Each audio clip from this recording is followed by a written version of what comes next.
Chapter 135, Blood of a Ruler. Stella stood beside Diana on the rolling meadows of the wilderness. Standing between her and the distant red vine peak, which looked so small on the horizon, was a true titan of wood. Did Ashlock call him Titus? Diana questioned from the side. Dark blue flames corrupted with demonic chi flickered across her skin and down the length of the sword that hung loosely in her hand, with the tip aimed at the grass. Yeah, Ash also said Titus was in the 5th stage of the Star Core realm. Stella frowned and bit her lower lip. That meant this behemoth was on par with the Redclaw Grand Elder, a man that had cultivated for centuries and had likely fought in more wars than years she had been alive. The fact that Ash had created such a thing within seconds from a corpse was something only a god should be capable of. Stella tightened her hand around the grip of the sword Ash had gifted her. She needed to get stronger, faster. When she was the only one around, Ash gave her all the tasks. Then others arrived, and fewer jobs found their way to her. And now Elaine and the Redclaw Grand Elder know how to translate the ancient language. What's my purpose, then? I can't negotiate as well as Diana, I don't have as much knowledge as Elaine, and I can't build things like Douglas.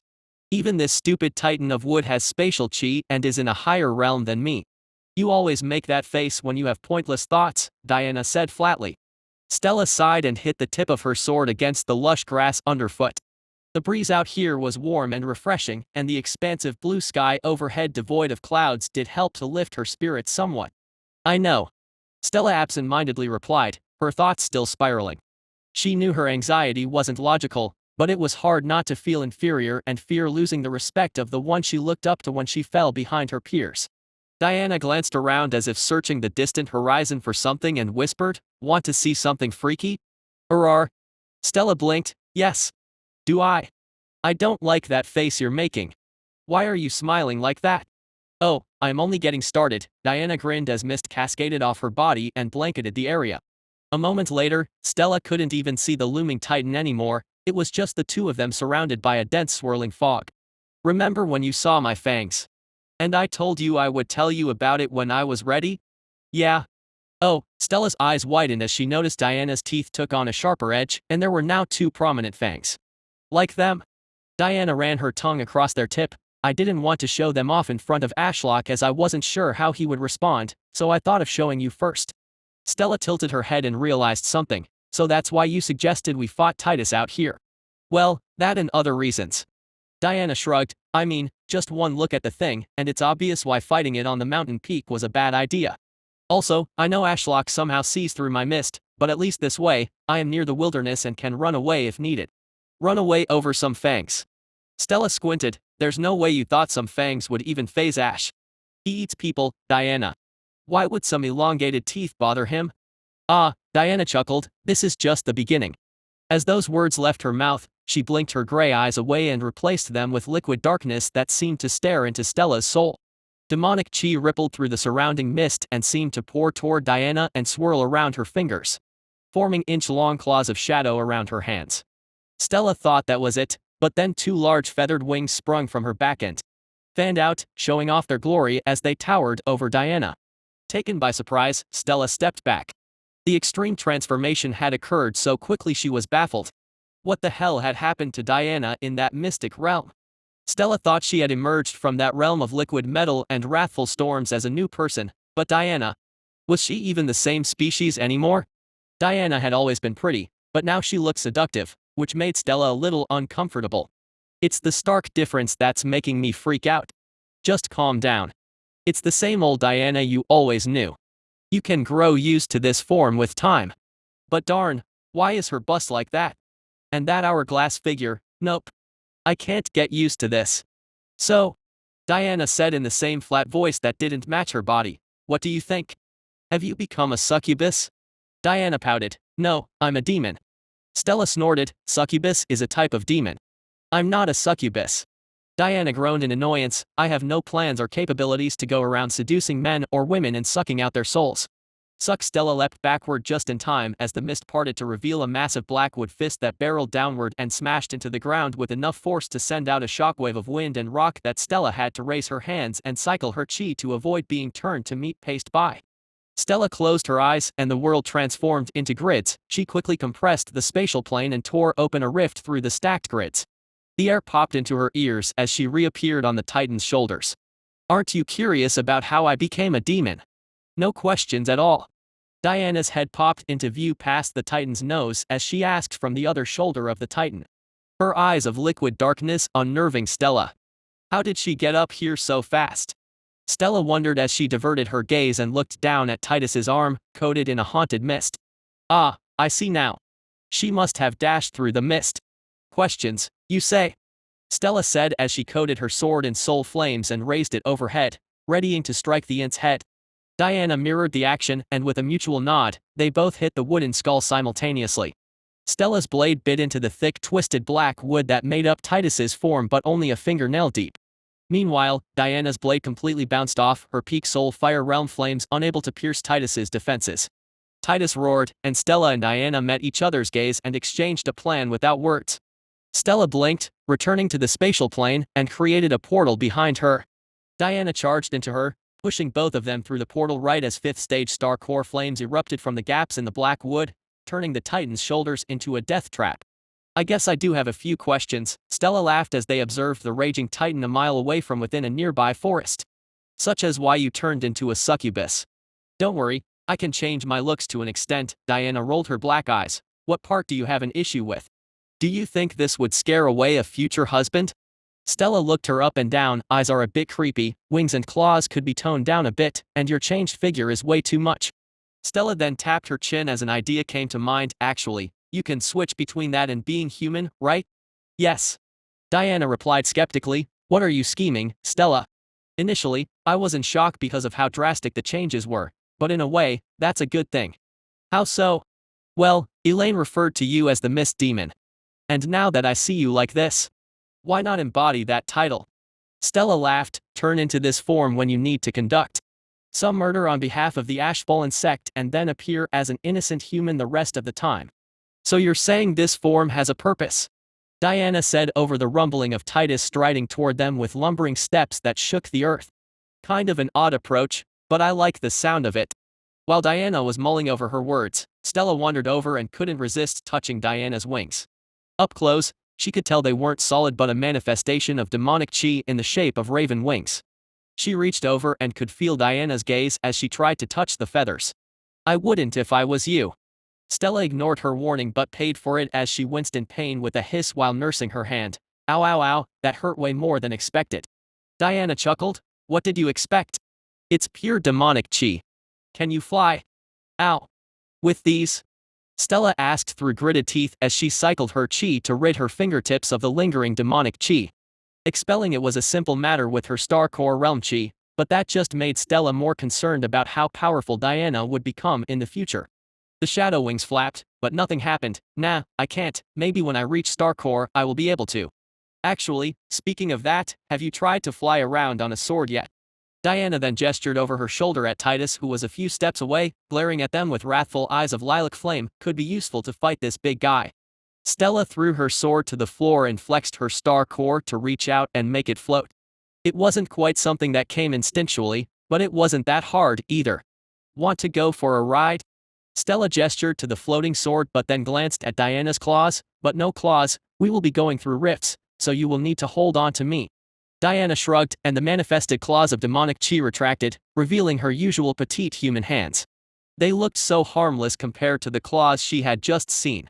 Ashlock was overseeing Titus from afar, but he was half distracted by what he had seen from Diana. Had Larry meant this demonic form when he claimed he smelt something ancient on Diana? Either way, he thought her new form had potential, as Stella had pointed out. Demonic chi acted a lot like void chi in its destructive capabilities, so the fact Diana could wield its power and even manifest it gave her a massive leg up on everyone else. She basically had a dual affinity and a whole separate form to make use of. But Larry claimed he smelt the same thing on both Diana and Stella.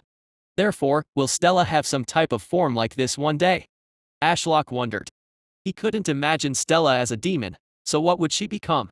Something to do with lightning, perhaps. That aside, he noticed the golden sun nearing the horizon. It had taken hours for him to charge Titus with enough chi to operate independently for a while as he wanted to test the Int's battle capabilities without his help. So the day was almost over. From overhead with Eye of the Tree God, Ashlock witnessed Stella step onto the sword, followed closely by Diana, who perched on the back. Due to the sword's length being so short, Diana had to wrap her arms around Stella's waist to avoid falling off. Ashlock could see a sheen of spatial chi leave Stella and wrap around Diana, and then the two vanished. Ashlock had commanded Titus to try and restrain the girls with any means necessary but not to kill them, as he wanted to test the creature's intelligence, which so far seemed relatively high. If he had told Titus to kill them, they likely would have died when they had been talking in the mist, as they had been distracted, and Titus missed on purpose, showing that he understood Ashlock's command of restraint. Titus sent out a pulse of spatial chi like an imp, and Ashlock was surprised to see the chi wave seem to travel through reality and smash into Stella and Diana, who had been briefly traversing the spatial plane. Reality snapped, and they were thrown out of a half-formed tier. As they were spiraling through the air, Titus's eyes glowed with power, and even from this far away, Ashlock could feel the immense pressure exerted by a fifth-stage Star Core realm monster that was 20 meters tall. The sheer size of Titus's Star Core gave him an immense gravitational field and overall power. Still, the downside was how fast he burned through his chi reserves, which in turn was terrible for Ashlock because he was the one who would need to charge him back up while having a Star Core of a similar size and 2 realms lower. Stella and Diana had crash-landed with some grace and now stood defiantly on the ground as the Titan's black-wood fist descended, casting a shadow so large it was as if there was a solar eclipse. Ashlock was confused why they were just standing there and became concerned when Stella tried to activate her spatial technique to escape, but it didn't work as a concentrated pulse of spatial chi left the Titan's fist and slammed into them, shattering the forming portal. Luckily, Titus had been ordered not to kill, so rather than crush them like a person killing a fly by slamming a hardcover book on its head, Titus opened up his fist and surrounded the girls with his fingers as if trying to trap them. Diana felt the ground below her churn as the space around her gradually constricted. Sunlight streamed in through the small gaps between the ant's fingers buried deep in the earth and its palm overhead, acting as the roof of the prison they found themselves in. The air seemed to wobble and distort as it became suffocated with spatial chi. Clearly, the Titan had decided to entrap them both physically and with chi, as Stella couldn't use her techniques when Titus lorded over all of the spatial chi in the area. "Stella, come with me," Diana shouted to the girl. She was staring absent-mindedly at her fingers, covered in a flickering spatial flame that was likely her own. Diana knew exactly how she felt because she had experienced the same whenever her father had decided to flex his power to teach her a harsh lesson. It was known that those in higher realms could suppress those in lower ones, but it was also possible for those within the same realm to achieve the same to a lesser effect if the gap in stages was big enough. Glancing up at the closing and palm dead set on crushing them, Diana felt the impending doom from the ant that was around the 5th stage. With a star core so large that it was incomparable to a human one because they were merely fist-sized. This size difference gave it a tremendous advantage. Stella simply never stood a chance in a contest of spatial chi. "Stella, we need to leave," Diana gripped her shoulder, shocking the girl from her dazed state. "I can break us out of here." "Oh. Alright," she seemed depressed, but now wasn't a good time. Diana led Stella through the closing space toward the largest gap near the thumb. Feeling within herself for her soul core that felt like a tiny and useless pebble compared to Stella and Titus, Diana let the demonic chi being suppressed by her water chi be fully unleashed. She gritted her teeth as her muscles rapidly expanded and felt like they were cooking in hellfire. Her vision became a hazy red, and her mind became chaotic with wrathful thoughts. The usual wall to her emotions she had built up crumbled, and much of the misery she had bottled up rushed throughout her body. She just wanted to scream, rage, punch a wall and snap someone's neck. Diana funneled this insanity all toward a single goal: break through the black bark of a star core monster. Something inconceivable for someone in an entire realm and many stages below, but that was the one upside of being overwhelmed with demonic chi. Destructive power. Coating her hands in the darkness of her soul, she brought her fist back and struck out at the thumb, alongside both of her demonic chi wings that thrust forward. A large chunk of the Titan's thumb was disintegrated into nothingness as if a projectile from a god had smashed into it. Escaping into the sunlight, Diana manically laughed as she finally felt physically and spiritually free. Ashlock brought Stella back to the mountain peak, and the girl slothfully collapsed onto the bench. She was alone as Diana was still busy being crazy. Titus and the demon girl were having a lovely brawl out in the wilderness and going wild. This was actually an excellent test for Titus, as he would need to face the beast tide in the future, which may include monsters that wielded demonic chi. So far, Titus's defenses and regeneration seemed to be significantly affected by attacks inflicted via demonic chi. Which made sense. Titus was a tank, and the counter to anything tanky was true damage. Basically, damage capable of ignoring or piercing defenses easily. Usually at the cost of something else. In this case, sanity. Ashlock wasn't sure when Diana would regain her senses and leave this berserk state, but he hoped it would be before Titus ran out of spatial chi and could no longer regenerate or fight back. "Hey, Larry," Stella called out to the behemoth spider that had happily settled in the canopy of one of the demonic trees. "Yes, mistress," Larry said gruffly as he crawled down the trunk of the tree. His many red eyes dead set on her as she lounged on the bench. "You said that Diana and I smelled ancient, and now Diana has awakened as a demon. So tell me, what smelled ancient about me?" Stella said impatiently. "Was it because of that pill Senior Lee gave me? Did that make me special?" Larry shook his head. "It has nothing to do with the pill. Like Diana, you likely have a dormant ancient bloodline. She treads the path of a demon because that had always been dormant within her." Stella frowned as she processed the spider's words. "But I have never felt any dormant thing within me. Mistress, your bloodline may still be dormant for a good reason." "Which is?" Larry crawled closer and flexed the ash around his crown of horns. "The blood of a ruler takes longer to bloom." Chapter 136, Ashfallen Courtyard. "Bloodline of a ruler, you say?" Stella tilted her head. "What do you mean by that?" "Mistress, I know little about bloodlines. I merely offered a thought of mine." Larry gruffly replied. "I know I have the bloodline of a king within me, and it was only due to my master's eternal benevolence that I could awaken the dormant potential within me." "I did such a thing?" Ashlock wondered and chalked it up to being system shenanigans. It had given him a list of options when Larry had asked to evolve, and he picked the evolution that sounded like it had the most future potential. "Hold on. Senior Lee may withhold information regarding bloodlines due to his fear of heaven, but I have 2 data points to build upon now." Ashlock entertained a few ideas. Diana was able to awaken her bloodline by herself, which allows her to take on the form of a demon. Whereas Larry is still an ash spider but carries the blood of a ruler, granting him immense authority over the Tao of Ash and his own species. So would Stella be the same as Larry?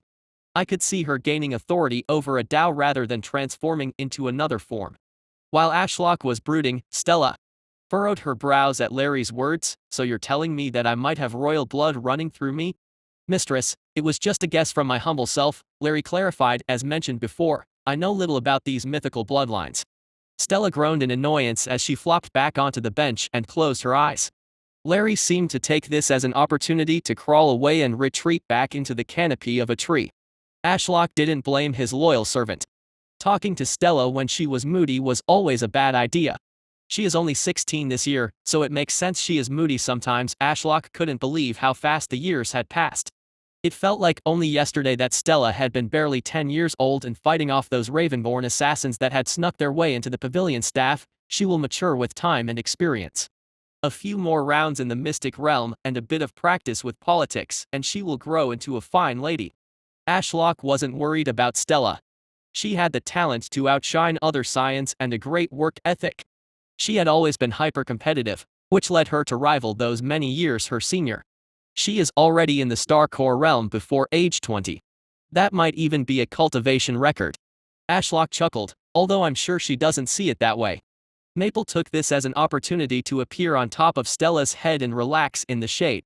As if on impulse, Stella reached up and gave the fluffy white squirrel that likely housed an S-grade void creature a head pat.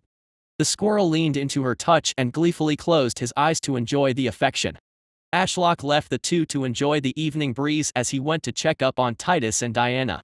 His vision blurred as he traveled 1,000 miles and arrived at a peculiar scene. Titus lorded over the wilderness as he brought up his 2 wooden fists, and the land shuddered as Titus slammed down, creating yet another crater. The impact briefly dispersed dense smog that blanketed the area, but it soon returned and swirled around Titus's legs and up his torso. Ashlock could see Diana's devilish form dashing through the smog from his aerial view. The woman shot up Titus's legs, and with her demonic chi claws, she carved out a deep tear into the int's body. Titus roared and brought both his hands toward his chest in a vain attempt to capture Diana, but she was already on the move, having disappeared back into the fog with a manic laugh. Ashlock inspected the injury on Titus and could see the demonic chi spreading like corruption, which not only caused more damage but stopped Titus from regenerating. So long as Titus doesn't use many chi-intensive attacks, he should last until the morning. Ashlock saw the orange sun setting on the horizon's edge and knew he would soon fall asleep. Deciding he had one last thing to do before he slept, Ashlock returned to Red Vine Peak and saw Stella playing with Maple on her lap. He still wondered if the squirrel was really a world walker. It just didn't match up to his cute form, yet so many things pointed to it being the truth. Ashlock interrupted their little playtime by dropping one of the many fruits he had growing from his branches onto Stella's head. Ow! She yelped in surprise and then caught the red fruit as it bounced off her head. While holding the fruit, Stella smiled at his canopy and laughed. "Tree, why did you do that? You know I will always be proud of you." Ashlock wrote on his trunk. Huh? Stella's eyes widened in surprise. Why would you suddenly say such a thing? I. A single tear appeared at the edge of her eye, and she quickly looked away, her gaze focused on the fruit in her hand. Do you really mean that? She murmured into her knees as she curled up into a ball. Of course, why would I not be proud of everything my talented daughter accomplishes? Ashlock wrote, and he meant it. Someone needed to tell her how great of a job she was doing through life, and a few comforting words could go a long way. Stella glanced back, read the words, and buried her head between her chest and knees, but Ashlock swore he saw her smile. A comforting silence ended the conversation as Stella was lost in her thoughts, and Ashlock felt exhausted as the sun dipped below the horizon, so he drifted off to sleep. Idolatry Daily Sign in System. Day 3524. Daily Credit 2. Sacrifice Credit 0. Sign in. Ashlock awoke to another beautiful day with his sign in system in his mind, reminding him once again that he was a tree in a cultivation world. A life he wouldn't trade for anything in all the multiverse. To his surprise, people were already awake and some work was already occurring on the mountain peak. Wait, can I refer to this as a courtyard now that there are trees around acting as a wall? Seeing the gap between the trees, he felt that stretched the definition of courtyard a little too much, so he stuck with mountain peak for now. That aside, he was surprised to see Douglas and Stella working together to repair the arrays as the chi gathering formation and the concealment array had been damaged. Morning, tree. Stella said as she leapt out of a hole. I couldn't sleep or meditate last night, so I got Douglas here to help me upgrade the arrays. How had she known he was awake from all the way over there? Ashlock had no idea, but Stella's words caught him by surprise. Upgrade. Not repairs. How are you upgrading them? Ashlock wrote. We can incorporate the demonic trees into the arrays. Or at least I think we can. Everything I do regarding arrays is trial and error after all. Stella patiently explained. What Stella says is correct, Douglas chimed in. Usually, array formations are built into structures like buildings, walls, or caves for the horizontal and added vertical surface area. He then pointed down into the hole Stella had just jumped out of. There were no buildings here when I originally arrived, so I advised we build deeper into the rock. Douglas then glanced longingly at the massive hole in the mountain peak that led all the way down. Once we have enough spirit stones, we could even turn that entire hole into a runic formation. They were too poor to build such a massive formation like that, so Ashlock focused on the more important part for now. So how do you plan to use my children as part of the array? He wrote in flickering lilac flames. Simple, really. Stella pointed up at the canopy of the demonic tree beside her. Turns out trees are really good at capturing ambient chi, so by incorporating them into the chi gathering formation, they can share the chi between everyone. And for the concealment formation, Douglas added, instead of throwing out chi into the surroundings by force, we can use the trees as focal points for the array to function, making it far more efficient. Ashlock was impressed. It seemed his words last night had brought on some motivation and inspiration for Stella. Arrays were a perfect outlet for her intellect and helped calm her overactive mind. Even he could tell the arrays she could currently make were inefficient and likely used far more spirit stones than necessary, but at least they worked and she would get better with time. Perhaps she could get hold of an Immortals array inheritance or something like Elder Mo got in the future. Or he could even hire one of those formation masters to teach her. All of that aside, their idea was a great one, and he was excited to see the results. His spatial chi distorting the air around Red Vine Peak and their distance from the White Stone Palace wasn't enough to guarantee that Sebastian hadn't seen their activities. Ashlock could only hope the man was either too busy cultivating to care what was happening a mountain peak away or would keep his mouth shut in favor of future profits for his young lord. That aside, he needed to give his feedback. That's a great idea, Ashlock wrote and saw Stella beam with pride. I'm glad you like it. Stella turned to scramble back down into the hole. He could only see the top of her blonde head. It will be ready later today. Just a bit more work to do.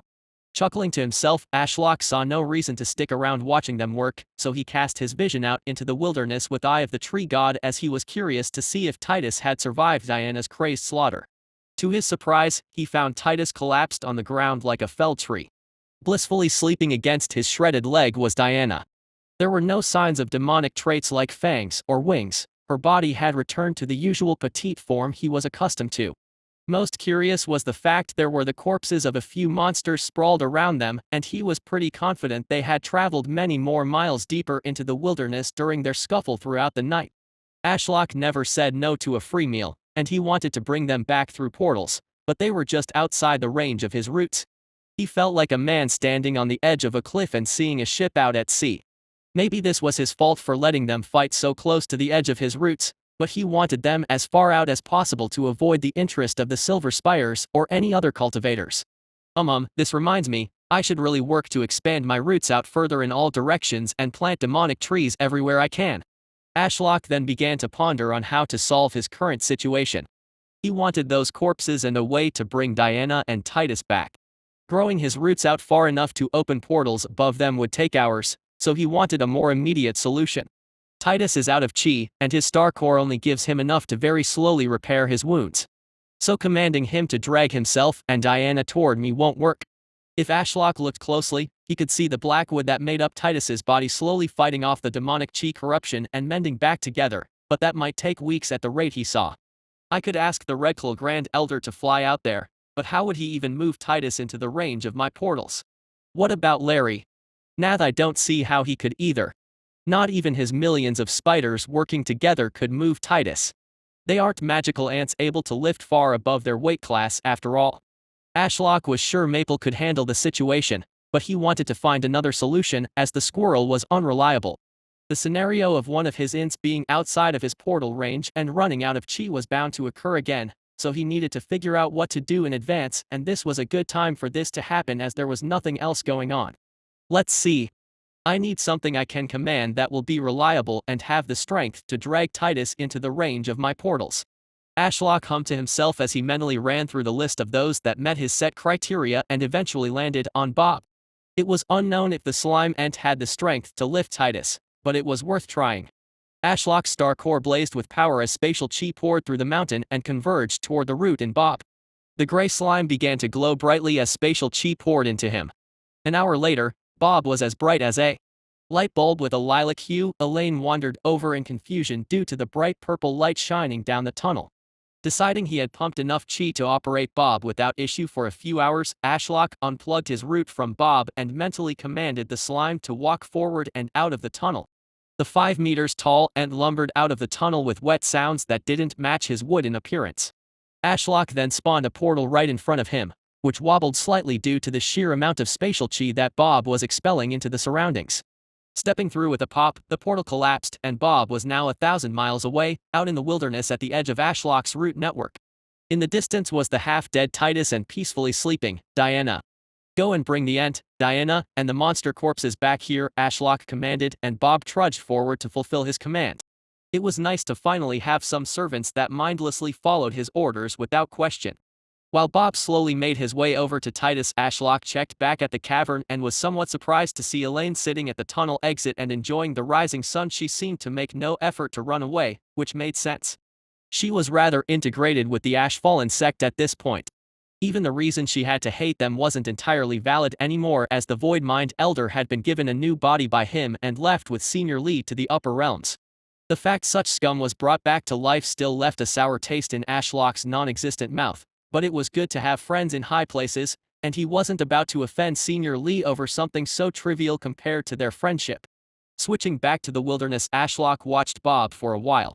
The ant seemed to move slower than Titus, even with the size difference factored in, and it was rather funny to see leaves and bits of dirt get stuck to the slime's body, slowly turning the glowing ant into a walking leaf ball.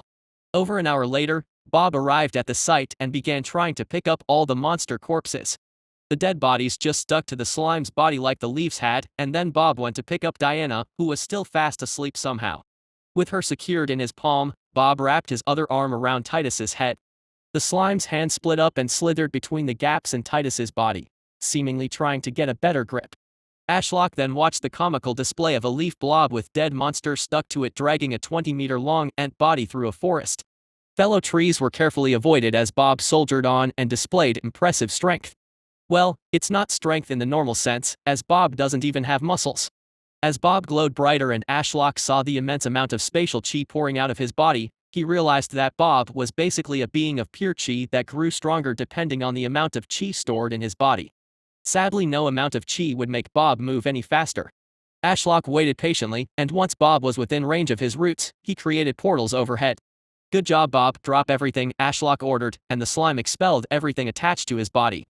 Leaves, soil, random shrubs, rotten branches, corpses, and a snoozing Diana fell to the floor. Finally, his slimy arm snapped back from Titus's body with a squelch. Ashlock activated Consuming Abyss and black vines emerged from his body back on Red Vine Peak.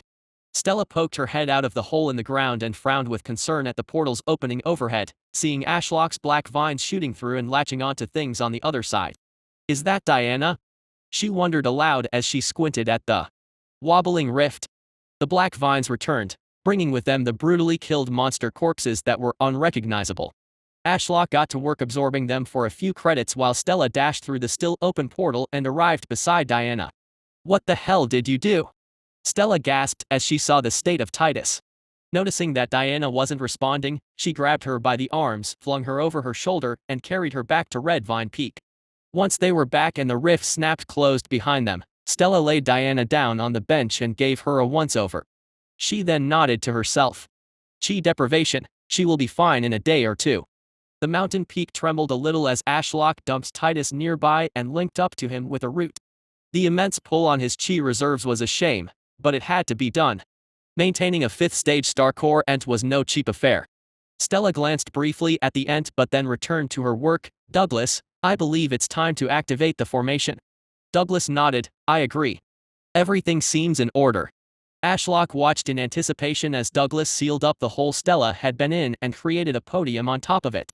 The final touch was a marble-sized spirit stone exposed like a trophy. Stella stepped up to it and placed her finger on the spirit stone. Her star core flared up in her chest, and chi flowed into the spirit stone, making it glow briefly. She then stepped back as the silvery lines weaving through the rock of the mountain peak lit up with a soft glow. Chi began to pour in from the surroundings, and as if the encircling trees were the walls of a snow globe, the gathered chi rushed around within their confines. It was a fantastic display of power that lasted for a few moments as Stella's chi reached every part of the formation, and finally, everything stabilized. The gap between the trees seemed distorted, and a perpetual mist seemed to slowly orbit around the edge of the trees, acting as the perfect wall to keep out prying eyes. Ashlock finally had something he could consider a courtyard and was eternally grateful for it. Now all he had to hope was that no darn monster would come and ruin it again. "Douglas, go ask him," Stella whispered into the man's ear and nudged him forward. The man gave her a betrayed look. "Didn't you say you would ask him for me? That's why I helped you all night long with your project." Stella glanced away and acted clueless. Douglas sighed and walked to stand before Ashlock, a look of grim determination on his face. Ashlock was really curious about what the man had to say. "Patriarch."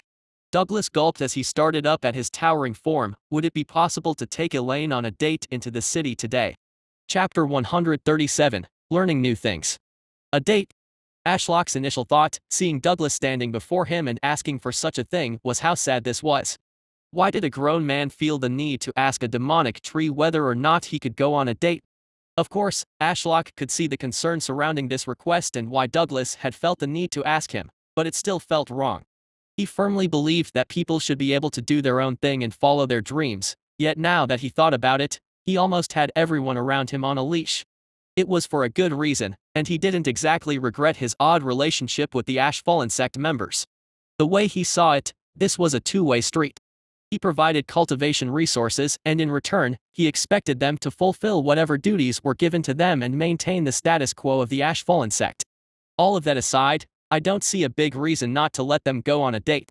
In fact, now is the perfect time for such an activity as the Alchemy tournament is.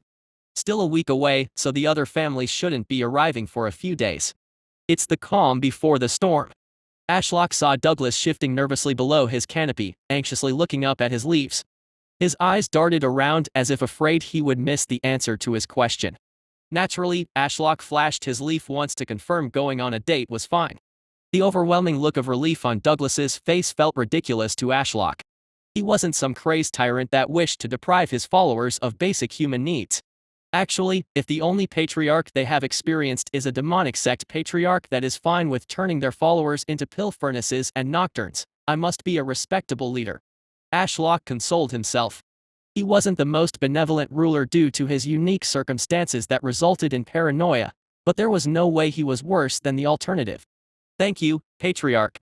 Douglas gave a deep bow. His voice was full of emotion. This means a lot to me, so I am most grateful. Congratulations, big guy. Stella shouted from the side and gave him a grin. You managed to attract a girl with that ugly face of yours. The tension vanished, and Douglas glared at Stella. Brat, watch your mouth. His shoulders sagged. You have no idea how hard it is to date when you are lagging behind in cultivation and start to age. Stella laughed. That's true, but you don't have to worry about that anymore. You oaf. Why not? Douglas frowned and squinted at her skeptically. Are you calling me handsome? Absolutely not. Stella ruthlessly shot him down. But you could be handsome with the skin improvement truffle that Diana, Elaine, and I took. Douglas wasn't convinced, so Stella's ring flashed with golden light, and a small truffle appeared in her hand. Consider it my present to you, she said while forcing it into Douglas's open hand. He looked at it for a moment before storing it away. You are never this nice. Why do I feel you are trying to poison me? How am I never nice? Stella rolled her eyes. And why would I try to poison someone gullible enough to work all night for something useless? Hey. Seriously, did you really think Tree would say no to your date idea? You didn't really need my help at all.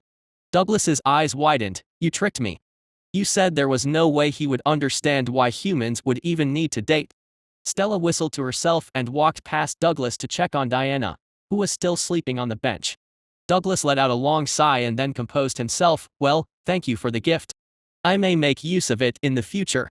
He then turned to Ashlock. Would it be possible to bring Elaine up here? She had something to ask you too. Ashlock was curious about what Elaine had to say, so without delay, he created a portal, and with a pop, the familiar Void Mind girl appeared.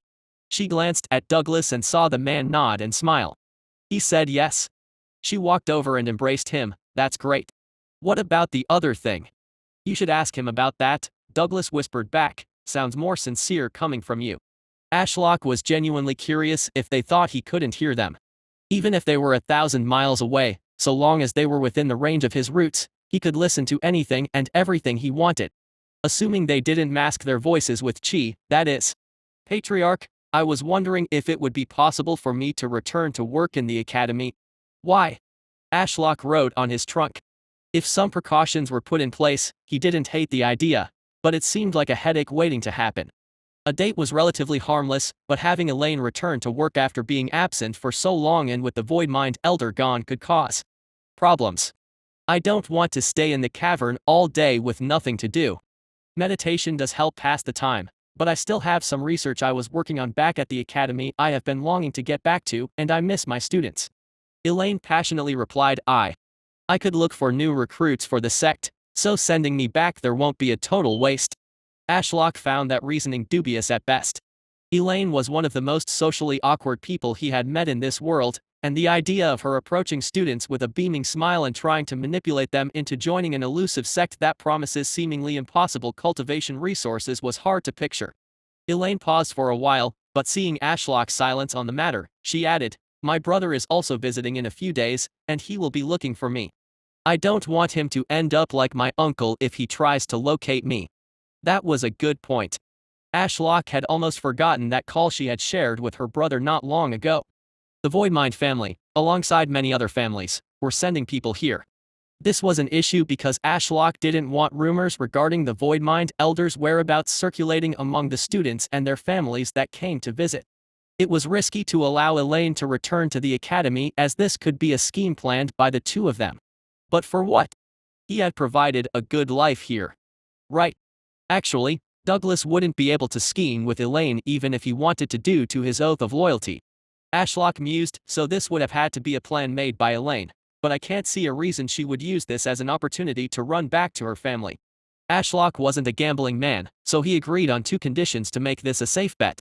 Elaine, you may return to your life in Darklight City at the academy, But you must first swear an oath of loyalty to the Ashfallen sect and return to working here part-time after the tournament. She had, after all, been integrated into the sect on the understanding that she would be a pillar of the alchemy division of the Ashfallen sect. She may not be the most knowledgeable or capable at performing alchemy, but with his cauldron fruit doing most of the work, he just needed intelligent people willing to learn. Elaine translated his words at a speed comparable to Stella's and relaxed in apparent relief and oath of loyalty. I have no qualms with that. She glanced around and smiled at everyone. I like the people here. It's a good place. Ashlock wasn't sure what had changed her mind regarding the oath of loyalty. The fruit and truffles, the mystic realm, him training her one-on-one in a vain attempt to improve her sword skills. It was likely a combination of all these things that had occurred in recent days. Elaine stepped forward, placed her hand on her chest and closed her eyes. I, Elaine Voidmind, pledge my loyalty to the Ashfallen sect. If my loyalty is to falter, may my cultivation be forever crippled and my heart demons unleashed upon my unfaithful soul.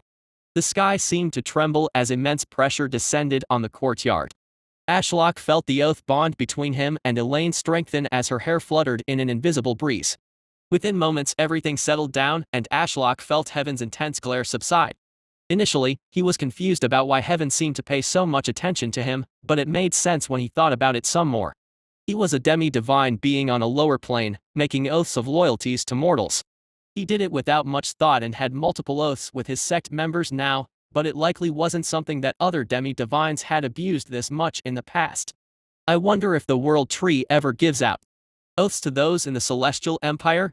Ashlock could picture a cult of people surrounding a 1,000-meter-tall monarch realm tree reaching for the heavens and begging it for a blessing. While Ashlock had been lost in his thoughts, Elaine and Douglas were embraced in a hug. To be nice, he created a portal behind them that led them to the edge of the misty forest just outside Darklight City. Have fun, and don't forget to come back. Ashlock wrote, and Stella waved them off. With a joyous bow, they both turned and left through the portal, hand in hand. Diana awoke with a pounding headache. She tried to massage her temples, but it did little to help.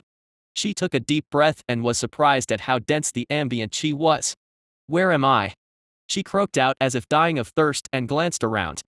Her vision was a little blurry, but soon she saw the demonic trees and wall of mist. Oh, you're awake, Stella said from above. Diana looked up and saw Stella perched on one of Ashlock's branches and swinging her legs. She was humming a pleasant tune and seemed overall in a great mood. What the hell happened? Weren't we getting crushed by Titus just a moment ago? Oh. Her gaze caught the ant lying motionless on the ground nearby. His body was like a savage animal had ripped him apart, with deep cuts oozing demonic chi covering almost every limb. Feeling better? Stella asked. I wouldn't be surprised if you needed another day or two to regain your senses. After all, you were a crazed demon for a day and night.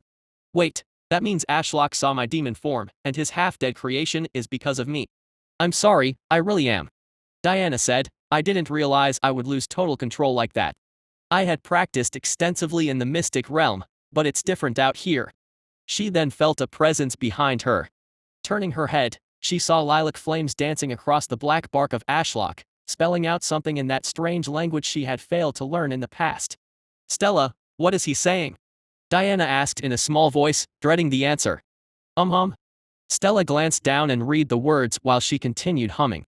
Father, Tree said that he doesn't care whatever form you take on Diana, and he can always repair the ent, so it's no big deal. Phew, it's good to know Ashlock accepts me. Wait. Don't play that off, Diana felt her headache subside. You said, Father. Didn't you? So. Stella giggled, what's the problem? The fact your father is a tree aside, didn't you say Ashlock was planted after you were born? So how could he be your father if he is younger than you? Stella's swinging legs paused. She looked down and glared at her. Tree is my father. Stop speaking nonsense. She's gone crazy. Diana thought. Completely crazy. Anyway, I wanted to ask you something. Stella switched topics and returned to her good mood. Since when did you know there was something different about you? Diana frowned. Different? Do you mean my demonic bloodline? Yeah. When was the moment you were like, there's a demon inside me? Or when did you know you had an ancient bloodline? Diana felt the headache making a vicious return and her entire body felt out of balance. She needed. No, she hungered for demonic chi. Standing up, she trudged over to the ant while feeling Stella's curious gaze on her back. I would say the moment I knew I was different, as you say. Diana ran a finger along one of the cuts oozing demonic chi, and breathing in, she felt it lurch out the cut and leap down her throat. Was when Ashlock gave me the truffle to expel heart demons. I could just tell how my body reacted to its power was unnatural. I see. I wonder when I will feel that way. Stella hummed to herself and seemed lost in thought, so Diana continued recovering the demonic chi off the ant corpses, and she was sure that Ashlock would appreciate not having to expel the nasty stuff. After finishing up, Diana returned to the bench and crossed her legs to cultivate. Within herself, her body was in turmoil. While in human form, she had to suppress the demonic chi within her soul core or risk turning part or fully demon. An hour or so passed and Diana's eyes snapped open.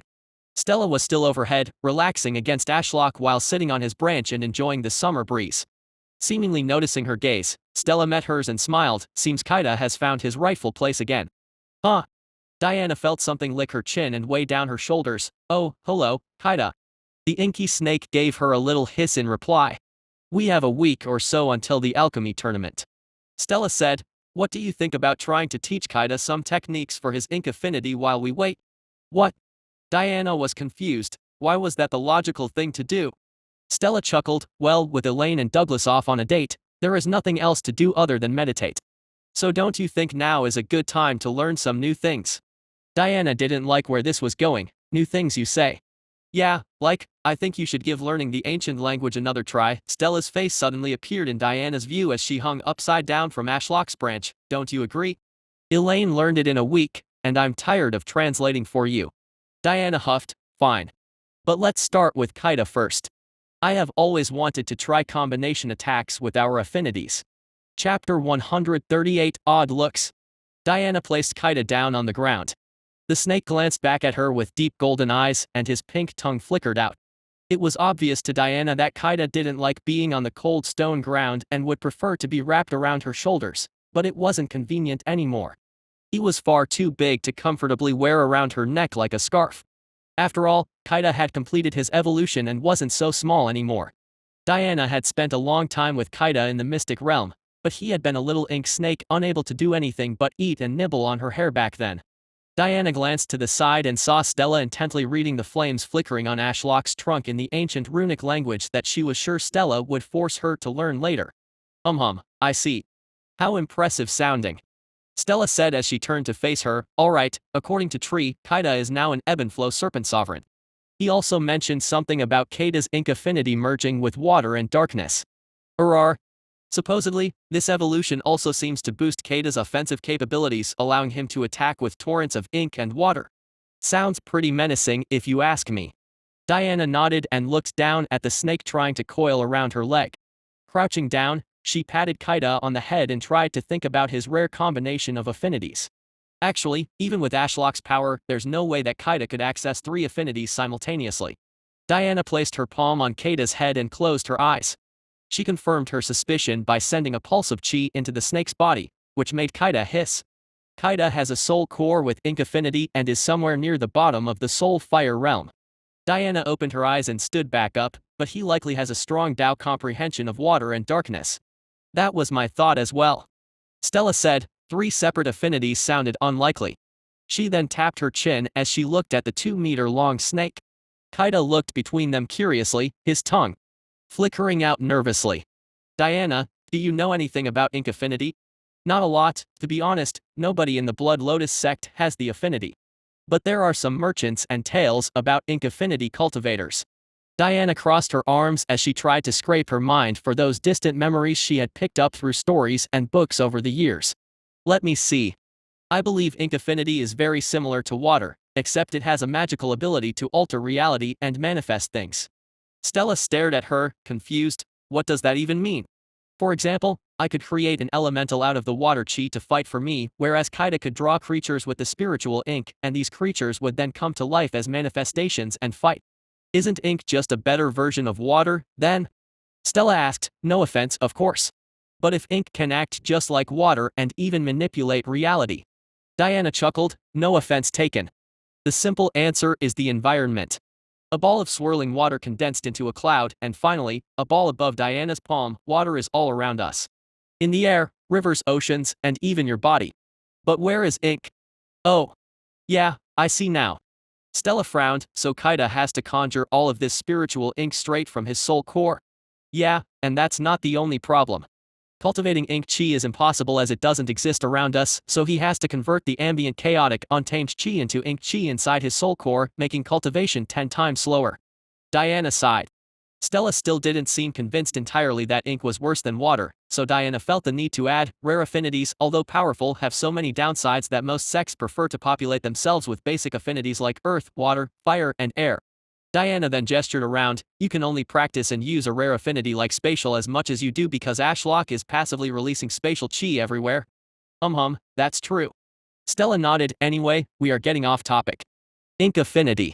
What else can it be used for besides drawing creatures and having them come to life? You're the reason I got off topic. How can you think ink is better than water affinity? Diana paused her thoughts. Why was she getting so mad over Stella accidentally insulting her affinity? Ugh, whatever. With a sigh, Diana replied, as I said before, the spiritual ink can bend reality to make anything possible. One of the greatest legends regarding an ink affinity cultivator was when a man went insane and painted Heaven's Gaze with his own blood. Upon the final stroke of his bloody brush on the white canvas, it glowed with power as the spiritual ink manifested into a giant golden eye that obliterated him with lightning. Right. Stella eyed Kaida with a dubious look. That does sound ridiculously strong. Do you have any ideas for a more basic skill, perhaps? One we could try and coax Kaida into learning. Sure. I would say anything to do with calligraphy would be his best place to start. If he could write something in his spiritual ink like a runic word, something might happen? Diana shrugged. This is all speculation, though. I did some background research regarding ink affinity because it's so close to water affinity, and I thought the stories about it sounded interesting. Still, I only spent a few hours reading a few books. Stella crouched down and tried to pat the snake, but it swerved its body to avoid her hand. Little guy, let me pet you. Please. Sigh. Lowering her hand in defeat, she continued, well, if we get stuck, I'm sure we can ask Elaine to sneak some technique manuals out of the academy for us, assuming there are any for ink affinity. Standing back up, Stella took a few steps back and arrived under the shade of the nearby demonic tree. Kaida seems to only like you, so I will stand back here and observe. Maybe try to get him to write something in the ancient language. Will he know it? Diana asked. Perhaps. Stella leaned against the tree. Larry seemed to be able to understand it, so I don't see why the snake wouldn't be able to either. They are both pets of tree after all. Diana turned and eyed the snake. Can you? Kaida tilted his head and flickered out his tongue. His black scales already appeared to have a sticky texture, making Diana think if she placed her hands on Kaida, they would return covered in black paint. This staring contest went on for a while until Kaida brought his tail between them. He slowly scraped his tail across the bare stone and Diana saw ink left in a trail behind. Kaida was really using his tail as a brush to write. There was a silence only broken by the sound of Kaida scratching his tail against the stone. Diana and Stella exchanged surprised glances a few times, but neither dared to disturb the snake. Eventually, Kaida withdrew his tail, gave his work a once-over, and then glanced back at Diana with his golden eyes as if asking her to read it. Diana tried deciphering the black squiggles but couldn't make heads or tails of their possible meaning. Hey Stella, what does this say? Stella snorted. If you bothered to learn the ancient language instead of sleeping and reading random history books, then maybe you could read it. Don't use this opportunity as a way to make fun of me. Diana rolled her eyes. Just come and translate it already. Fine. Stella pushed herself off the tree and walked over, but this should be a good reason to actually sit down and learn it. You can take the language comprehension fruit. It will be over before you even know it. Yeah. Diana stood back to give Stella space. Whatever you say. Now let's see. Stella leaned over the runic words. This translates to explosion. Kaida tapped the words with his tail and Diana saw a rush of chi spread throughout the ink, causing it to briefly glow and then explode upwards. Right into Stella's face. Stella stumbled back, more surprised than hurt. Her hair was all over the place and drenched in sticky black ink. What the? Stella mumbled as she blinked away the confusion. Diana glanced back at Kaida and saw the snake having the time of his life. He slapped his tail excitedly against the floor while hissing in a way Diana interpreted as laughing. Tree, your pet is bullying me. Stella glared at the snake as she tried to pull out the ink that drenched her hair. Diana gave the snake a playful wink and then turned to Stella, come here. Let me help you with that. As Diana had expected, ink was close enough to water that she could manipulate it without much issue. With a mere thought, the ink was pulled from Stella's hair into a swirling ball above her palm. Diana then passed the ball of ink back to Kaida as she knew how hard it must have been to cultivate that amount of ink chi. I can easily gather water chi from the air, but any ink chi Kaida uses on technique sets his cultivation progress backward. So it's best to return it to him when possible. Kaida stopped his happy hissing and opened his mouth to gobble up the tiny floating ball of ink. Diana approached the snake with a smile. While playfully scratching his chin, she whispered, "You're a little troublemaker, aren't you? Don't be so mean to Stella. She is a nice person. Sometimes." Kaida returned a blank stare that made Diana softly laugh. Stella tapped Diana on the shoulder. "Yeah?" Diana asked over her shoulder, and Stella handed over a stack of parchments with a single fruit placed on top. "Since you want to take that rascal's side," she smiled, but it wasn't a sweet and kind smile at all, "then you can practice the ancient language with him." Diana took the parchments with a sigh. Even she could see the immense value of learning the ancient language now. Not only to communicate with Ashlock directly but also to be able to translate Kaida's ink. Hopefully, the language comprehension fruit will make this more tolerable. Lowering her arm so Kaida could coil himself around it, Diana took off to the corner of the mountain peak to pick a demonic tree within the high water chi area so she could cultivate and learn the ancient language simultaneously. "Come on, Kaida, we got some work to do." Ashlock couldn't believe it. His little pet snake had really used his powers for the first time. Wow, ink affinity is far more versatile than I first thought if Diana's story about the guy who painted Heaven's Eye is true. Can it really manifest anything? I assume there are limits to its power, but what are they? Ashlock was fascinated. Of course, he could already identify the many drawbacks of ink affinity. The amount of ink that Diana managed to gather from Stella's hair was a mere fraction of the total ink he expelled to create that array. Would array be the correct term? It acts like an array but more of a one-time thing. Ink affinity's high cost aside, just the fact that it took Kaida a few minutes to draw out the ancient runes for such a harmless effect was concerning. Obviously, he will get faster with time, but what if the opponent can read the ancient script from afar? He got lucky this time because Stella was careless, but I doubt he could catch Stella with a prank like that again. However, downsides naturally come with upsides. Ashlock had picked the ink affinity for Kaida over the others because he believed it had great future potential and how well he would work alongside Diana. The fact Diana was able to gather the expelled ink into a ball like that and return it to Kaida is already proof that maybe Kaida could use Diana's mist as a canvas for his spiritual ink. Ashlock could already picture the scene of Diana dashing through her haunted mist with Kaida wrapped around her demonic form or slithering through the mist beside her and filling the mist with floating arrays of spiritual ink that do a wild variety of things. While Ashlock was lost in his fantasies, Stella returned to sit on the bench and closed her eyes to cultivate. With nothing to do other than watch the sun traverse through the sky, Ashlock also decided to get some cultivating done for once, as repairing Titus was taking a real strain on his chi reserves, and he hadn't conversed deeply with Heaven for a long while. Elaine awoke to the birds chirping and warm sunlight on her face. "Ugh! It's morning already!" She groaned as she turned over and buried her face in the fluffy pillow. She had slept like a log as she had yearned for a comfortable place to sleep ever since arriving at the Ashfallen sect. They were all good people, but they were also cultivators. They could ignore the temptation of sleep for days, weeks, or even months. But Elaine was barely a cultivator. She still had many mortal needs. Actually, Stella should be able to stay up indefinitely now that she is in the Star Core realm. And she is so young too. I'm jealous. With a sigh, she rolled over a little more and the sudden feeling of warm skin next to her shocked her slowly awakening mind. Her eyes shot open and she saw Douglas's hulking form sleeping peacefully beside her. They hadn't done the deed last night as she hadn't felt ready after a single date. But she still felt terribly embarrassed to sleep half-naked with someone else for the first time.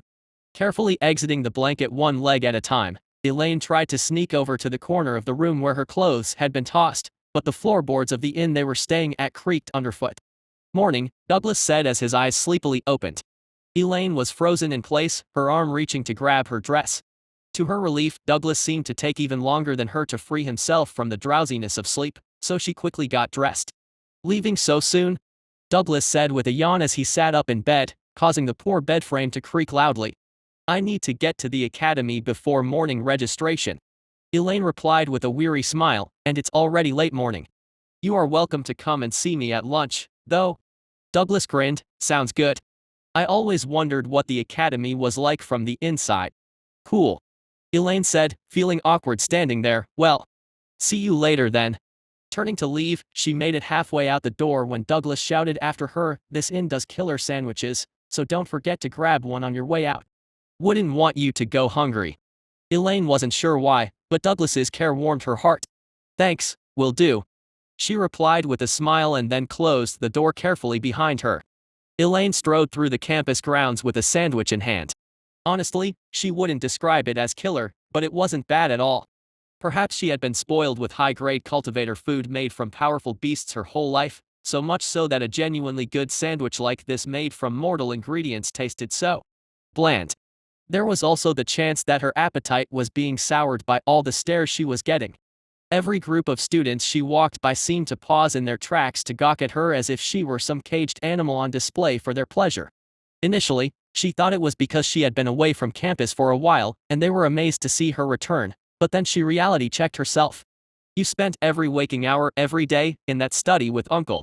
There's no way even half these people know of me, and my disappearance for a few weeks shouldn't warrant this type of reaction. Was there something on her face? Had Douglas left a mark on her or something? She decided to soldier on and check herself out in the mirror in her office. Alas, as Elaine rounded a corner to cut across the gardens to get to the library that dominated the skyline, she bumped into someone she didn't want to see. Cousin. A man she knew all too well was standing before her, and his jaw was practically on the floor. Hey, Jasper, Elaine replied with a tired smile, still not knowing what made everyone freak out. Long time no see. Where's my brother? Since they were little, Jasper had been her brother's friend, and the three would often hang out. However, once Jasper was found to have lackluster talent in cultivation, he was sent off to the academy here in Darklight City alongside Elaine. If I remember correctly, Jasper is supposed to graduate this year. But despite being older than me, he is only at the third stage of the Soul Fire realm. Gosh, I hardly recognized you. Jasper schooled his expression and straightened up. Funny you should mention your brother. I was just on the way to meet up with him. The Void Mind airship should be arriving within the hour. Do you want to come with me to meet him? Elaine felt a terrible sinking feeling brewing in her chest. She knew her brother would be arriving soon. But now that the moment was here, she didn't want to face him. I have something to check up on in my study. Elaine weakly brushed off the request and shuffled past Jasper, but I will be right behind you. Oh. Okay. Jasper ran a hand through his pitch-black hair, a trait many of the Void Mind family had. Well, see you later then. Elaine breathed out a sigh of relief as she saw Jasper leave. Now more than ever, she wanted nothing more than to reach her study and find out what the hell was wrong with her face. Chapter 139, Dante Void Mind's arrival. Elaine stood before a mirror hanging in her study with a frown. She had made a window in the thick dust coating the mirror with her sleeve and now stared at her reflection. How? Those words left her lips. She could see her mouth moving, so the mirror wasn't playing tricks on her. This was really her reflection. There were no odd marks or anything exactly weird about her face unless you considered her otherworldly beauty as something strange. I saw my reflection in a hand mirror back in the cavern right after I had taken the truffle. Elaine traced her face with deep confusion. Had the dim lighting in the cavern caused this mismatch between what she remembered seeing in that mirror and what she was staring at right now? Oh, this is bad news, Elaine groaned. No wonder Jasper and all the students had reacted like this. Her skin was lustrous with life, her eyes seemed to glow, and her hair looked so silky it could be woven into a garment befitting of a goddess as it draped over her slim shoulders. What the hell did that truffle do to me? I hardly even recognize myself. Where are my baggy eyes, hunched back, and depressed air? People will actually notice me now. Elaine felt anxiety rise as she began to panic. She could not face her brother while looking like this, right? What should I do? Elaine glanced around the dusty study in a panic. The lack of human activity here in recent days was apparent. Even her open notebook filled with details regarding the demonic tree outside was left open on the desk after she had been kidnapped by the mist demon. Never before did I think my appearance would become such a problem, Elaine muttered as she paced up and down the dusty room. Nobody ever looked my way before. I was just another person. I have no idea how to deal with this. Elaine paused and glanced at the door. What if I just run away back to the Ashfallen sect, never to be heard from again? It was tempting, but she eventually shook her head. That would cause even more problems. Jasper and all the students already saw me. Elaine returned to the mirror and gave herself one last hard look. What if I just own it? Say I started looking after myself for once or something. Her smile quickly faded. Nope. No way. I can't handle those stares anymore. What if I wore a mask instead? She still had that black mask that Douglas had given her, but wasn't that for sect activities? I should only wear that particular mask when I am trying to keep my identity hidden. What the hell should I do then? I don't have any makeup, and even then, how could I hide all of this? Even my bone structure has changed. Elaine collapsed into the chair behind the desk and stared out the window at the demonic tree. It was only now that she noticed the window was slightly ajar and a black tree root was poking through. Had it been open when she arrived? Whatever, so long as nobody heard my crazed ranting. A while passed and she just sat there, exhausted.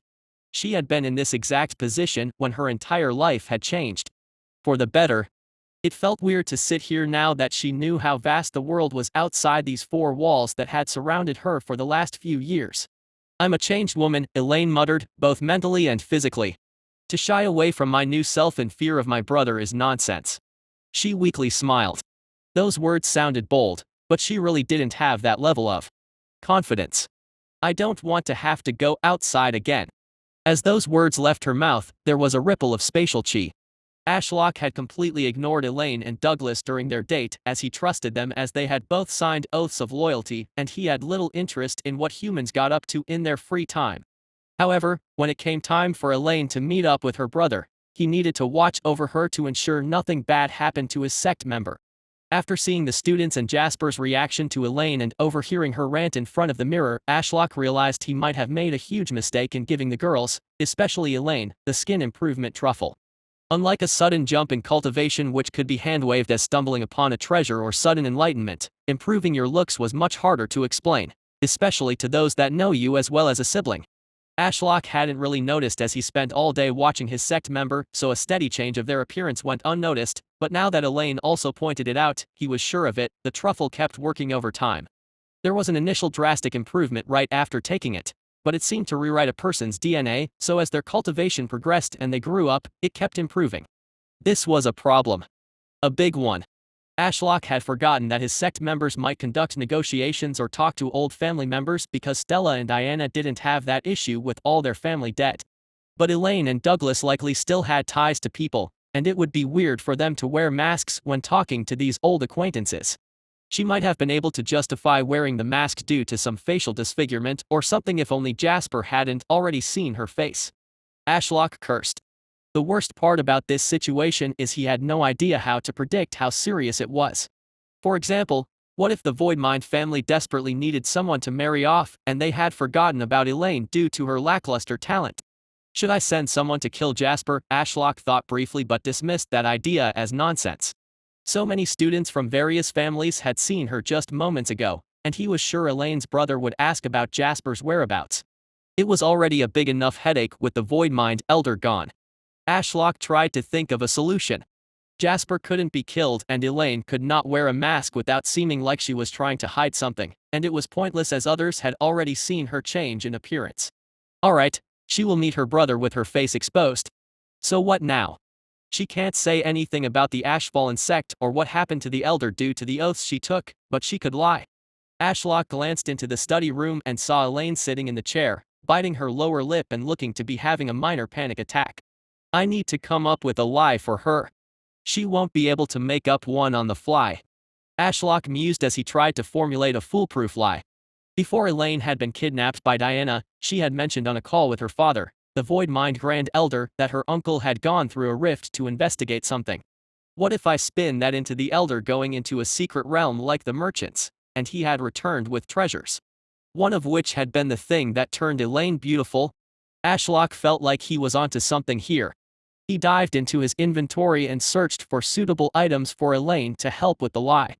Those that had belonged to the elder were ignored, so he was left with those trashy items he had signed in for ages ago. Just like the stick I gave Stella, which she turned into daggers, any system-created items have an unusual perfectness to them.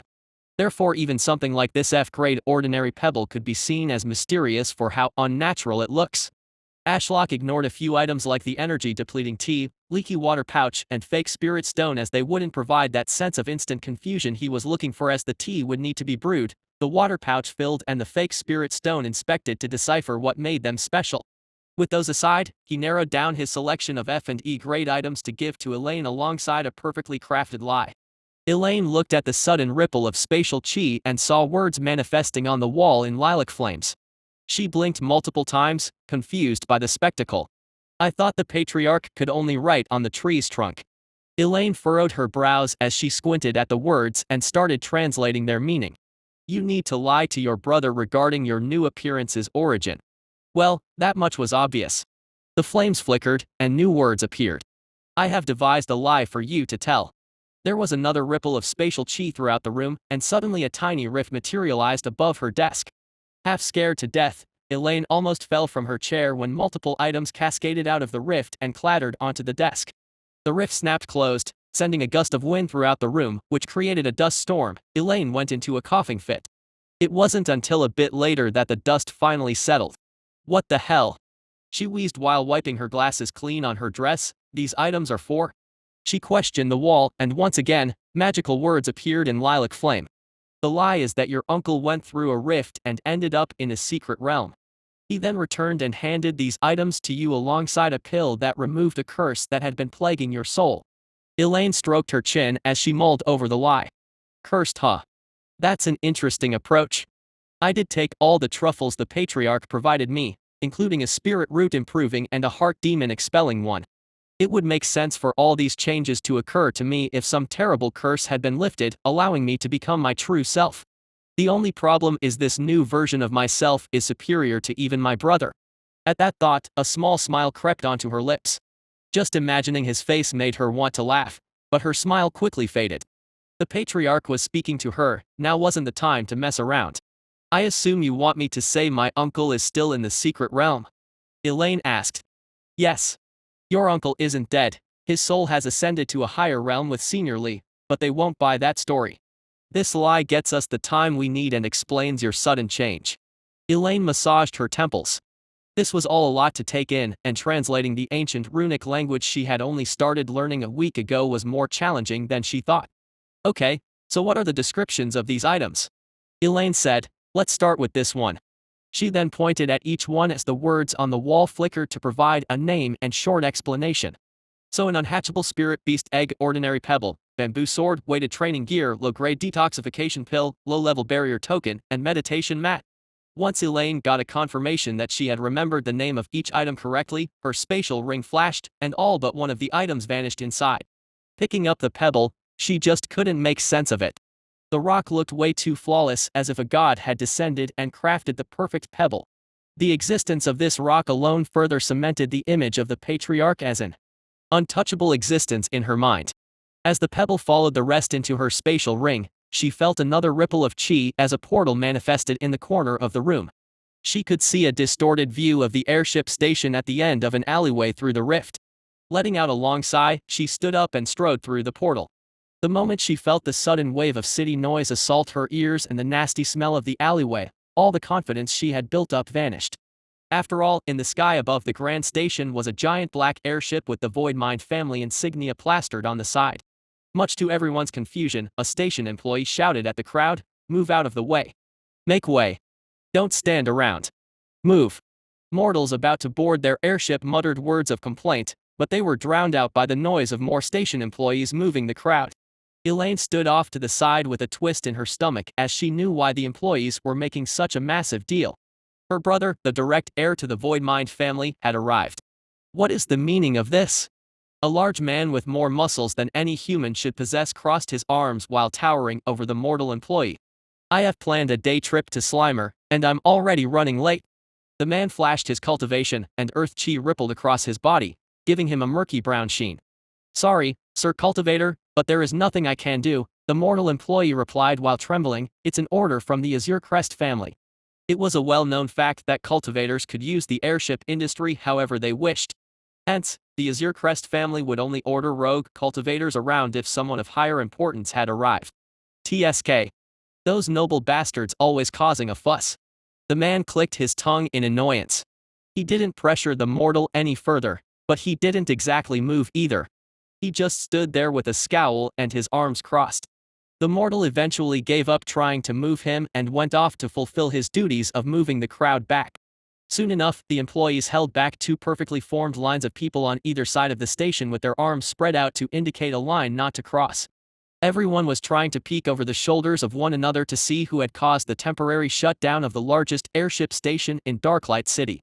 Elaine sighed in a vain attempt to calm her nerves when she saw two people wearing long, flowing black robes flanking a man she knew all too well in the center. Unsurprisingly, Dante Voidmind had changed little over the years they had been apart. Like their father, Dante was even taller than the Earth Affinity cultivator and the two that flanked him by an entire head. Yet he was as thin as a bamboo shoot, with sunken features that made him look like a ghoul. His shifting black eyes glanced around from his vantage point, only partially obscured by his coal-black hair that fell over his face like a waterfall. A Voidmind brat. The Earth Chi cultivator snorted, drawing Dante's unamused gaze. Don't you know shutting down an airship station like this for no other reason than to stroke your ego is rather pathetic? One of the black-robed men tried to step forward to deal with the rogue cultivator but paused when Dante's spindly fingers gripped his shoulder. Without another word, the two attendants hung back and let their lord walk forth to challenge the rogue. Something like an ego has no use to one such as I, Dante spoke, his voice carrying a piercing chill that reminded Elaine of her father and made her unintentionally shiver. The rogue cultivator stood his ground as Earth Chi of the late-stage Soul Fire realm solidified into a barrier over his body. Elaine shook her head. All cultivators were affected by the properties of the Chi they altered their bodies with. And Earth Chi cultivators happen to have an almost suicidal tendency to want to test their defense against anything. Basically, they became muscle-brained idiots. At least Douglas isn't too bad. But he is rather outspoken at times. Everyone has heard about the upcoming alchemy tournament, the rogue snorted, looking at Dante's slim build with disdain. What right does someone like you, who plays with herbs all day, have to mess with my weekend? Dante cocked his head. You see me as weak. His eyes stopped shifting color and settled on an impenetrable abyss that seemed to swallow everything within their sight. An immense pressure pulsed out, flooring all the mortals standing nearby and bringing the cultivator to one knee. His muscles bulged as he staggered back onto 2 feet, but his arrogance was gone, replaced with a mixture of fear and anticipation of a fight. The poor soul fire cultivator realized his folly in challenging a star core. Dante sauntered over with unnerving tranquility. His unhurried strides were marked by an understated elegance, each step landing as though perfectly choreographed. Elaine had always hated this uptight demeanor of her brother that had been carefully nurtured since childhood. You aren't from a side branch, are you? The cultivator seemed to have realized his grave mistake. Even if he managed to win the fight, he would be hunted to the end of the realm for killing a Skyen. And he likely also knew Skyens didn't take insults personally but saw them as an insult to the noble house they represented. To offend Dante was to insult the Voidmind family. No, I don't hail from a side family, Dante spoke as if that were a slur, you are talking to the air. Then let's dance, your majesty, the cultivator discarded all reason and sneered. Then in a vain attempt, he tried to pour his earth chi into the floor to make it rupture, but Elaine saw the entire building light up as the intricate defense formations activated. It was almost impossible to damage this building. Realizing his attack wasn't working, the cultivator tried to lunge forward and punch Dante in the face with an earth chi-empowered fist, but Dante met the punch with his void-coated palm. There was a loud thunderclap as Dante effortlessly stopped the strike. It was almost surreal to watch a man who was more muscle than human get his attack stopped by Dante, whose arm looked like it could snap any moment. I never was one to accept a dance with brutish men, Dante said nonchalantly, now perish. The earth cultivator let out a brief wail as his earth chi barrier was shattered and void chi rippled through his body, devouring his flesh, and within moments all that remained was his pearly white skeleton. Dante stepped back and summoned a white handkerchief to wipe the blood from his fingers as the cultivator's skeleton disintegrated to the ground and joined the soup of organs and blood staining the floor. The entire station was pin-drop silent. Nobody dared to move as they lay on the floor, even after the star core pressure from Dante had subsided. This was the power of cultivation. No matter the outward appearance, Nothing could topple the strength of a superior cultivator. Elaine didn't want to admit it, but she felt excited. Due to the resources provided by the patriarch, maybe by the end of the year, she too could display this kind of godlike power. Sadly, her excitement died out when she realized she was the only person still standing among a sea of mortals sprawled around her. Naturally, their gazes met once Dante had finished cleaning his hand of an inconvenience. "Sister," he half-whispered to himself, as if worried about mistaking someone but still loud enough for everyone to hear. "Is that really you? You look so different." Every pair of eyes in the entire station turned to stare at her. She really wanted to dig a hole and die in it. Chapter 140, Deluded Skyen. After fusing with his children's roots, Ashlock could peer into many buildings by sneaking a route through a window or a doorway. With so many demonic trees throughout the city, people didn't really pay much attention to them anymore and wouldn't find it suspicious seeing roots growing into places they shouldn't. Besides a few rooms in the academy, including Elaine's study, Ashlock also had roots sneaking into the airship station. With the tournament only a few days away from starting, he had long anticipated a rush of new people and potential problems arising in the vicinity of the airship station, so he had made sure that all the demonic trees nearby had roots in and around the station. Due to this foresight, Ashlock could watch Dante Voidmind's arrival. So Skyens are treated like celebrities in this world. Ashlock pondered as he saw Dante Voidmind saunter toward Elaine while flanked by two escorts. His first impressions of the Voidmind Skyen were mixed. Despite what he claimed, it was clear Dante had a sizable ego that he felt needed to be protected. But at the same time, unlike the rogue cultivator, Dante had this air of calmness around him, even when he obliterated someone into nothing but dust. It was all so effortless that it made it impossible to determine his mood, which made Ashlock fearful for Elaine. Her appearance had caused a small crack in Dante's facade, and Ashlock saw a look of genuine confusion on his face for the first time since he arrived. "Sister, is that really you?" he asked Elaine, who opened her mouth but could not form words. Dante frowned, and Ashlock felt his mind tense up. He was mentally prepared to open a portal at any moment to save her. Losing Elaine would be a massive loss for the Ashfallen sect, and he had no interest in entertaining this Dante fellow. "You haven't seen me in so many years, and you have nothing to say to your brother." Dante's voice took on that chill again. "Come with me. We need to have a talk away from prying ears." Ashlock did not like the sound of that one bit. Luckily, he had made Elaine swear an oath of loyalty and secrecy, so the chance of her managing to find a way to reveal the Ashfallen sect's existence to the Voidmind family was unlikely. Elaine didn't even get a chance to react as the two escorts urged her toward the station's exit, and she reluctantly followed her brothers back while fidgeting with her dress and biting her lower lip. "Lead me to the house," Dante instructed one of the escorts, and the man gave his lord a bow before taking the lead. "What house?" Ashlock wondered as he followed them from above with Eye of the Tree God. Even though his roots had slithered their way into many places, the further they walked from him, the less coverage of the city he had, so hearing of a house put him further on edge. "Should I send Larry or Diana to follow them?" Ashlock estimated Dante Voidmind to be around the same stage as him in the Starcore realm. Meanwhile, Larry was near the peak of the Starcore realm, but he wasn't that adept at espionage with his enormous size and lack of stealth capabilities. On the flip side, Diana was simply far too weak to not be detected by Dante's spiritual sense. While Ashlock was lamenting his lacking abilities in intel gathering, the Voidmind group arrived at a house in the noble district. Rich mortals wandered the paved streets with their hired rogue cultivators in tow. They all sent one look at the group and smartly steered clear. The house they stood before was a manor of decent size. Strangely, its windows were bricked up so no light could get in, and Ashlock noticed faint silver lines indicating the entire building was acting as a formation for something. Obsidian-colored doors swung open, and a few maids and a butler walked down the steps onto the manicured front lawn that flanked a gravel pathway. "My lord," the butler bowed, "preparations for your stay have been concluded. Please come inside and make yourself at home." The butler then glanced at Elaine and skillfully hid his surprise behind an awkward cough. "Lady Elaine, it's a pleasure to see you again as well. You should visit more often. Taking care of an empty house brings rust to my knives. Sorry.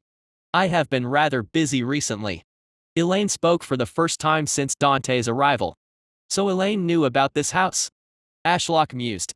Now that he thought about it, since Slimer was the closest city and multiple Voidmind family members were staying here in Darklight City, it only made sense that they had purchased a residence. It wasn't weird for nobles or affluent families back on Earth to have homes in multiple countries to make traveling more comfortable. Enough with the pleasantries, Clive. Dante hurried the conversation along. Prepare the chamber.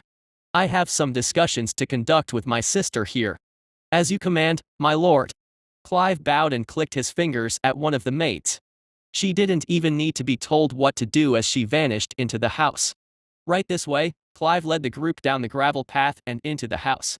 With a resounding thud that showed the thickness of the doors, Ashlock was left helpless. All nearby demonic trees had been removed, and guards patrolled the manor's grounds.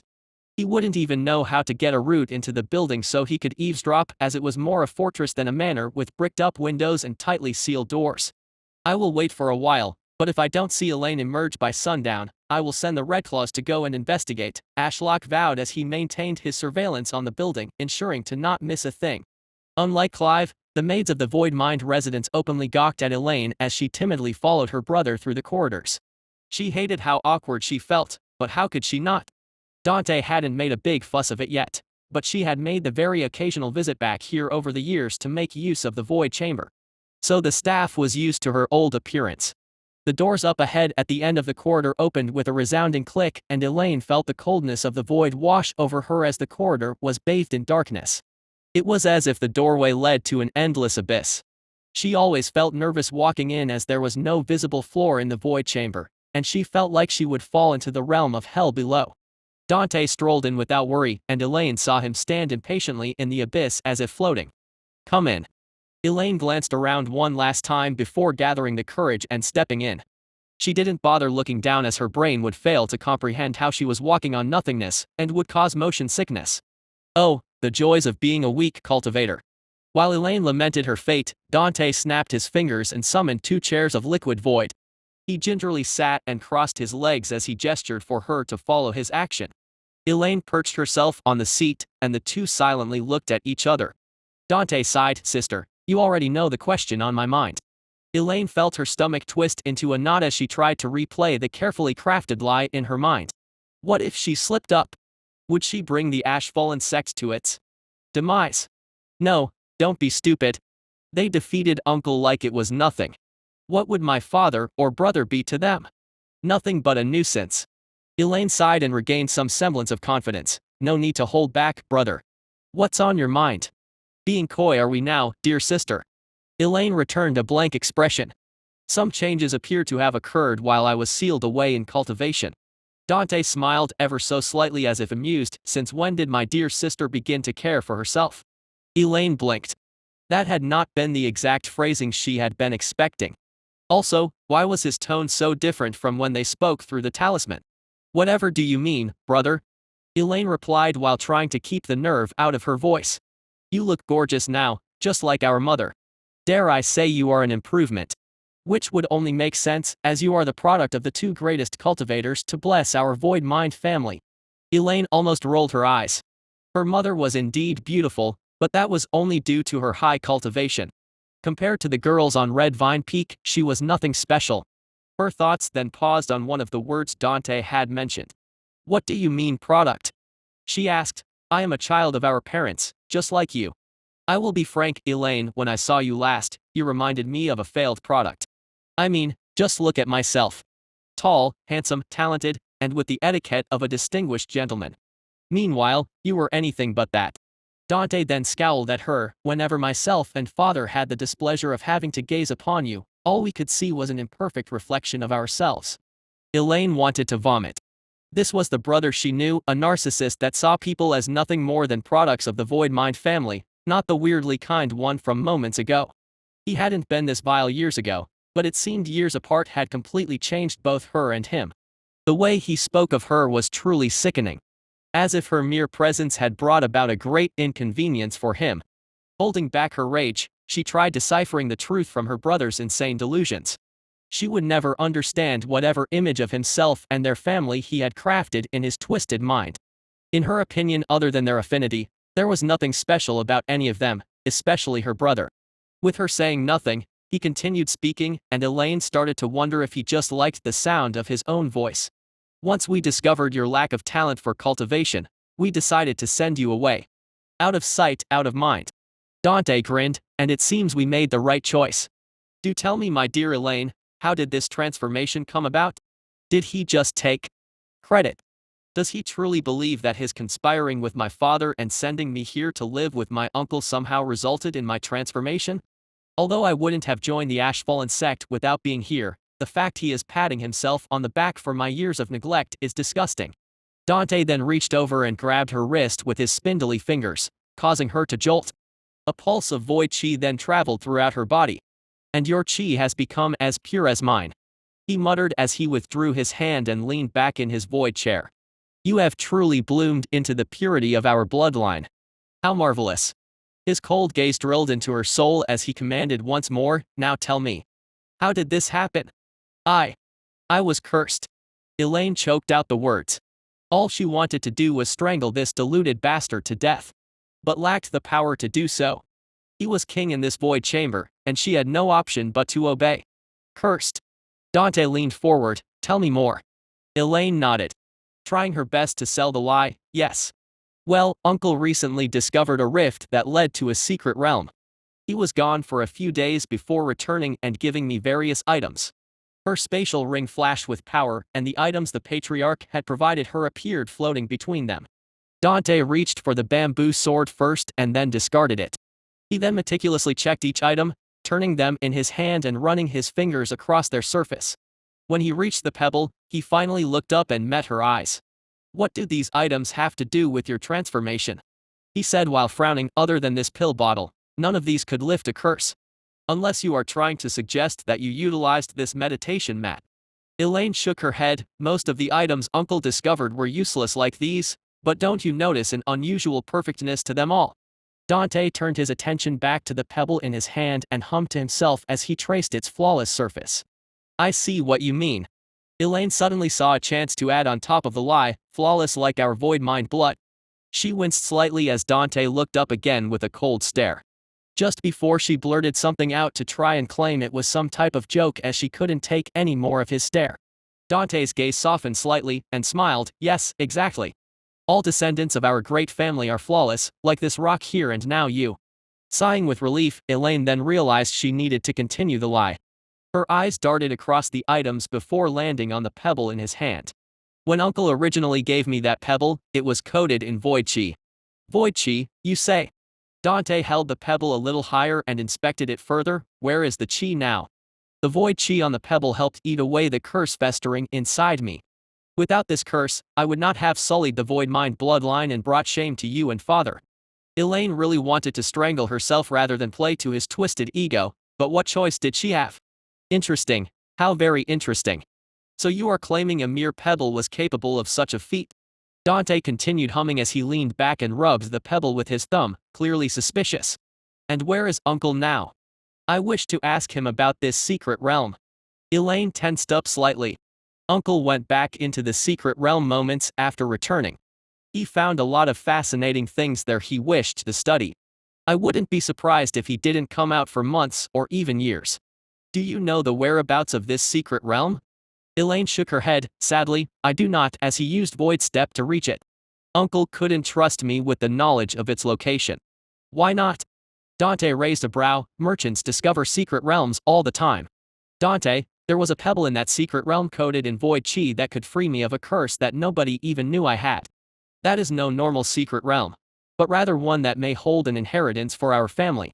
Seeing Dante's shock, she felt the need to calm him down, or at least that is my guess. Be patient, Uncle is strong and will be back in due time. I see, Dante nodded slowly. That would explain why we couldn't reach Uncle despite calling multiple times. In truth, one of the reasons I came here to attend this amateur alchemy tournament was to inquire more directly about Uncle's whereabouts. Oh. And what were the other reasons? Elaine asked. Dante leaned a bit too close for her comfort. His ghoulish face was mere inches away. You see, sister, I'm glad you asked. He whispered, I came to conquer. Conquer? What do you plan to conquer here, brother? Elaine asked while clenching the seams of her dress. Everything. First, I will start with the alchemy tournament to spread our family's good name, and then I will rid Darklight City of the Red Claws. A look of pure disgust accompanied his outrageous claims. You want to be rid of that vile filth that prances around claiming to be cultivators like us. Don't you? Elaine was about to reply with yes to maintain the lie but felt the cold chains of her oath tighten around her soul at the thought. So a lie that could cause harm to the Ashfallen sect will be denied by the oath. What should I say? Why is this bastard such a creep? Can't he stay over there in his chair and keep his weird fantasies to himself? Why does he feel the need to lean over and whisper in my ear? How will you deal with them, brother? Elaine decided to deflect the question while showing agreement in a roundabout way. A burst of haunted laughter escaped his lips, by slitting their throats, of course, like the pigs they are. Honestly, Elaine was struggling to take this lunatic seriously. Even for a Skyen, he was utterly insane. Father has tasked me with overtaking Darklight City now that the Ravenborn Grand Elder is gone and has given me full control over the family's forces. Dante leaned back and drummed his fingers on the liquid void armrest, lost in thought. Elaine bit her lower lip as she tried to find a way to reason him out of it. She disliked her brother and father, but her mother and some of her cousins, like Jasper, were nice, so she would rather not watch her family be humiliated and wiped out. What about the patriarch? Elaine reminded Dante, won't he be furious with you for killing another family? Dante snorted, the Red Claws. Didn't you hear the Winterwrath, Ravenborn, and Evergreen families were killed off recently? Yeah. All of that death, yet there was no word from the Nitros family. That's because they are all replaceable. Dante smirked, the Patriarch could grab 2 random rogue fire cultivators off the street and have them start a new Redclaw family if he so pleased. Fire cultivators are abundant and serve little purpose other than war and alchemy. Elaine hated to admit it, but Dante had a point. If the Blood Lotus Patriarch had to choose between punishing the Voidmind family, which held a rare affinity and a solid political standing, or the Redclaws, which helped fight in wars many decades ago but have fallen into mediocrity in recent years, the choice was obvious. He would pick the Voidmind family every darn time. The problem lay in the fact that the Redclaws were no longer mediocre due to the Ashfallen sect. In fact, Elaine would go so far as to claim the Ashfallen sect was superior to the entire Blood Lotus sect. Now let us cultivate the whispers of the void, Dante said as he ended the conversation and entered deep meditation. While Elaine was busy cultivating the void chi around her and lost in thought about how Dante was leading her entire family to its demise, there was a resounding knock throughout the void. Dante snapped his fingers, and the doorway to the void chamber behind Elaine opened, revealing a distressed Clive. My lord. The aged butler bowed. His forehead was sweating profusely, and he seemed to be panicking.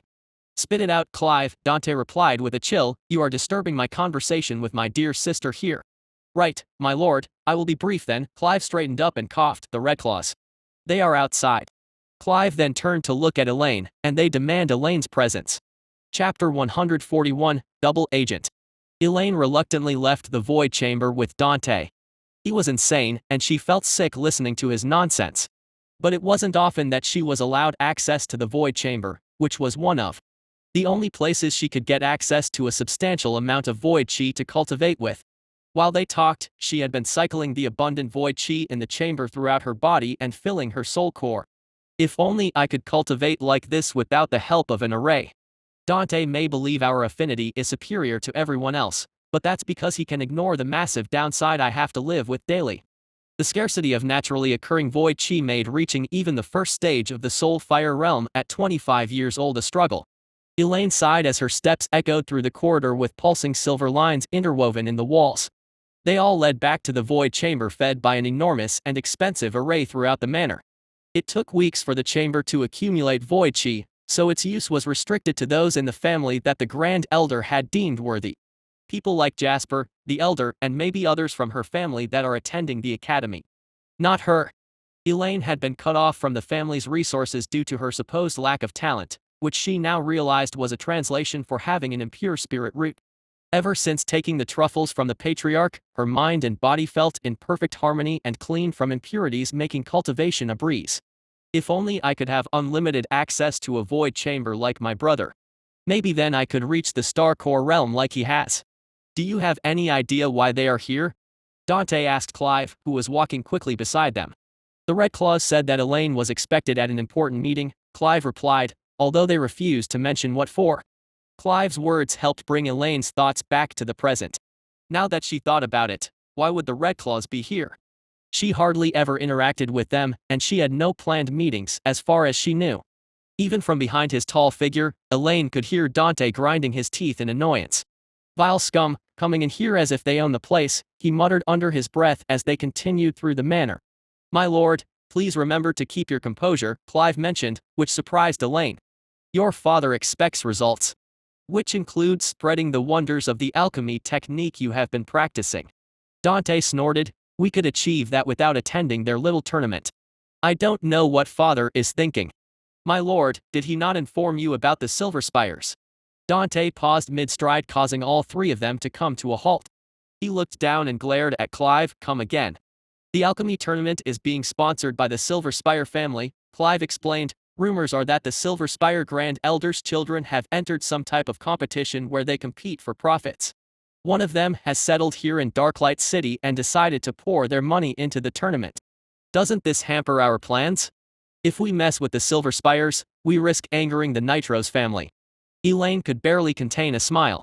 Seeing Dante in such distress over the Silver Spires while she had the image of the seventh son in her mind made the whole thing rather comical. Fret not. We had informants learn that the heir to grace Darklight City was the seventh son. Since when was there a seventh? Dante asked. He's only a few years old, so he was likely birthed during your closed-door cultivation, Clive replied as they began walking again, and since he's so young, we doubt that the Silver Spire family expects much from him, nor does he hold much power over the Silver Spire's forces. I see. Dante mulled as he stroked his chin, so I must still attend the tournament to show face and not mess with the Silver Spire brat's investment. But once the tournament has finished, we can get away with taking over the city? Clive nodded. That's the current plan, although we will continue intel gathering operations in the meantime. There is always the possibility that we may need to postpone our invasion until after the Silver Spire Skyen has left. What a waste of my precious time, Dante cursed, and the trio continued in silence until they reached the entrance hall. Waiting in the middle of the hall was a woman with crimson hair and a stern expression. Elder Margaret, sorry for the wait. Clive switched his tone to that of a friendly host. Lady Elaine was in discussions with Lord Dante. Sorry to interrupt then. Elder Margaret replied while studying their faces with her sharp gaze. However, Elaine had previously agreed to a meeting, and it would disgrace the Voidmind name to break promises with fellow cultivators. Wouldn't you agree, Dante Voidmind? Elaine saw the corner of Dante's eye twitch, his hand clench, and then unclench at his side. It was clear the way a Redclaw was speaking to him in his own home was angering him, but the gentlemanly demeanor he had honed over the decades won out, much to Elaine's relief. That is quite right, Elder Margaret, Dante replied with a fake smile. Elaine failed to inform me of such an arrangement, so please pardon my actions resulting in you having to waste your precious time coming to retrieve her. Elaine stood in silence, but her brain was whirling the entire time, trying to decipher what this meeting could be about. Had she truly agreed upon a meeting and forgotten about it? I said I would meet Douglas for lunch, but I doubt that warrants an elder to collect me. So what is Elder Margaret on about? Well then, we will leave without delay then. Elder Margaret gestured for Elaine to follow as she began to walk toward the ajar obsidian doors. Wait a minute, Dante said, pausing her steps. Yes. Elder Margaret had a blank face. What is the meeting for? Dante glanced down at Elaine. I have yet to conclude my conversation. So I hope she will be returning soon.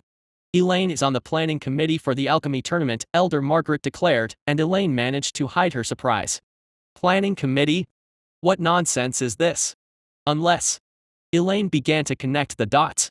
The Redclaws worked for the Ashfallen sect, so they may be here on the orders of the Patriarch.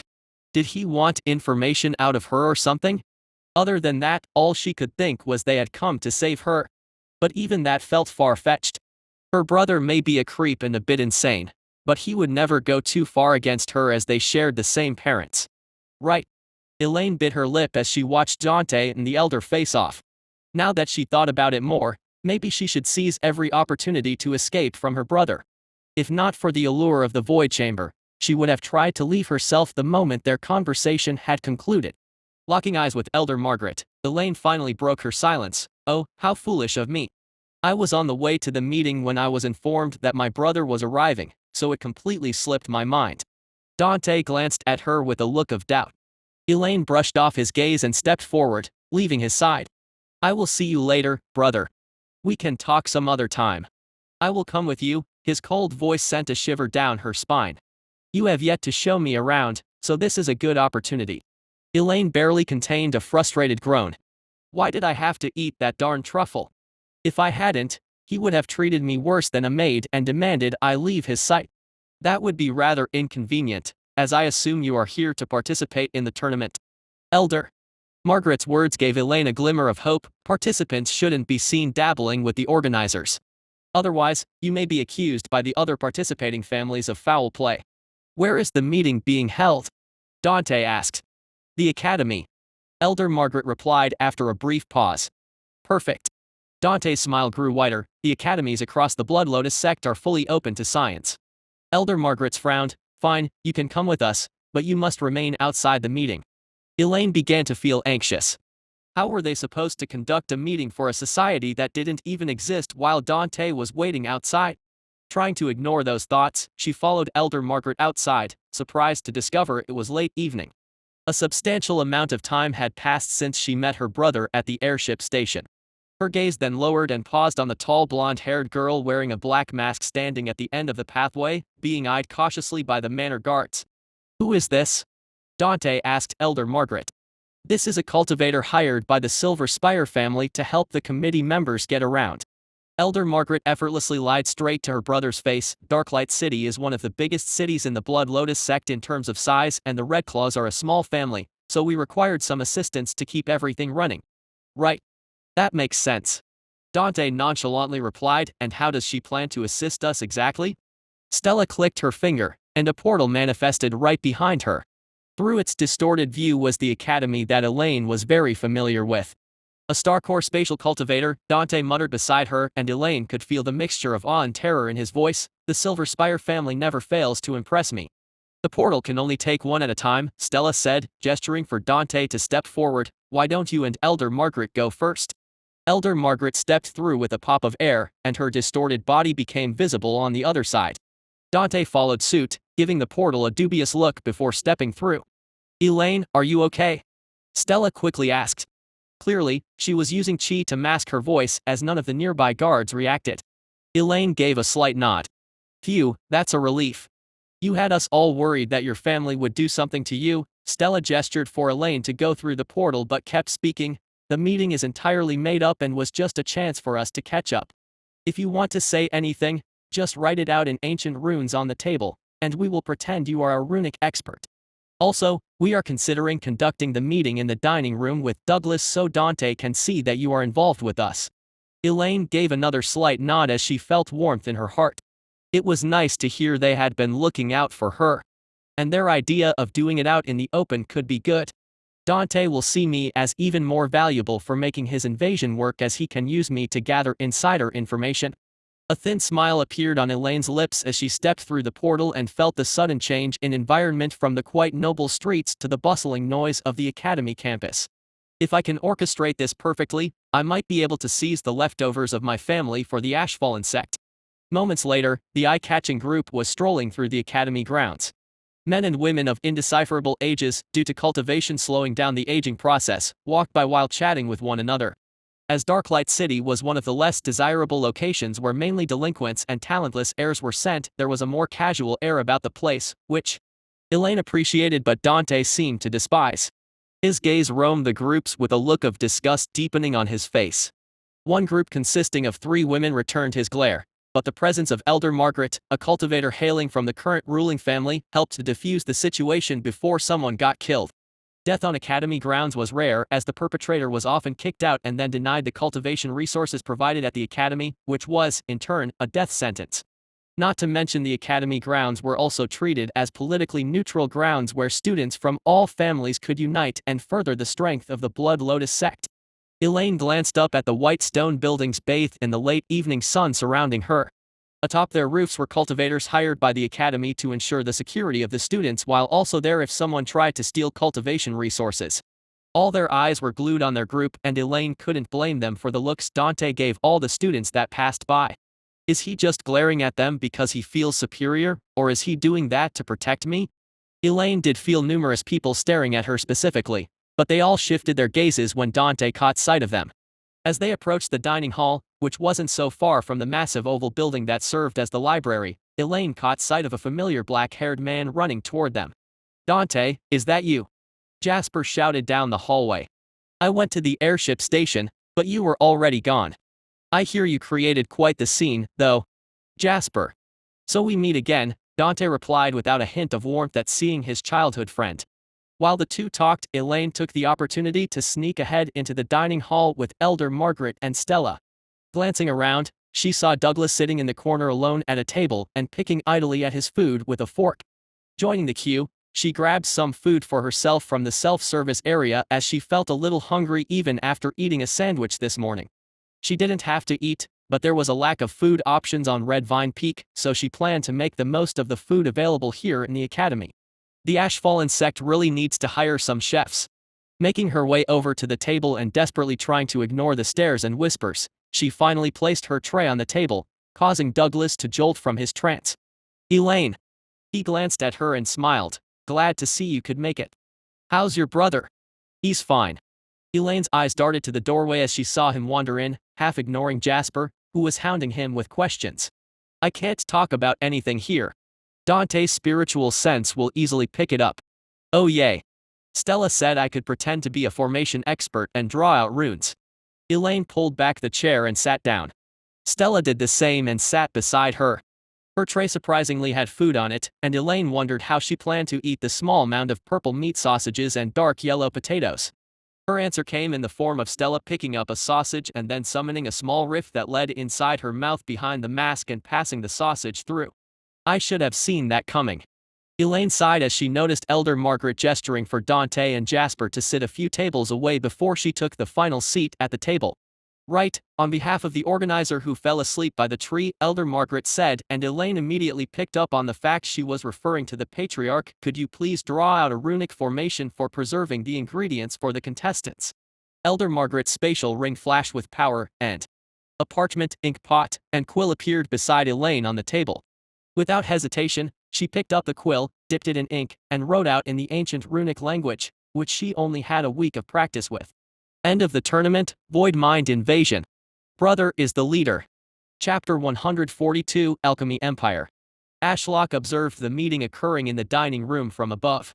As he had planned, Elaine began to write on the parchment in ancient runes, which he and Stella could read without problem. It was almost like a secret language, allowing them to communicate without looking suspicious.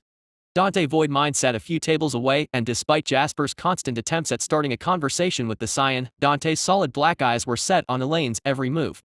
Ashlock could also see ripples of chi emanating from him as if he were a stone dropped into a calm lake. Ashlock waited patiently for Elaine to write out 3 pretend attempts at an array. Clearly, she had zero knowledge about arrays, but Ashlock's language of the world skill effortlessly translated the ancient runic language in his head. At the end of the tournament, there will be a void mind invasion led by my brother. Ashlock read, filling in the gaps where he deemed necessary. The message wasn't that shocking, as the reason for the science participation was dubious at best.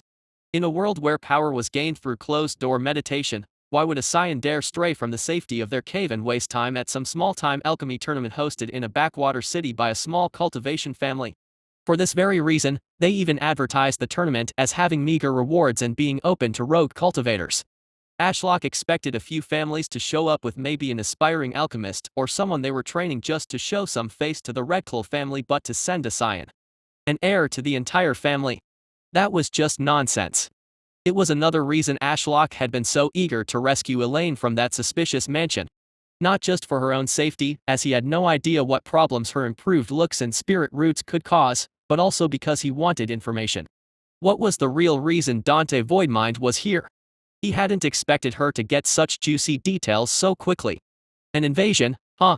Ashlock mused as he eavesdropped on the meeting for a while longer. An hour passed, and the only other thing Elaine felt the need to write out in ancient runes translated to her being fine with watching over her brother, as she also wanted access to something called the Void Chamber. Ashlock wasn't sure what this Void Chamber was exactly, but he could make an educated guess. It was well known that cultivators needed to meditate in areas with chi of their affinity floating around if they wished to advance. So this Void Chamber was likely a place of concentrated void chi. Come to think of it, Elaine has been basically unable to cultivate the entire time she's been at Red Vine Peak, as there's no void chi around, and I didn't let her enter the mystic realm this time. Ashlock felt bad about this revelation.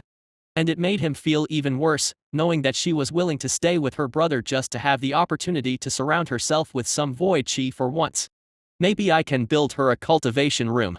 Ashlock sighed, I still need to get Douglas to build that staircase and hollow out the mountain with rooms for everyone. It had been so busy recently that none of them had found the time. After the alchemy tournament and defeating this void mind invasion, I will take a week off and get all hands on deck to turn this mountain into the greatest cultivation abode this realm has ever seen. I just need to find a way to somehow survive. Many void mind cultivators coming here hellbent on taking over my beloved shithole of a city. Which was going to be no easy feat. Killing the void mind elder had been a mixture of luck and Maple coming to the rescue. Neither of those were very reliable solutions or ones that could be utilized at scale against a full-on invasion. Maple, for all the power shoved in such a tiny body, got exhausted after just a few attacks. I do have Consuming Abyss this time round which will let me fight Void with Void. But if the Void Mind Grand Elder makes an entrance, then we might run into problems. Ashlock hummed to himself as he thought of scenarios. None of them looked too good. Why do they even want to invade? Would there be a way to call it off? Reach a peace deal, perhaps? If all they wanted was a chunk of Darklight City or access to the mines, Ashlock didn't mind letting them have some control for a while if it bought him enough time to get strong enough to steamroll them. Ah, whatever. Why can't they let us have our little tournament in peace? Ashlock let out another long sigh in his mind. Alas, his wandering thoughts were interrupted by the sound of multiple chairs being pushed back on the dining room's tiled floor. Stella, Douglas, and Elder Margaret stood up from the table. Since the tournament is so soon, we must meet regularly. Elder Margaret said as per the script he had told her earlier in the day. The dining room is too noisy, so let's meet in your study next time. Ashlock would raise his concerns and ask if peace was an option away from Dante's prying eyes at this next meeting. That's a great idea, Elder Margaret. Elaine gave her a sweet smile. I will look forward to it.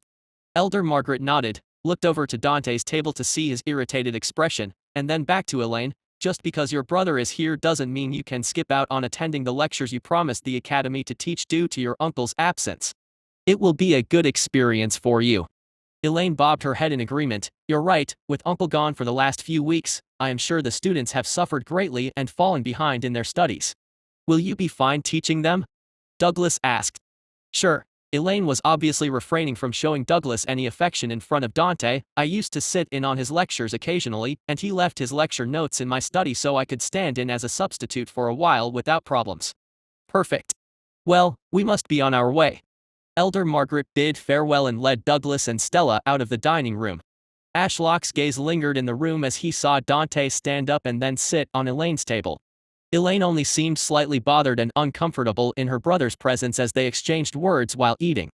Since when did you learn about runes? Dante questioned, and Elaine effortlessly answered, Dante, do you think I was idle these last few years? You would be surprised how much time I have to study random topics such as runes when I don't get to spend any of it cultivating. Dante opened his mouth to say something but then shut it. Elaine had seemingly answered numerous of his other questions with that one statement. A few minutes later, they concluded their meal, and the three void minds stood and exited the dining hall while drawing many stares and whispers. Ashlock watched them walk back to their house, and once he saw they were all safely inside without incident, he sighed in relief. He had half expected Dante to kill someone for looking at him funny the entire way home. With the sun beginning to set, signifying the coming of dusk, Ashlock returned his sights to Red Vine Peak. People were waiting for him. Stella had brought the group back to the peak via a portal, and they were idly chatting while waiting for his presence. The moment he deactivated his skill and used his spiritual sight to look at the group, Stella seemed to somehow notice his attention. Alright, the immortal is present. We can begin the real meeting. Stella clapped her hands and drew everyone's attention. With only a little over a week to go until the tournament, and while we have you here, Elder Margaret, can you give us a summary of the tournament preparations? Certainly, Elder Margaret said as she summoned a parchment to her hand. Other than the Voidmind family that has already arrived, the Starweaver, Terraforge, Skyen, and Azure Crest families are still planning attendance and will arrive shortly. Switching out the parchment for another, she continued, along with them, over 100 rogue cultivators have sent in applications, so we will have a preliminary round where we will filter them out with a quick test. A single testing round? Douglas asked, seems rather harsh. Well, that leads to my next point. Elder Margaret said, cultivation resources used in alchemy are expensive. However, in this rare case, funding isn't the issue but rather the sourcing. We aren't sure if one of our political rivals caught wind of the tournament or if one of the other Silver Spire scions wants to screw over their little brother, but there's simply no market out there for the amount of resources we need for the tournament. That didn't sound good. How did the Red Claws plan to run an alchemy tournament without any ingredients to perform alchemy with? That is why we have a single testing round where we mainly test people's knowledge and give them a single low-grade herb to refine in front of a few judges to see their practical skills. Elder Margaret sighed as she tapped the parchment in her hands, but even with this odd formatting, we still might not have enough resources for a single round due to the hundreds of rogue alchemists attending. Ashlock had many dragon coins and various artifacts and things he could sell if money was the problem. But according to Elder Margaret, money wasn't the issue. Instead, it was a scarcity of resources, likely caused by a rival that wanted to see the tournament fail, that was the problem. Hold on. I have an idea. Ashlock mused as he wrote on his trunk in lilac flames, do you have a complete set of ingredients on hand? Stella translated the words. Elder Margaret nodded, and her ring flashed with golden light. A wooden box filled with porcelain bottles appeared between them. Everything an alchemist could need to make a low-grade body-strengthening pill is within this box. Why low-grade? Stella inquired as she crouched down and inspected the bottles. Cheap ingredients, Elder Margaret replied, either they were grown in imperfect conditions leading to impurities, or they are easier to find alternatives of the ingredients required to make a high-grade pill. Ashlock was glad they had one complete set of ingredients, as that was all he needed. He planned to create an alchemy empire with his system-granted production skills. So a shortage of ingredients was no issue for him. He just needed to add the ingredients to his system's database to grow them with his blooming root flower production skill or even create mushrooms and fruit that mimic or replace the ingredients. Blanketing the area with his chi, he began to use telekinesis to lift up the porcelain bottles and extract the ingredients from them. This was so he could analyze them for his system. Explain each one, Elder Margaret. Ashlock wrote, and she raised a brow, likely confused about his ignorance, but she obeyed anyway. The body-strengthening pill is an easy-to-make pill that has a few key ingredients. First is the chi-flowing grass. She pointed to some plain-looking grass with yellow tips. This grass is known for its properties to facilitate the flow of chi through the body's spirit roots, so it's an essential ingredient for most pills. Ashlock had brought up his blooming root flower production menu and saw the chi-flowing grass added to his list of analyzed flowers. It did surprise him to learn that grass counted as flowers, but he wouldn't complain. Then we have the starlight lotus. Elder Margaret pointed at a beautiful light blue flower that looked like it had twinkling stars growing on its petals. Despite how beautiful they look, they aren't too rare. They can be easily grown in lakes exposed to the night sky. This is important as they only bloom under starlight and absorb cosmic energy. Once plucked, they begin to degrade within days. What is the effect of the starlight lotus? Stella asked in awe. It was clear that Stella was interested in the flowers as she greedily absorbed all of the information. Was it due to that book about alchemy he had given her previously from the Void Mind Elder's stash? It's known to enhance the potency of pills by unblocking muscle tissue. Elder Margaret said, this makes the Starlight Lotus vital for the body-strengthening pill as it will primarily target the muscle tissue. I see. Stella crossed her arms as she contemplated. How do you know so much about alchemy, Elder Margaret? A look of nostalgia overcame the stern-faced woman. Back when the beast tides were less frequent and weaker, and war between the demonic sects raged, we were at our peak. Our versatility in providing firepower on the front lines while also being alchemists and smiths made us invaluable to the Blood Lotus sect. Very few other affinities could do all that at once, so we thrived in the war era. But once the beast tides became more frequent and stronger with every wave, we had to start moving. Not every location the Blood Lotus sect moved to had good access to abundant fire chi, and the demonic sects saw less need to wage war over territory as that land would have to be conceded to the beast tides anyway. Ashlock felt his mind freeze. It had been mentioned in the past about how this was the strongest beast tide yet. But now that Elder Margaret laid it out, he became concerned. Senior Lee had told him the world was dying. And during those flashbacks of previous world trees, he distinctly remembered the feeling of the realms around his roots turning into hellscapes overflowing with demonic chi. By a dying world, is this what Senior Lee meant? Oh, look at me rambling away about the past. Elder Margaret sighed as she looked up at Ashlock's canopy that blocked the setting sun. To answer your question, we have a long history in the art of alchemy. But training up new alchemists is expensive, so as we faded into obscurity in this post-war era, we had to let go of alchemy and smithing to focus on keeping our firepower high just to survive out here. Ashlock had pushed his concerns about the world to the back of his mind and listened to the old woman's tale. He felt sorry for them. In peaceful times like now, those families specializing in something like the Silver Spires with their spatial rings will thrive. It's only in times of war when resources and manpower are limited that the all-rounders are preferred. Most of our knowledge has been lost or sold throughout the many times we have moved. Elder Margaret said as she tapped her head with her finger. But I still remember a lot of it, which I try to pass down to those who will listen to me. Stella grinned. Well, tell me all you know. Elder Margaret lightly chuckled. All right, let's see. The main component of the pill is the dragon marrow.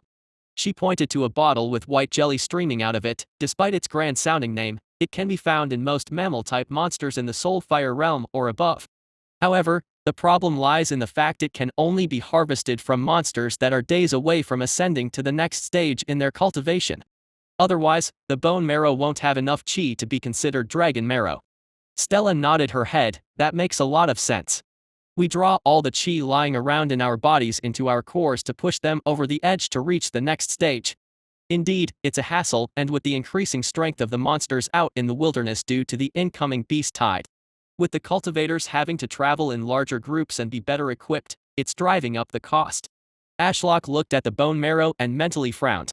That was definitely an ingredient he could not grow, as it had to come straight from a monster.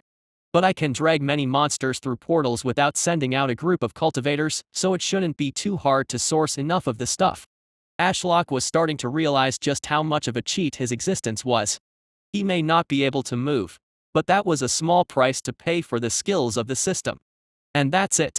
Elder Margaret sighed again. These are the 3 most basic ingredients needed for the body strengthening pill, which was the pill we planned to get the contestants to concoct for the final round. The chi-flowing grass is the ingredient we have in abundant supply. It's the starlight lotus and dragon marrow that's the problem. Ashlock wrote, Elder Margaret, please return tomorrow with 2 aspiring alchemists from your family. I have a solution to this problem. On his trunk after confirming he had added the chi-flowing grass and starlight lotus to his production menu. It was time to expand the farm and the cavern, as producing thousands of these resources was a simple affair for Ashlock. And after listening to Elder Margaret's tale, he decided there was no need to wait for the tournament's conclusion to start production. Even after unlocking the cauldron fruit, he had refrained from using the red claws as he had entrusted them. But times had changed, and the red claws were now an irreplaceable part of the Ashfallen sect. He no longer had any qualms about going all out to improve and level them up. It was about time he returned the red claws to their former glory, one flower, fruit, and mushroom at a time. Chapter 143, Celestial Monolith. Douglas looked over his shoulder as he saw the distorted sunset on Red Vine peek through the shimmering portal. Stella gave him a little wave before the portal snapped closed behind him with a pop of air that ruffled his short hair. With a sigh, Douglas surveyed the large cavern that encompassed his view. His wandering eyes were naturally drawn to the sound of moving water. Built along the stream's banks that ran through the cavern's center were farms with mushrooms and flowers. Stone bridges connected the 2 sides over the slow-moving stream, and on the far side were earthen bowls that contained a large open-top black fruit that resembled a cauldron. The whole place was dimly lit by the mushrooms sprouting from cracks in the ceiling and walls, emitting a soft blue glow. However, there was a recently added light source. Looking to the left, Douglas saw the massive opening that led to the hole that ran throughout the entire mountain, all the way to the peak. It was almost nighttime, so only a slight orange glow made it this far down. Time to get to work, Douglas grumbled as he trudged into the cavern's center. He had made good progress on setting up something to impress the Silver Spires last time, but now that he looked at it again, it was half-arsed at best. Well, I was given the entire night to prepare the place for the alchemist tomorrow. I should be able to turn this into a place I am proud of by then. After all, he was now a few stages higher in the soul fire realm. He flexed his soul core, and light brown flames manifested on his fingertips. Just weeks ago, his soul flame was murky, full of impurities. But now, it was clear and flowed effortlessly through his body. Dropping to one knee, he placed his aflame fingers on the ground and closed his eyes. Humming to himself, he felt as his earthen chi easily penetrated the rock, and soon he had a mental map of the entire cavern in his mind. Every nook and cranny became crystal clear to him, as if the cavern had become an extension of his own body. With a grin, he forced his sixth-stage soul fire to overwhelm the rock around him and mold it to his will. The entire place began to shake as the hard rock softened like clay and shifted around to fulfill the changes he willed upon the world. Thousands of meters of rock above him began to weigh down on the now softened stone ceiling of the cavern. Luckily, with a combined effort of his own chi and the thousands of roots from the patriarch holding the whole place together, Douglas managed to prevent the cavern from collapsing on his head. Bridges sprouted from the ground like worms of rock over the river and farms. Despite the cavern's grand size, he planned to have a multi-layered farm as the cavern had limited floor space. So the bridges over the farms were the first step to this plan. The mushrooms could grow on the lower layer, and then plants could bloom on the upper level. Douglas wondered how the patriarch made flora grow underground when he was clearly a spatial affinity cultivator. But he wasn't going to complain. As the rumbling of the cavern finally stopped, he reeled back his chi and stood up. Glancing around, he felt satisfied. He had created a second layer of stone like a massive bridge over the existing farm held up by pillars. Many gaps allowed for stone ramps that led up to the higher level. He had even created an aqueduct to carry water between the plants on the higher and lower levels. Douglas let out a tired breath as he noticed the absence of the orange light cascading down the hole that led to the surface, signifying it was night. His soul core felt half-used, and it was clear a few hours had gone by while he had been shaping the cavern to his plan. Going for a walk around the place, he followed a pathway that led him through a mushroom farm. Stone pillars marked the corners of each soil patch, holding up the structure overhead. Reaching a ramp, he wandered up to the upper layer. As far as the eye could see, there were hundreds of bare patches of soil with pathways between them. The patriarch should populate these with plants in the morning, Douglas said aloud, stroking his chin. His voice echoed around the cavern, and sudden loneliness overtook him. His hand dropped to his side, it felt cold without the warmth of Elaine's hand. This cavern also felt far more empty without her bright company. Feeling his shoulders sag, Douglas remembered the face of Elaine's brother. Something about his ghoulish appearance and air of superiority irked him. It was hard to believe they were related at all. His ring flashed with power, and the black truffle Stella had gifted him materialized in his hand. He couldn't tell if this was a roundabout way of her calling him ugly. Heh. That's definitely something she would do. Douglas stowed it away again, chuckling to himself. He didn't feel a need to use it just yet. Now, what should I do for the rest of the night? He hadn't expected to finish his plan for the cavern so soon. The difference between his past and present power was unbelievable. Not only had his stage gone up, but his purified soul fire allowed his chi to easily penetrate the rock and move it to his will with a fraction of the effort. A brief flicker of pride and perhaps arrogance clouded his mind. Should I try and challenge one of the girls to a duel? Douglas slapped himself. That was stupid. They would beat him with their eyes closed and one arm behind their backs. He knew all too well how earth chi corrupted his mind, as did all chi types. It was especially noticeable after a sudden leap in power.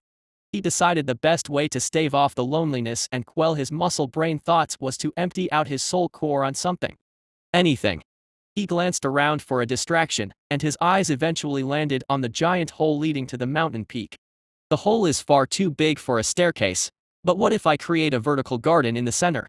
His fingers itched to get started, so he waltzed over with a grin. Ashlock tossed off the grogginess of sleep like a warm blanket on a Sunday morning and spread his spiritual sight in all directions to catch up on what he missed while asleep. After sending Elder Margaret back to the White Stone Palace last night, he told Douglas to prepare the cavern for many more plants he planned to grow once the sun rose. Not that he needed sunlight to grow plants, but he didn't want to tell Douglas that he was sleeping while the man was working hard. Looking around, he saw Stella and Diana cultivating quietly under their chosen trees on opposite sides of the courtyard. A hazy mist of water chi swirled around Diana, and the air around Stella seemed slightly distorted due to the spatial chi.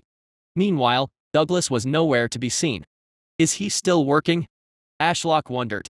I only asked for him to add a few more farms. It shouldn't have taken him that long. A sudden rumbling from the giant hole in the courtyard center drew Ashlock's attention. What the?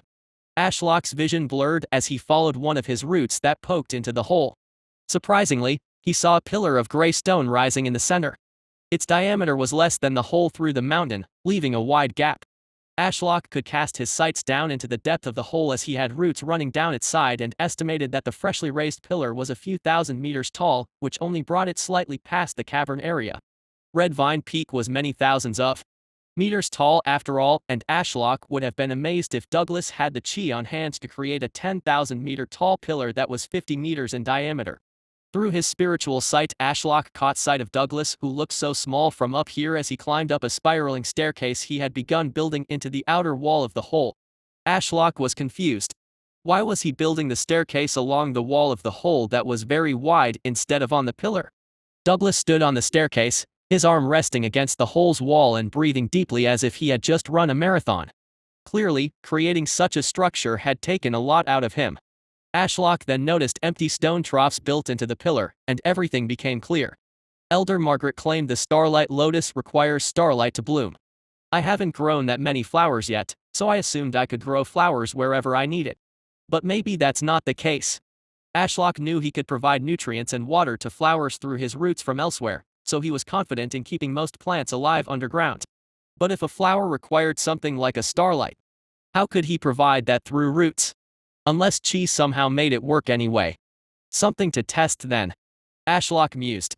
It was clear Douglas had built the pillar as a place for him to grow the starlight lotus in more ideal conditions, so Ashlock sent his roots to begin crawling up the side of the pillar and begin emptying water into the stone troughs. Lotuses needed to grow in ponds, so this was a good substitute. A while went by and Ashlock had finally filled most of them with water that he had pumped from a lake at the mountain's base. However, as he opened his flower production menu to populate them with the starlight lotus, he felt something through his connection with Bob the Ent.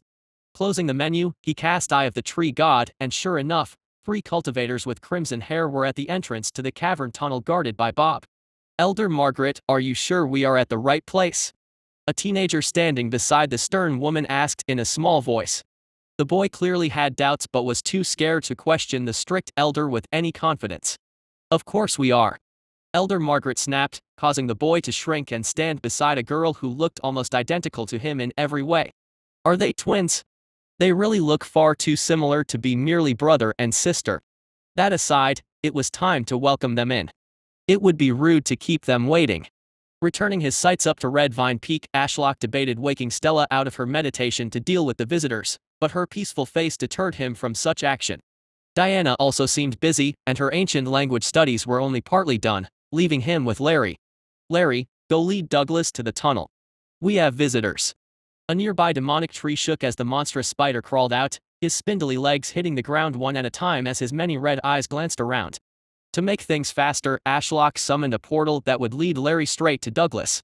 Elder Margaret stared at the weird wooden wall that blocked off the entrance to the cavern she had been informed about.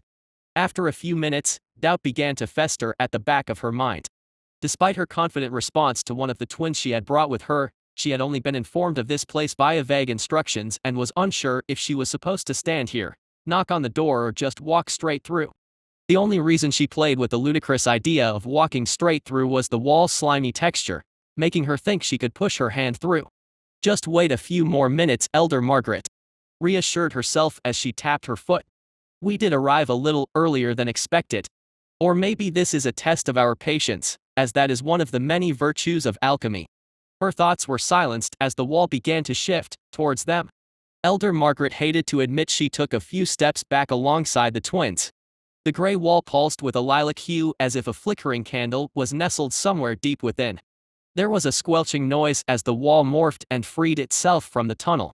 The gray mass surged forward, formed limbs, and then stood up. Moments later, the sun was blocked out by a towering 5-meter-tall ent made from gray slime resembling wood. Between its legs was a dim tunnel illuminated with a blue glow. Elder Margaret was about to take a cautious step toward the now exposed tunnel, but her chi-empowered eyes noticed something big moving in the shadows.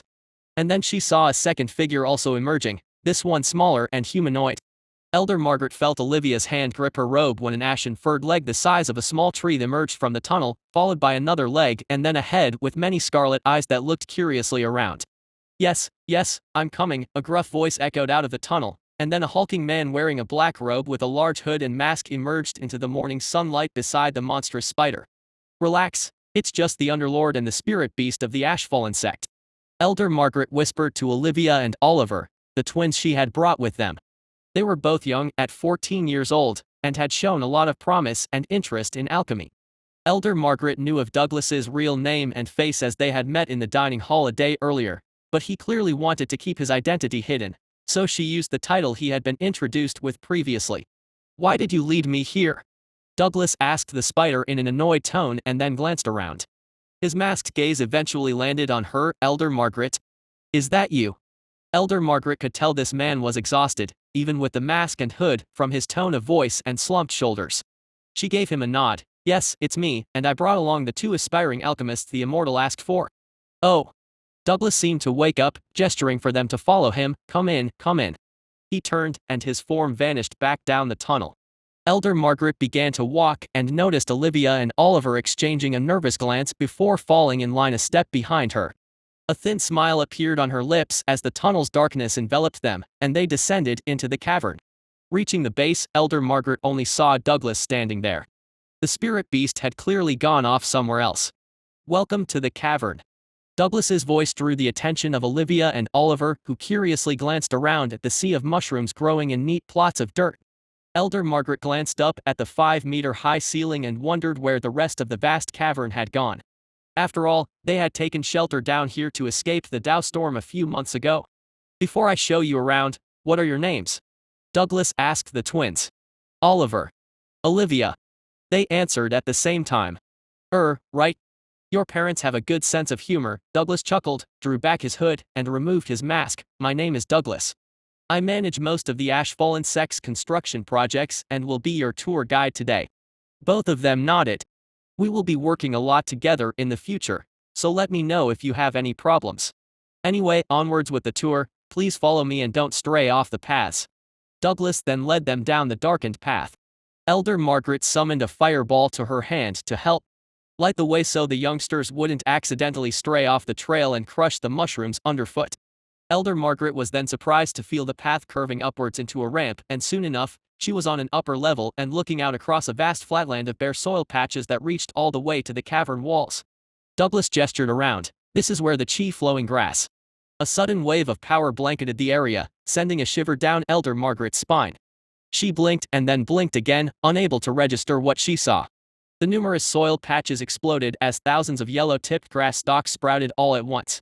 The vast barren land had been transformed into a lush grassland within seconds. Elder Margaret stood witness to this unfathomable miracle, her jaw hanging in disbelief, the mechanics of closure forgotten in the face of an incomprehensible domain over nature. "Will grow." Douglas finished his sentence with a smirk. "How?" Oliver murmured. "So this is the power of an immortal." Olivia mirrored her brother's disbelief. "Come on, a bit of grass isn't that exciting." Douglas began to wander toward a large hole in the cavern off to the side with sunlight pouring down it. Elder Margaret had to disagree, but she followed along anyway, grateful that the twins had been too busy being shocked to catch sight of her shameful face of awe. "Calm yourself. You have seen things as ridiculous as this before. You went into a pocket realm, for heaven's sake." Shaking away the nonsense plaguing her mind, Elder Margaret mindlessly followed Douglas until he stopped. "Whoa," Olivia said as she glanced over the edge into the abyss below.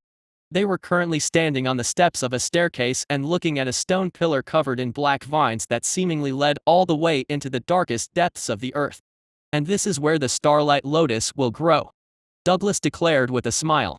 Elder Margaret uttered a disbelieving murmur. "Impossible." Her eyes, however, remained unwaveringly riveted on the pillar. She was skeptical, resistant to accept the potential for the same miraculous spectacle to unfurl again. Despite her doubt, the impossible unfolded once more before her as that same godly pressure descended. The stone pillar pulsed with life, bursting into a breathtaking spectacle as innumerable starlight lotus blossomed from the water-filled crevices. Their magnificent petals, a celestial blue, unfolded like a million stars, had descended from the heavens to bloom, decorating the pillar as if it were a cosmos rising up from hell and challenging the heavens. A once unremarkable stone pillar had transformed into a stunning canvas of floral brilliance, a monolith shimmering with the cosmic beauty of the night sky, an ethereal celestial garden. Elder Margaret collapsed to her knees as she realized the event's gravity. To the immortal, an inconvenience as minor as sourcing starlight lotus could be solved with nothing more than a wave of his hand. She had never felt so small yet full of hope in all her long life. Chapter 144, A Profound Pill. Ashlock felt a little prideful watching Elder Margaret's and the twins' reactions to him growing cultivation resources in the blink of an eye. The system may refrain from giving him many powerful attack skills, but it didn't shortchange him regarding production skills.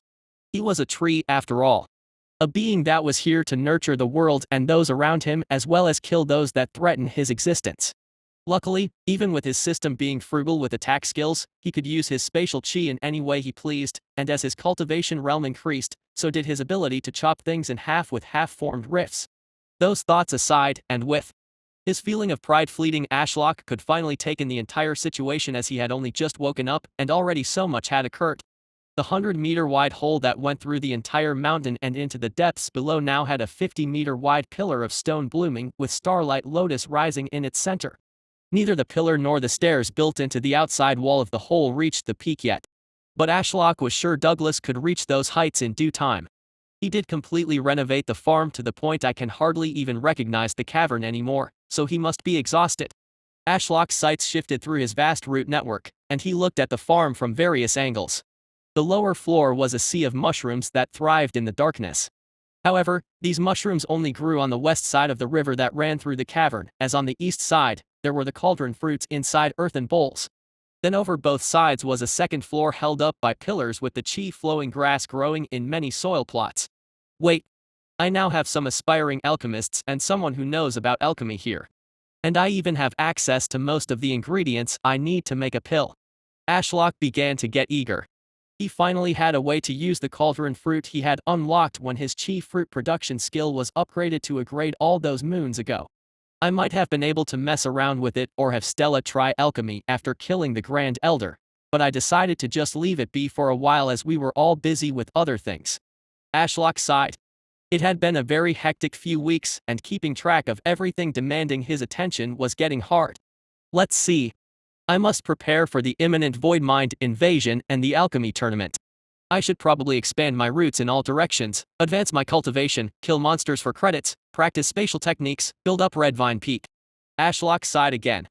Those all sounded like great uses of his time, but with alchemists finally here in the cavern, the wonders of alchemy were calling to him. He had complete confidence in his ability to perform alchemy with his overpowered production skills to grow the best ingredients and the cauldron fruit that allowed him to produce the highest grade pills from the provided ingredients due to his soul flame's purity.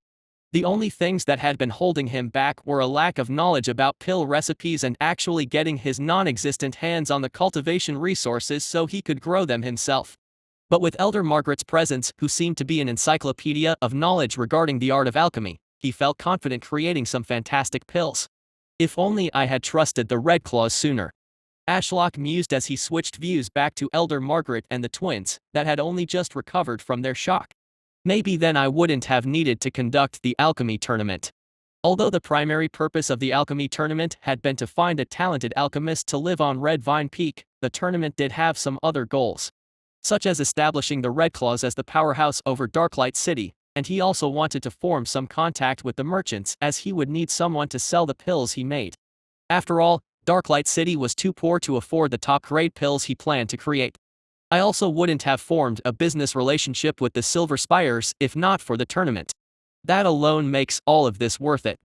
Ashlock naturally didn't know the full extent of the Silver Spire family, but from what he could gather, they were one of the top dogs here in the Blood Lotus sect, and if anyone could afford his pill supply, it would be them. And for just a 15% cut, they are allowing me to conduct business under the Silver Spire name. Even the tournament is protected by their name. Ashlock hummed as his mind drifted down a rabbit hole of thoughts. He was brought back to reality a while later when he heard Elder Margaret speak. "Can I inspect one?" she asked Douglas with a slight tremble in her voice. "One of the Starlight Lotus." "Sure, that should be fine." Douglas turned and then paused as he realized something that Ashlock also noticed at the same time. The hole was 100 meters wide, yet the pillar was only 50 meters in diameter.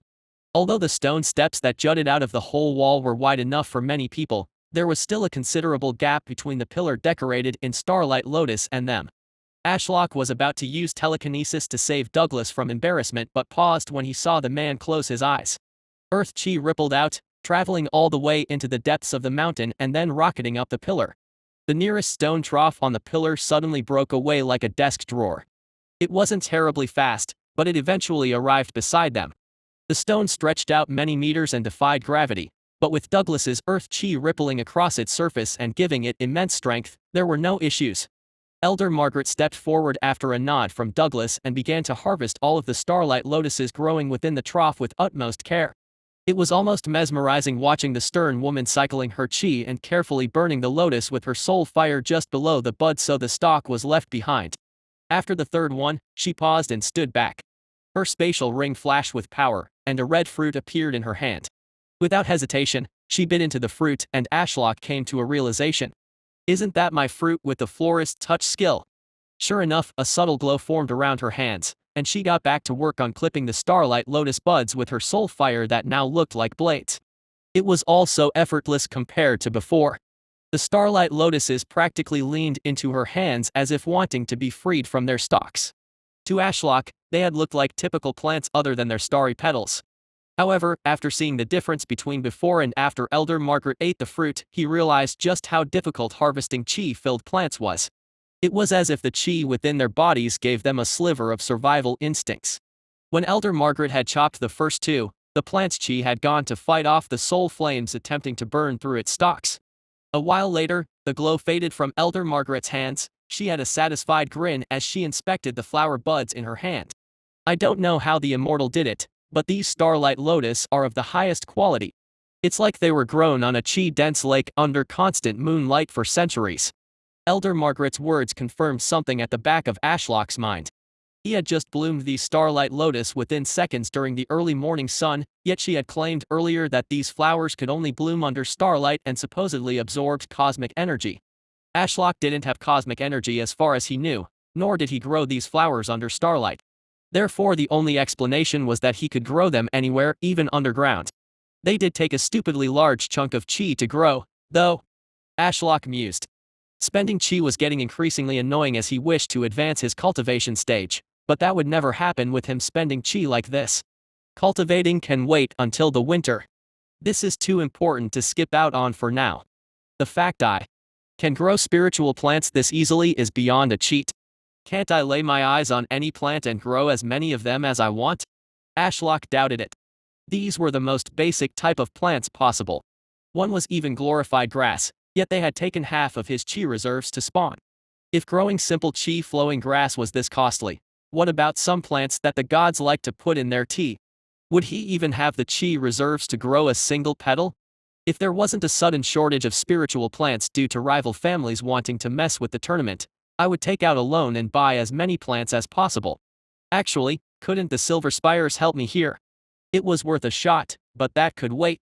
For now, he wanted to try alchemy, or at least watch someone else perform it. While he had been thinking, the group had moved on to the chi-flowing grass and once again Elder Margaret was harvesting the grass by wrapping her hand in soul fire and pulling out the grass in fistfuls. Beside her were the twins, Oliver and Olivia. They were copying the elder's movements and harvesting the grass. However, unlike the elder, who effortlessly pulled out many grass stalks at once, they struggled a lot more and resorted to focusing on one stalk at a time. It was rather amusing watching the two youngsters wrestling with an overgrown grass stalk as it fought back and strengthened itself with its chi. They appear to be in the first stage of the soul fire realm, meaning they successfully formed their soul cores only recently. Ashlock looked a little closer and noticed their crimson flames were very pure. I can see why they were interested in alchemy with spirit roots that pure. However, they will struggle with a soul flame that weak. Luckily, Ashlock had a solution for almost any weakness in a cultivator. Whether it was heart demons, impure spirit roots, or overall weakness, he knew a cure.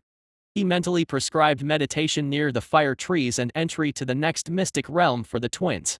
What do we do now, Elder? Olivia asked while her brother wrestled with a grass stalk behind her and fell onto his back with a huff. Elder Margaret looked to Douglas. I assume there are cauldrons somewhere? Sure there are, Douglas nodded and gestured for them to follow him. You can take any ramp down to the lower level and then, if you need to, cross the river and head toward the earthen bowls. Elder Margaret raised a brow while following Douglas but didn't comment further. The group of four didn't end up needing to cross the river, as the nearest ramp led them down to the east bank of the river. Here we are. Douglas paused beside one of the bowls. There are small stairs beside it that you two might wish to use to get a better view as the cauldron is rather large.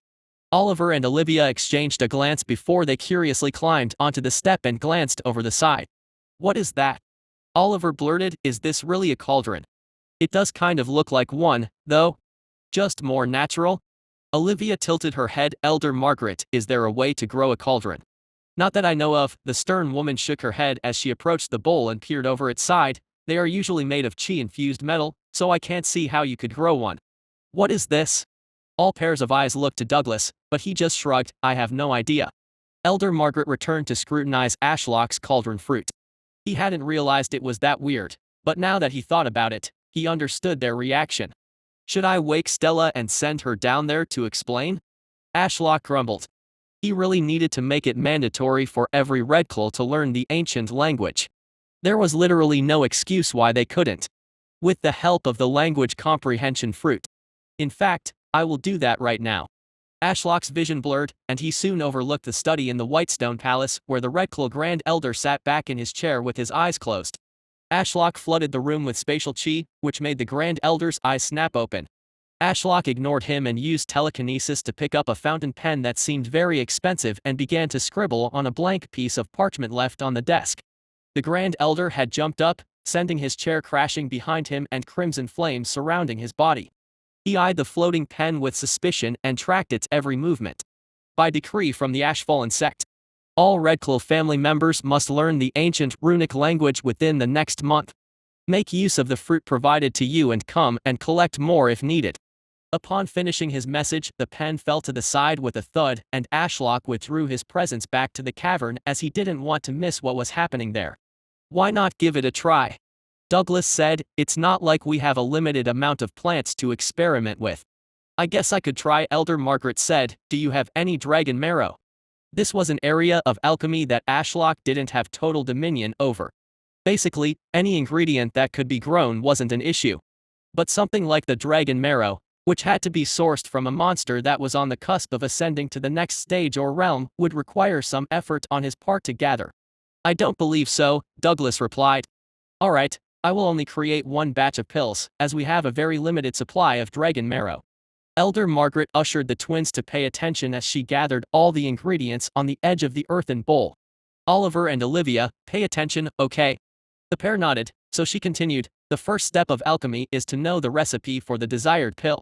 In this case, we have gathered the 3 ingredients needed for a body-strengthening pill."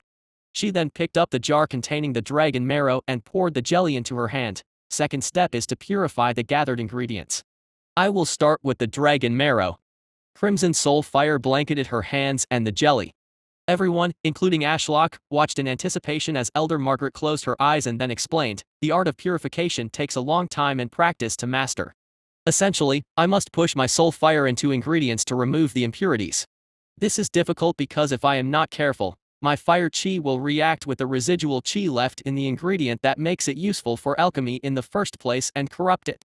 The moment my chi taints the ingredient, it becomes useless." Ashlock could see tiny beads of sweat accumulating on her forehead as she guided her chi through the jelly with expert control. Looking closely, Ashlock could see a black substance, almost like soot, carried away from the jelly by the flames. A tense minute passed and eventually, Elder Margaret let out a sigh of relief and opened her eyes. Her soul fire receded back into her body, leaving an almost translucent blob of bone marrow behind. "I could have done a better job as the speed of purification also affects the quality of the ingredient. But overall, this was a good result." Elder Margaret carefully reached down and placed the jelly in the cauldron fruit. Next up would be the chi-flowing grass. The order isn't that important for this particular recipe, but I have personally always followed this order, so remember it well. Elder Margaret picked up the grass in question, and her flames reappeared. A tense 10 minutes went by as Elder Margaret kept her eyes shut as her crimson flames danced up and down the grass stalk. Eventually, Ashlock saw the green stem begin to turn black and then disintegrate shortly after into a pile of dust. "Elder." "What happened?" Oliver whispered, worried she would snap at him. "Amazing. I simply can't believe it," Elder Margaret muttered while looking at the pile of ash. "Was there something wrong with the chi-flowing grass?" Douglas asked. He had a look of concern as he studied everyone's faces. She shook her head. "Nothing wrong. If anything, the ingredient is so perfect that I struggle to improve it. Only the slightest hint of corruption was present within the grass stalk. So, Elder, Why did you turn it to dust? Olivia asked while inspecting the pile of soot. Elder Margaret ruffled the young girl's hair. I let my competitiveness overwhelm me. It's the fate of all alchemists to see the slightest imperfection in something as a direct challenge, and I sadly lost the duel. Remember when I mentioned that the time spent purifying an ingredient mattered? Olivia bobbed her head under the elder's palm. Yes, I do. Well, this is what happens if you take too long, Elder Margaret said. No matter how careful I am, my soul fire carries its own impurities and slowly corrupts the ingredient I am trying to purify. It's an odd balancing act, and it's why those with the purest spirit roots fare best in alchemy. Removing her hand from the girl's head, she summoned another one of Ashlock's homegrown chi-flowing grass from her spatial ring and tossed it into the cauldron fruit. She then also threw in the starlight lotus without even attempting to purify it. With the top quality ingredients, I have no need to waste time purifying them and can get on to the main event. Unification. Elder Margaret summoned crimson fire to her hands and filled the cauldron with her soul fire. Ashlock noticed that he couldn't feel anything. Likely because the cauldron was a fruit rather than directly connected to his body like a branch or root. Just like cooking a meal, you can't shove all ingredients into the same wok and blast them at the same temperature and expect anything but a burnt clump of mismatched ingredients to come out. Elder Margaret lectured while her eyes were closed. Alchemy is much the same. We must know how each ingredient reacts with one another and how to combine them in the correct order. If I mess up at any stage, I will either waste the ingredients or form a low-grade pill that is no more useful than just chewing on a random bundle of the ingredients.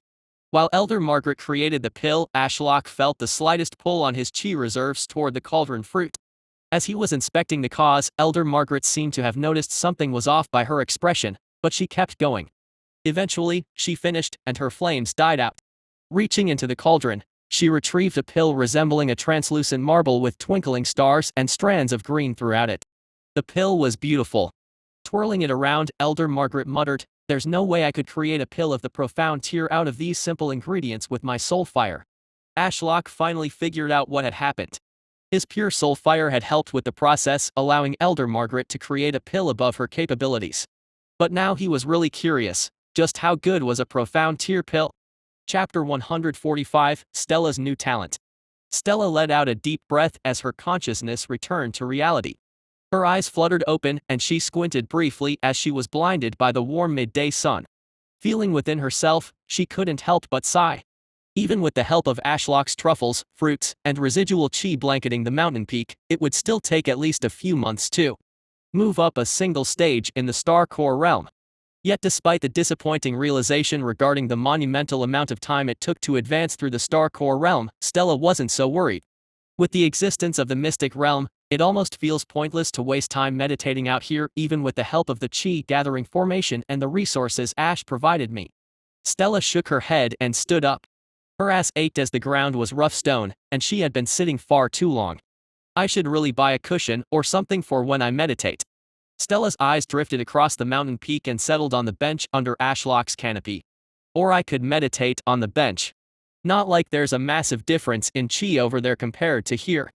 Stella glanced up at the canopy of the demonic tree she had been meditating under and saw it rustle in the wind as streaks of sunlight poured through the gaps. It was beautiful, with its striking resemblance to Ash. Wait. If Ash sees me as his daughter, then are these my siblings? Stella chuckled to herself and patted the tree on the trunk.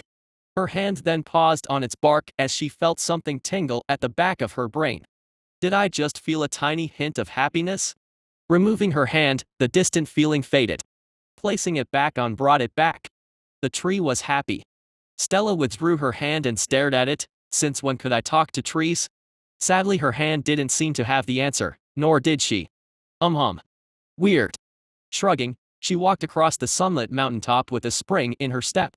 She glanced briefly at the far end of the courtyard, where she could see Diana's silhouette, barely visible through the swirling mist around the group of water affinity demonic trees facing the forest between them and Darklight City. She also noticed Kaida, who was curled around Diana. The snake had grown rather large, which reminded Stella of Maple. Instinctually she reached up and was only half surprised to feel the soft fur of the white squirrel that claimed her head as his throne. Maple sleepily rubbed his head against her fingers, which made her smile. Eventually, Stella made it to the bench under Ash's canopy. Before doing anything else, she used telekinesis to pull a few low-hanging fruits down to her as she needed replacements for the fruit she had eaten before meditating. Let's see.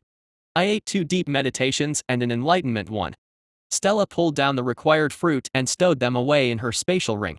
She was then about to ask Ash about today's plans when she noticed his attention was elsewhere. Stella couldn't quite explain it, but she could sense when Ash was asleep or focused on something else. What could be drawing his interest this time? Stella pondered while tapping her chin and glancing around. Her gaze eventually landed on the large hole in the center of the mountain peak, and she suddenly remembered that the Red Claws were supposed to be arriving today. Closing her eyes, she entered the spatial plane, and with a click of her fingers, she materialized a portal before her and walked straight through.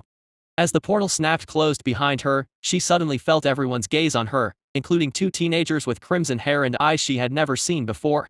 It had been quite a while since she had to introduce herself to new people, and it was made even worse as they were teenagers. Stella found adults easier to converse and connect with compared to children. Perhaps it was because she didn't have a normal childhood, but she never felt she could connect with those younger than her. Relax. You can do this, Stella. Just politely introduce yourself to the newcomers. There's no need to worry. You won't make a fool of yourself. It's not like they can see your face. A slight breeze originating from the hole in the side of the cavern brushed her hair over her eyes, making her blink as it itched her eye.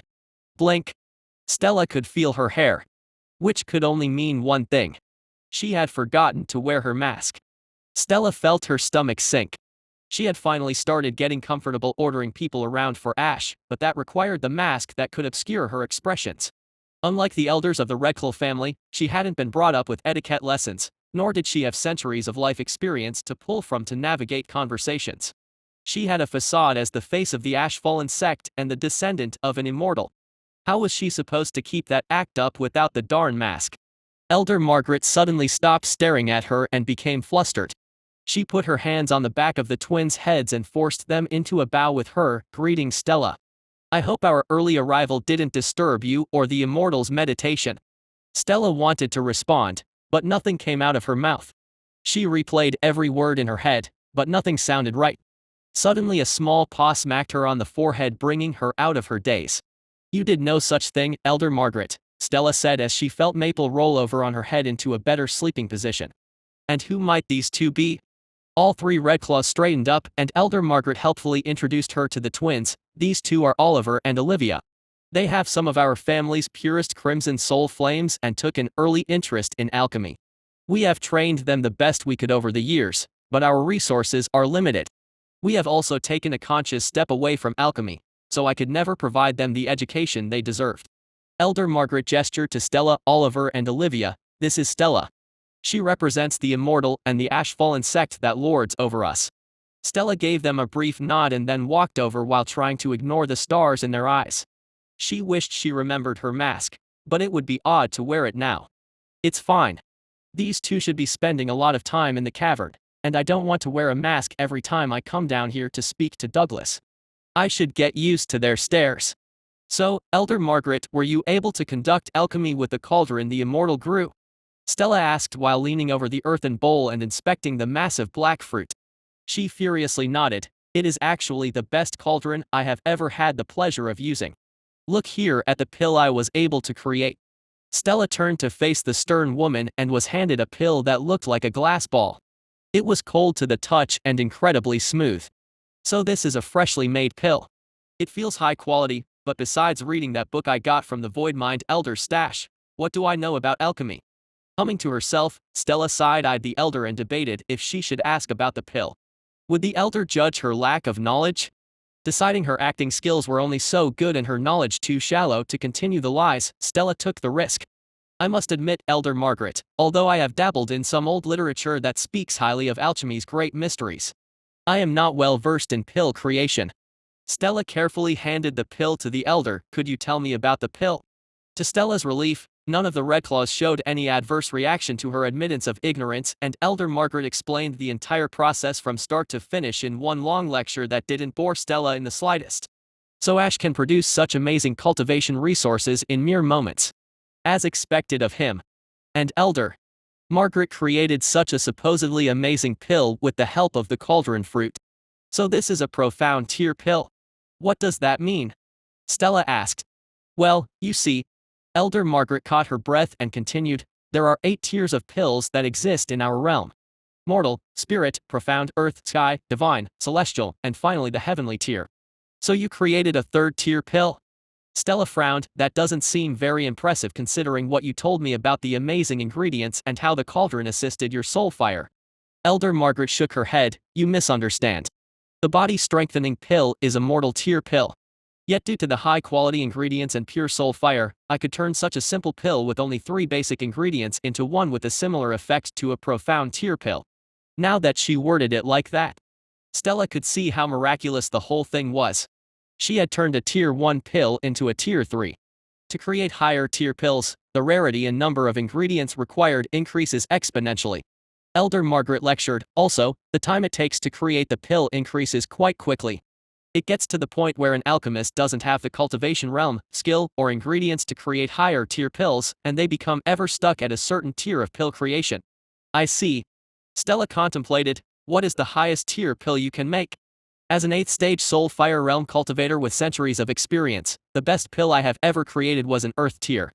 Elder Margaret had a hint of nostalgia in her voice, but I will never create something so high tier again. Really? Stella tilted her head, even with the Immortal's cauldron, ingredients, and access to the mystic realm. Elder Margaret seemed to pause and then her eyes widened, you're right. With his assistance, I should be able to make an earth tier pill before I die. Miss Stella, have you ever performed alchemy before? The male twin, whom Stella believed was called Oliver, asked her with awe in his eyes. Stella wanted to shy away from the enthusiastic gaze but gathered some courage, no, I have never tried before. We can learn together. Olivia piped up. Stella wanted to turn down the offer and learn away from prying eyes, but their enthusiasm rubbed off on her. Alright, fine, show me how it's done. After an hour lecture that she swore was half nonsense, Stella stood before the fruit cauldron with the 3 ingredients needed for the body-strengthening pill laid out before her. The twins were on either side of her, standing in front of their own earthen bowls. Somehow they had turned this into a competition, and unable to say no, Stella had agreed to their challenge on who could create the best pill. Elder Margaret stood behind them and acted as the judge. You may now begin. Stella let out a breath as she focused. Okay, first, I need to purify the dragon marrow. How hard can it be? Picking up the weird jelly substance, she surrounded it in her spatial flames and closed her eyes. In the silence of her mind, she finally found some peace. Now what do I do? Remove the impurities. Stella frowned. Her soul fire wasn't actually hot, so it wasn't like she could burn the impurities away. But spatial affinity wasn't listed in the book as an affinity unable to perform alchemy, so there had to be a way. What about the spatial plane? Her entire reality shifted, and everything became outlined in grids. The lump of bone marrow in her hand seemed like nothing special, but as she focused closer, she noticed the tiny traces of impurities floating about as they were outlined in faint grids that were easy to miss. Stella interjected her spatial chi into the bone marrow through tiny gaps in its jelly-like surface. She then carefully followed shifting pathways to avoid messing with the crystallized chi within the bone marrow. Then as she snaked her chi toward the marked impurities, she noticed the walls of the shifting pathways slowly erode away from her chi. I need to hurry up. Stella cursed as she felt sweat accumulating on her forehead. Her heart pounded in her chest, and her star core lightly pulsed with power. Never before had she needed to be this precise and delicate with her chi control. It was a totally new experience for her. Luckily, despite her lack of experience, her pure chi glided through the pathways effortlessly, and she managed to isolate the impurities moments later. Okay, good job, Stella. Now what? Think. You can't just shatter them with your chi, as that will corrupt the rest of the dragon marrow. Her mind raced as she slowly noticed the corruption of her chi on the pathways. Rather than panic, the time pressure helped her focus. Eventually, she settled on a potentially stupid idea. What if I just teleport the impurities with tiny rifts? Since the impurities shifted around like fireflies, all she had to do was open a rift the width of a hair right in front of where she predicted they would move, and with a tiny pop, it was gone. A minute went by and Stella meticulously removed every trace of impurity she could spot. However, as she was nearly done with just a few to go, She could already see hints of her own chi beginning to corrupt the dragon marrow as the pathways were eroded away. It's too risky to continue pushing to get every last impurity out. I should withdraw here. She wasn't happy about it, but it was important to know when to retreat and take the small victories. Opening her eyes, she saw the dragon marrow in her hand was more translucent than before and almost mirrored that same glass-like appearance as the pill Elder Margaret made. Glancing to the side, she saw Olivia sniffling as she held a blackened blob of dragon marrow in her hand. Olivia, you took too long to remove the impurities and your own chi has ruined the dragon marrow, Elder Margaret said from behind with the voice of a stern teacher, therefore, you are disqualified. Can't I try again? Olivia begged, please. I was so close. Elder Margaret shook her head, you got arrogant, and this is the price you pay. We have a limited amount of dragon marrow, so I can't waste any more on giving you a second chance. She then walked over and looked between Stella and Oliver. Stella, yours is near perfect, and Oliver. Did you even remove any impurities? Why yes, Elder Margaret, look here. Oliver pointed at a tiny pile of ash on the earthen bowl's rim. Elder Margaret snorted, that is a poor attempt, but at least you didn't ruin the precious dragon marrow like your sister. Stella felt a pang of sympathy for the twins, but she could do little for them. I never realized alchemy was this brutal. No wonder most people just focus on cultivation and ignore this path in life. Her eyes wandered across the other two ingredients. If I had to also remove the impurities from both of these, I don't think I would have any patience left to actually make the pill. And yet Elder Margaret said all this is for a tier 1 pill. Wouldn't preparing all the ingredients for an earth tier pill take days? Stella didn't know how to describe it, but knowing how steep the path to becoming a master alchemist was made it all the more appealing. If I became an alchemist capable of crafting pills of the heavenly tier, Ash would be even more proud of me, and I could help him so much more. I know he loves and cares for me now as his own daughter, so I'm not worried he would throw me away. But that doesn't mean I should get complacent. Nobody likes a lazy daughter. With the fire of passion burning in her chest. Or was that her star core? Either way, she gathered the 3 ingredients that were all prepared and threw them into the cauldron she bathed in her soul fire. Honestly, this was the stage she had absolutely no idea what to do. Elder Margaret had described it as cooking a meal. But she had never cooked before. Ash always provided her fruit, and sometimes she feasted on birds that were prepared for her by Diana. Closing her eyes, the spatial plane did help with manipulating the ingredients more precisely, but the actual combining of them was a mystery to her. Do I wrap the chi-flowing grass around the dragon marrow like a dumpling? Stella did that, and all she noticed were hints of corruption seeping back into the ingredients, which made her panic a little. However, right as she was going to try and unravel them and try again, she felt something lovingly embrace her soul fire. Lilac flames, far purer than her own that could only belong to Ash, blanketed the clump of ingredients and helped keep the corruption at bay. Thank you, tree, Stella muttered under her breath and smiled. The sensation of a caring parent helping her while learning something new warmed her heart as it wasn't a feeling she was used to. The sudden help allowed Stella to try different combinations of the starlight lotus, chi-flowing grass and dragon marrow without worry. Soon she was getting the hang of it, and 10 minutes later a pill rose from the cauldron. Stella retrieved it and frowned. It was clearly a lot worse than Elder Margaret's, with a dark cloud overshadowing the sparkles of the starlight lotus and the lush green of the chi-flowing grass within the glass marble. She was disappointed but also proud. This was her first ever attempt at trying alchemy, after all. Turning around, she handed the pill to Elder Margaret and the 3 Red Claws, and even Douglas started at it in awe.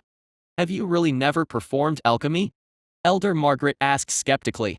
Even with the hints of corruption, this is a high-grade mortal tier pill, or perhaps even a spirit tier pill.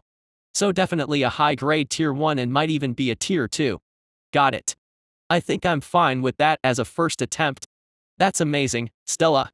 Olivia gave her a bright smile despite the redness in her eyes from tears. Oliver also nodded in approval, mine was a dud. I corrupted the ingredients in the cauldron.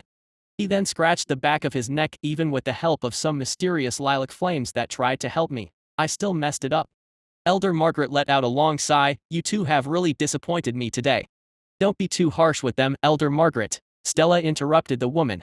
They are still young and have a lot of time to grow and improve. The 2 twins looked at her as if she was their guardian angel. For some reason, she felt no need to shy away from their gazes. Perhaps it was because they had gone through a trial together. Elder Margaret was about to reply when she suddenly paused. Her spatial ring flashed with power, and a talisman appeared in her hand. It glowed with power. Stella noticed a sliver of the Elder's chi enter the talisman, and then it seemed like she was listening to something. Everyone waited patiently, and eventually, Elder Margaret furrowed her brows. The Grand Elder has called an emergency meeting. Apparently, the Ashfallen sect has given us a decree. Stella, you wouldn't know anything about it, would you? Stella thought long and hard, but nothing came to mind, so she shook her head. Must have come straight from the immortal. I could go and ask him for you? No, it's quite all right. Elder Margaret waved her off. I will head back now to hear what the Grand Elder has to say. Can I leave the twins here? Stella glanced between the teens and sighed. I guess so. Great, see you all later. Elder Margaret turned and was surprised when a rift manifested before her, showing the courtyard of the white stone palace. Without hesitation, she stepped through and vanished. Stella let out another sigh as she saw the two eager teenagers gaze at her. What am I supposed to do with them? Should I take them to the mountain peak and let them cultivate under the fire trees? And what the hell was that decree Elder Margaret was going on about? Chapter 146, Hunting with Titans. Grand Elder Redclaw frowned as he gazed out his study's window at the distant red vine peak. A perpetual mist swirled around the mountain, obscuring everything but the tips of the demonic trees from his curious gaze. I wonder what goes on over there. His wandering thoughts were interrupted by frantic footsteps that echoed beyond the thick wooden doors of his study. He turned to face them just in time to watch a worried-looking middle-aged man push them open. Elder Brent, welcome. Grand Elder. What has the Ashfallen sect decreed of us? Calm down and wait for the others. The Grand Elder smiled reassuringly. It's not that serious, so calm yourself. Oh, thank the heavens. Elder Brent let out a breath and respectfully stood beside his desk. But his crossed arms and drumming fingers showed his impatience. Moments later, Elder Mo strode through the ajar doors with his spirit flame hammer still in hand. The Grand Elder looked at it with slight envy for a moment, but alas, he could only blame himself for not being deemed worthy of the Immortal's inheritance. So long as we keep on the good side of the Ashfallen sect and the Immortal continues to grant us access to that mystic realm, there will be a next time for me. I'm sure of it. Grand Elder, you called? Elder Mo asked and also gave a friendly nod to Elder Brent. Once Elder Margaret arrives, I will explain everything, but until then. How goes the forge, Elder Mo? Enjoying life as a smith? Elder Mo grinned, of course I am. If anything, I lament the fact I didn't pick up the hammer sooner. Any progress with making weapons containing your will? Elder Brent asked from the side. I have. Elder Mo approached the desk, cleared aside some papers, and with a flash of power from his spatial ring, a sword manifested on the desk. Still a work in progress, but I forged this thing myself from scratch. Elder Mo awkwardly scratched the top of his balding head. I'm having to learn smithing on the job, so it's rather amateurish in quality. The Grand Elder had been holding back his opinion out of respect for his lifelong friend, but had to agree with Elder Mo it was the work of a beginner smith at best. The blade wasn't straight, the edges were dull, and it looked like a basic steel sword that even a mortal might sneer at. Elder Brent, try picking it up. Elder Mo had a mischievous grin that made Elder Brent raise a brow. Is it cursed, or something, Elder Mo? Why are you grinning at me like that? Just pick up the darn sword. Do you really believe I would try to harm you, my good friend? Elder Mo chuckled. If you don't dare, perhaps the Grand Elder will. The Grand Elder studied Elder Mo's suspicious demeanor. He had to admit he was curious now. What could make his old friend act like this?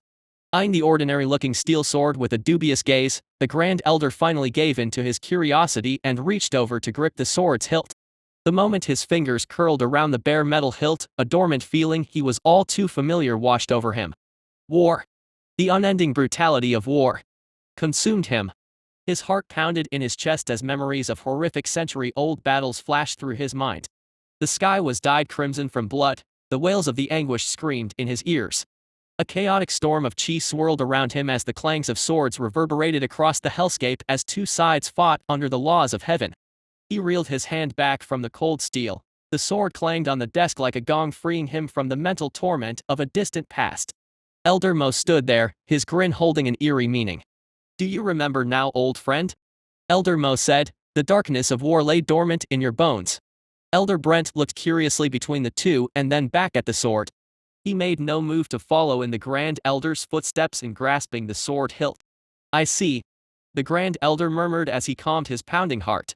So this is what it means to imbue your will into a sword with spirit fire. Elder Mo nodded thoughtfully. With every impact of my hammer on molten metal, another memory was imbued. I might have gone a little overboard, but the idea was to have a sword that, when held by someone, would give them the overpowering feeling of being on the battlefield. I thought it would make a good training weapon. I can see the direction you were going for, but perhaps lock that one away. The Grand Elder's gaze lingered on the sword hilt. He felt his fingers itch as if wanting to grasp it again, to relive those glorious death-filled days. After all, he was a retired man of war who still craved his enemy's blood. Elder Mo's ring flashed, and the sword vanished. The brief moment of thoughtful silence was broken with Elder Margaret entering the study. The Grand Elder gave her a nod to welcome her and then clapped his hands. All right, with everyone here, we can begin. He pointed toward the parchment on his desk with the ancient runic language scribbled in half-dried ink. Who here can read this? All three elders crowded around the desk and scrutinized it. I know this is the ancient language. Sadly, I haven't gotten around to learning it yet. Elder Margaret said, What does it say, Grand Elder? It was such a perfect reaction that he couldn't help but chuckle. It's a decree straight from the immortal. He wrote it himself with that fountain pen. All of their gazes landed on the fountain pen as if it were some divine artifact. The Grand Elder cleared his throat and then translated to the best of his ability. The immortal wants us all to learn the ancient runic language within the next month. Then after a pause to let everyone digest the words, he continued, with the help of those language comprehension fruits, I bet you can all learn it within days. Was that it? Elder Brent furrowed his brows. I can see how learning the language could be useful, but did you really call the meeting just for that? The Grand Elder chuckled, Of course not. We are all so busy that we haven't had a spare moment to catch up, and I thought this was a fitting occasion. He smiled at Elder Margaret. You took two promising alchemists from our family over to the Ashfallen sect today. How did that go? A sigh escaped her lips. Did something go wrong? The Grand Elder studied her disappointed expression and felt a hint of worry fester in his stomach. Mixed results, to say the least. Ugh, I'm just so embarrassed. Why? What happened? I don't know if they got nervous or I had high expectations, but both failed to create a pill. Elder Margaret frowned. Well, that's only to be expected, the Grand Elder said calmly as he drew back his chair and sat down. They have only been practicing for what? A year now? Most alchemists take a decade before they can produce pills on demand like that. That's true, but look at this. Elder Margaret summoned a beautiful pill and handed it to the Grand Elder. All the other elders also curiously leaned in to inspect it. Is this a profound tear pill? Elder Brent frowned. Wait, a profound tear body strengthening pill? Did you make this? Why would anyone waste such high-grade resources on such a basic pill? You know we are short on resources for the alchemy tournament already, so to go around wasting. Elder Brent, be quiet. Elder Margaret snapped. The man grumbled and stepped back. It wasn't a waste. The resources to make this pill weren't even ours. I know you will find it hard to believe, but I saw the immortal grow thousands of chi flowing grass and starlight lotus within seconds. It was the most magical experience of my life. Even better than the mystic realm. The Grand Elder's eyes widened and he looked back at the profound tear pill in his palm. So you're telling me the ingredients for this pill were grown in seconds by the immortal? If you aren't lying, then that Silver Spire brat has signed the deal of a lifetime. Indeed, they have, Elder Margaret replied seriously. So why were you upset with the twins again? The Grand Elder asked, steering the conversation back to the original topic. Elder Margaret's ring flashed with power and a less impressive but still very well-crafted pill appeared. This was made by Stella. She placed the pill onto the desk. She has never done alchemy before. Impossible. Elder Brent blurted out as he scooped up the pill and inspected it. That's simply impossible. Even if the ingredients are devoid of impurities, it would still take godlike intuition to merge them into a spirit tier pill on their first try. The Grand Elder seized the pill and ignored Elder Brent's protests as a wide grin formed on his aged face. Knowing someone like the immortal was one thing, but having a connection to a master alchemist was another. It would appear his fortune kept rising the longer he was associated with the Ashfallen sect. He couldn't help but reminisce about the day he encountered Stella and the spirit beast and surrendered his family to them via an oath.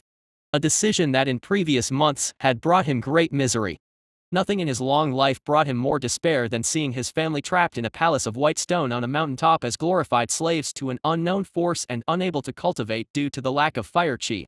Yet, recently, his family's perseverance has begun to be rewarded. Ever since that worm attack led me to Red Vine Peak with Stella, my family has been blessed with reward after reward by the immortal. At this rate, under the enriching shadow of the Ashfallen sect, my family will rise to heights unheard of in the history of my bloodline. The Grand Elder slammed his hand on the desk as he stood up, causing everyone to shut their yappers and stare at him. Enough nonsense. Listen here, if you were respectful to Stella before, now imagine she is a master alchemist in the making. If I hear anyone has caused her problems, I will deal with them personally. Do I make myself clear? Yes, Grand Elder. All three of his cherished elders responded in unison. Good. Now tell me, how goes the tournament preparations? Elder Brent coughed, ahem. Well, the noble families will be arriving within the next few days, so we have put the airship station on a temporary lockdown to avoid another incident like the one with the arrival of the void mine Skyen. I see, and who do we believe is arriving next? The Skyen family should arrive tomorrow morning. Elder Margaret said. Everyone groaned, and the Grand Elder gripped the bridge of his nose. Those overzealous heaven-worshipping bastards are always a handful to deal with. Alright, make sure nobody, and I mean nobody, is present in the airship station to mess with them on arrival. Everyone nodded, and the Grand Elder sighed. Alright, that is all I wish to discuss. You can all return to your duties now. However, Elder Margaret, please stay behind. I have something else to discuss with you regarding the tournament. Ashlock found it rather amusing listening in on the Redclaw's conversation. It was interesting to see the reactions of ordinary people to his and Stella's shenanigans as he lacked a frame of reference, but got bored as the Grand Elder and Elder Margaret spent a while discussing logistics for the tournament. He had left the running of the tournament to them for a good reason. Logistics and pandering to noble families weren't his forte. Anyway, he was in a good mood as the whole day had been rather full of surprises. Despite their young age, he hadn't expected the Redclaw twins to be so meh at alchemy. However, that disappointment had been washed away by Stella's capabilities. He had given Stella and Oliver nearly the same level of help during the competition to keep things fair, but Stella had approached everything with a calmness and skill that seemed alien to him. In his mind, Stella was a hot-headed think-later type of person who acted on her instincts far too often. But put her in front of a pill cauldron and she completely changed into someone with a calm and calculative demeanor. Perhaps this mindset is what allows her to excel in cultivation compared to others as well. Ashlock mused. He had no way to crack open her skull and see how she meditated compared to others, but after observing her approach to alchemy, he was convinced she could concentrate and hyper-focus on tasks. Regarding focusing, Ashlock was finding it harder to keep up with things. There was just so much going on recently that he felt scattered-brained. Instead of being a fleshy human with 2 legs and a limited perspective that would have the intelligent idea to delegate things to others as there was no chance in hell they could monitor so much at once, he had decided to abuse his new biology to its limit and do most of the things himself. This is why I want everyone to learn the ancient language. That way, I can order people around more efficiently, Ashlock grumbled. I need to learn to focus my efforts on the things I am best at and let the others do the rest. I don't have to do everything myself anymore. I got a lot of people around me to help. Ashlock felt the way the sun hit his leaves and determined it was mid-afternoon, meaning he still had half a day left before he fell asleep and then had to oversee the welcoming of the Skyen family. So what should he focus his time on? His thoughts were interrupted when there was a sudden pop of spatial chi, and a girl he was all too familiar with stepped through and collapsed straight onto the bench with a sigh. I'm exhausted, Tree. Stella sulked, and it's all your fault. My fault? Ashlock was taken aback. How could it be my fault? Stella naturally couldn't hear him but continued talking to the air as she always did. Why did you give the Grand Elder a decree and cause Elder Margaret to leave the twins in my care? I have no idea what to do with them. Ah. That was kind of my fault. Ashlock chuckled to himself. He hadn't foreseen the Grand Elder calling an entire meeting over it, but he could see why Stella was mad. Hey, Tree, Stella patted his black bark. What was the decree anyway? I told them to learn the ancient language so I can speak with them and not bother you so much, Ashlock wrote in lilac flames on his trunk, and she quickly translated it. That's not a good reason to leave me with 2 darn teenagers. Stella grumbled. Why must I take care of them anyway? Can't you do it? Why not practice alchemy with them? Ashlock asked through writing, and she rolled her eyes. Tree, we only have 2 ingredients to make pills from. How can we make body-strengthening pills without the dragon marrow? That was a good point. I still need to find a solution to that ingredient shortage. It comes from monsters, right? Ashlock's vision blurred as he crossed many miles through his roots and appeared far out in the wilderness near the demonic tree wall where he first spotted the worm. It had been a while since the worm disrupted the place, so it made sense that there was a large gathering of monsters in the vicinity. None were super strong, which was ideal because Ashlock just needed their bone marrow. Ashlock's vision blurred back to the mountain peak where Stella was still ranting about being a glorified babysitter, so he gave her an outlet. There is a group of monsters out in the wild. Why not go and kill them? Ashlock wrote, and then after a moment of contemplation, he added, you could also collect new plants while you are out there. Even if he didn't know the pill recipes, it would be great to amass a database of as many plants as possible. I don't know anything about plants, though, Stella said while standing back up. She then stretched her back with an audible crack and rolled her shoulders. But I could go for some good old punching monsters in the face after concentrating so hard on that pill. Douglas can look after those terrors for me. Alas, Ashlock needed Douglas to work on extending the staircase and pillar. He also required him to add rooms throughout the mountain, so sadly, the man couldn't be left looking after the twins. Douglas needs to work and rest. Why not take the twins with you? Ashlock wrote, and the face of pure betrayal Stella pulled after reading it was priceless. You want me to look after 2 weaklings out in the wild? All while I hunt monsters and pick up plants for you. She crossed her arms and huffed, I don't want that type of responsibility. Titus can look after them, Ashlock wrote as he mentally commanded the 20-meter-tall ant to stand up. The towering creature of blackwood loomed over the annoyed Stella with 2 eyes of lilac soul fire glaring down at her. Fine. If the big guy is responsible, then I don't care anymore, Stella grumbled as she clicked her fingers, and a portal manifested before her. I will tell the twins what's happening. So please open a portal down there once you got Titus near the monsters. And be quick about it. And with that, she was gone. Some peace and quiet returned to the courtyard, but Ashlock always enjoyed having a little fight with her. Anyway, now wasn't the time to sit around and think. He had to get this lumbering giant out into the wilderness to avoid Stella getting really cross with him. His star core pulsed with power, and a portal over 10 meters high wobbled into existence. Diana cracked open an eye at the scene but soon returned to meditating. Titus bent down and took a lumbering step through the portal. A moment later, he passed through with a massive pop as air rushed to fill the void left behind. The portal then collapsed, sending another blast of air that briefly disrupted the mist wall and rustled the scarlet leaves of every tree in the courtyard, including Ashlock's. Right, now to open a portal onto his shoulder. Ashlock easily set the anchor point as Titus was a blinding beacon of spatial chi. With that done, he could open a rift in the cavern, connecting 2 locations many miles apart. Ashlock then watched as Stella led the 2 bewildered twins through the portal onto Titus's shoulders. Stella. Olivia. Stuttered as she looked off the side and saw the ground far below. What are we doing here? Well, Elder Margaret said I needed to keep watch over you, Stella grinned, and we had no more dragon marrow, so why shouldn't I bring you hunting for some monsters? At this point, the 2 twins huddled with one another and gripped the twisted black roots that made up Titus's body for dear life as the behemoth strode forward. How does that make any sense? Oliver shouted over the roaring wind as Titus moved toward the sea of monsters surrounding the wall of demonic trees. Stella shrugged as her blonde hair blew in the wind. Titus, protect these 2 at all costs, but listen to their orders. She then addressed the confused twins. I will be busy down there fighting monsters, but feel free to order this big guy around if you want to join in the fun. Anyway, see you 2 later. Stella spread her arms and fell backward into a free fall down the side of the ent, causing the 2 twins to scream and lean over the side. However, before she had even fallen halfway toward the lush grass of the wilderness, a portal manifested below her and teleported her off somewhere else with a resounding pop. The 2 twins exchanged a glance and Olivia muttered, she's insane. Right. Chapter 147, Self-Reflection. Stella felt wild and free as she swung her sword and brutally slashed a mutated beast in half. The sheer force of her attack sent the 2 halves of the corpse hurtling through the air in opposite directions.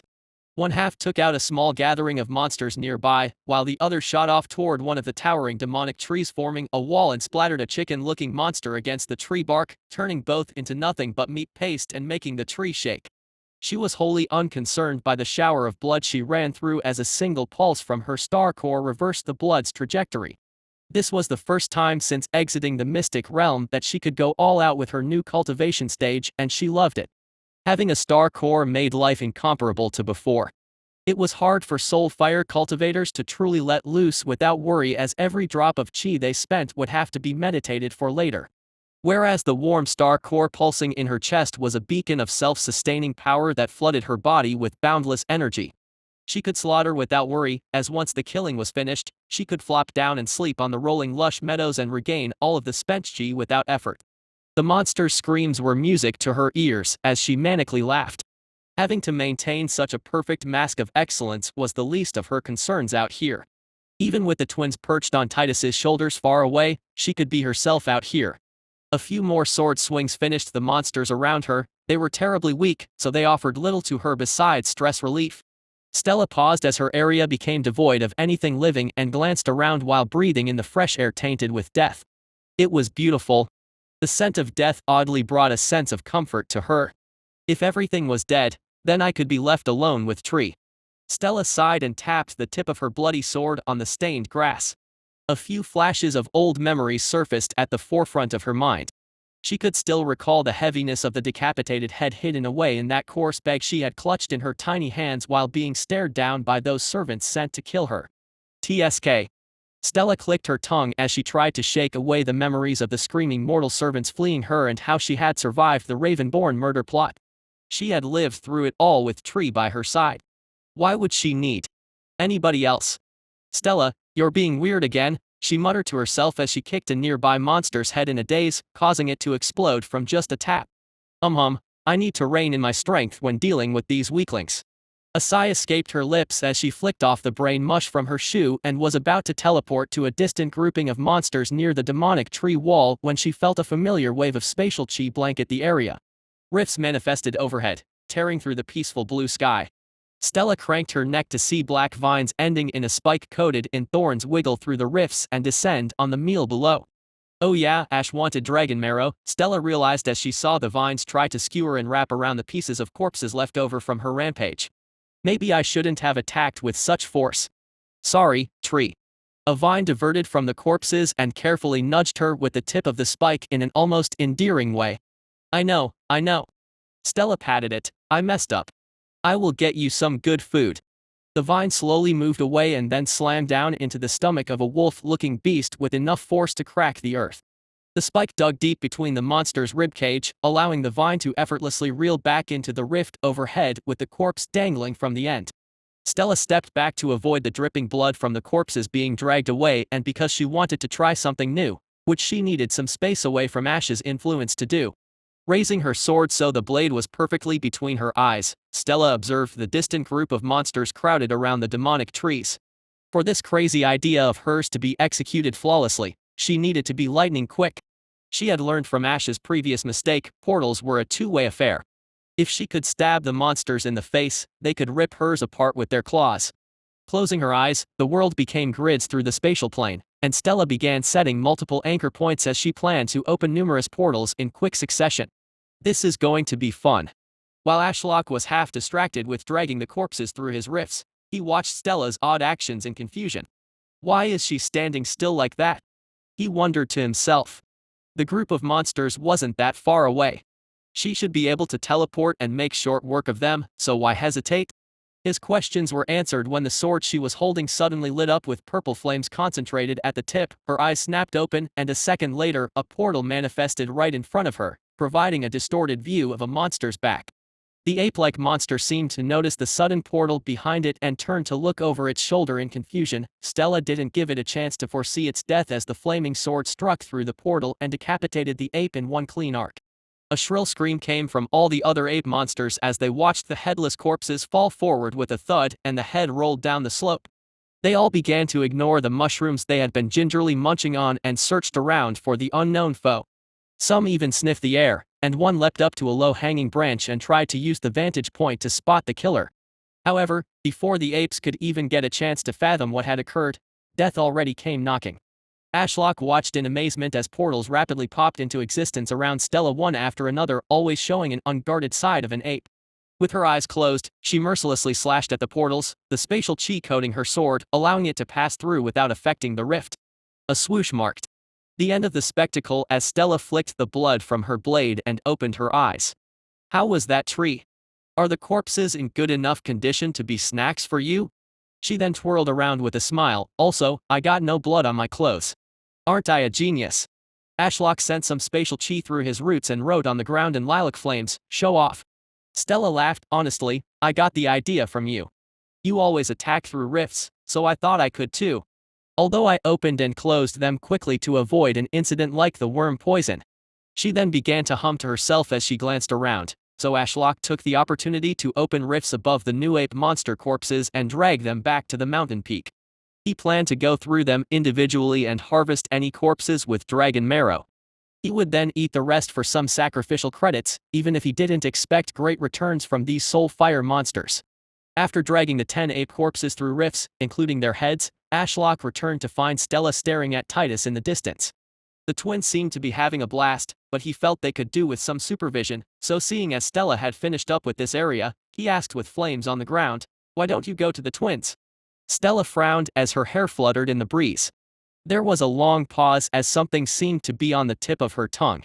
Eventually, she sighed, Tree, am I weird? Is it strange that I don't want to talk to them or anyone? Sometimes I feel like I am the odd one out. Like, as if I don't see the world like all of them do. Ashlock could tell that question had been bothering her by her fidgeting with the sword hilt while staring at the ground where he had been writing. As someone that had seen her grow up, he knew what had caused her deep-set issues. Her entire family had died when she was young, leaving her abandoned in a massive pavilion all alone except for servants wanting to kill her. Once they were dealt with, she didn't speak to another human for almost a decade. Who wouldn't come out from a rough childhood like that as a little weird, even by cultivation world standards? In recent times, especially as he tried to expand the sect and Stella was his main form of communication, he had deemed her inability to communicate a significant issue that needed resolving. But honestly, he was starting to realize that it was just part of what made Stella. Stella. If she improved slowly over time, then great, but he wasn't so concerned anymore. You are perfect the way you are, Ashlock wrote in flames. Behave in a way you deem fitting and do whatever makes you happy. Stella didn't seem convinced at all. Fine, if you say so. But how do I get more people to like me? Whenever it comes to sect decisions, everyone treats me like a crazy person. Ashlock had to admit she could be unhinged at times, but to demand she alter her worldviews without the life experience to reach those conclusions herself was nonsense. Everyone saw the world through their own tinted lens. You're not crazy. You just have a unique viewpoint. Ashlock wrote, as we all do, so don't worry about it. She seemed lost in thought for a while and then shook it off and strode forward toward Titus in the far distance. Her speed increased as she became wrapped in soul flames, and moments later, she was shooting across the landscape through a tunnel of portals. Titus raised his titanic arm, and under the excited shouts of Olivia, he struck down a group of fleeing monsters, pulverizing them into the ground. Sigh. It seems they are also getting carried away like Stella did. How can I extract any dragon marrow from bones crushed to dust? Ashlock lamented as he watched the twins cheer and Stella suddenly appear beside them. Having fun? She asked. How are we supposed to get anything if you kill these monsters like that? The twins yelped at the sudden voice. Sorry. We were just. They let off a flurry of half-completed excuses. Stella waved them off. I'm going to relax on the other shoulder. You two kill the monsters while leaving their corpses as intact as possible, and if you see any interesting plants down below, let me know and I will go get them. Without hearing their answer, Stella leapt over Titus's head, landed on the opposite shoulder and sat down. It seemed she had a lot on her mind, so Ashlock left her to it. The next few hours consisted of Titus flattening all monsters in the vicinity with his 5th stage star core gravity and then squishing their heads with his giant fingers, leaving the corpses mostly intact. Ashlock would then drag the corpses away, much to the twins' excitement. Stella. Olivia shouted over the head, down below, toward the setting sun, there's a grove. Ashlock looked in the direction of where Olivia was pointing and could see the aforementioned grove. It didn't look like anything extraordinary, except it seemed a bit out of place. It gave the vibe of an oasis surrounded by nothing but lush grassland. Stella stood up with a yawn and glanced toward the sun. What about it? It's just a guess, but Dreamweaver orchids might be there. What are those? Stella inquired, and Ashlock also wanted to know. Olivia squinted at the grove. Dreamweaver orchids aren't that special on their own, but when grouped up in a cluster, the illusionary chi they release can create mirages. Interesting, Stella tapped her chin. And you think that grove is an illusion? Maybe, Olivia shrugged. I've only read about them in dusty old books. It could just be a random grouping of trees. Alright, well, we can go check it out before heading back, Stella said as she patted the ant on the head. Titus, go grab one of those trees. The ant wordlessly obeyed the command and trudged toward the grove. Ashlock was somewhat surprised Stella didn't dash in alone and instead used Titus to test the waters. Titus got close enough to reach down, and his hand passed through the tree like a projection. Ashlock didn't have time to be surprised as a flurry of tiny orange-feathered birds exploded from the illusionary grove in all directions. Ashlock commanded Titus to pulse his fifth-stage star core, and all the birds plummeted to the ground like hail as the immense gravity robbed their ability to fly. Titus then sent a tidal wave of spatial chi that smashed into the grove and washed away the illusion chi. The fake trees were replaced by a giant bush of light pink orchids. You were right, sis. Oliver shouted in awe while pointing at the bush. Olivia pointed her nose to the sky and chuckled, haha, as expected. Ashlock began to open rifts and deploy vines to secure the birds. Even though they were weak, they should be worth 100 credits together, which was no small amount. Diana had long given up on meditation for the evening. It was rather hard to concentrate when corpses were raining from the sky. The place reeked of death and stale blood. She couldn't help but raise a brow when hundreds of fluffy orange birds impaled on vine spikes were brought through and added to the ridiculous pile that had grown in the courtyard center. Kaito was coiled loosely around her legs, and his head rested on her shoulder. His tongue kept flicking out while eyeing the mountain of food. It was likely heaven to him, but it was nothing but an eyesore for Diana. A sudden enormous portal blocked the setting sun, and the ant stepped through. It strode a few steps before sitting down. A root emerged from the ground and connected to the titan that became dormant in the corner of the peak. There was no sign of Stella, which confused Diana. She was about to look for the girl when she appeared beside her. Phew, finally got rid of them. Oh hey Diana, how's it going? Did you miss me? Hi. Diana frowned. Why do you sound so friendly? Stella snorted and shook her head. Whatever, at least I tried. Right. May I ask what the meaning of all this is? Diana gestured to the mountain of rotting meat.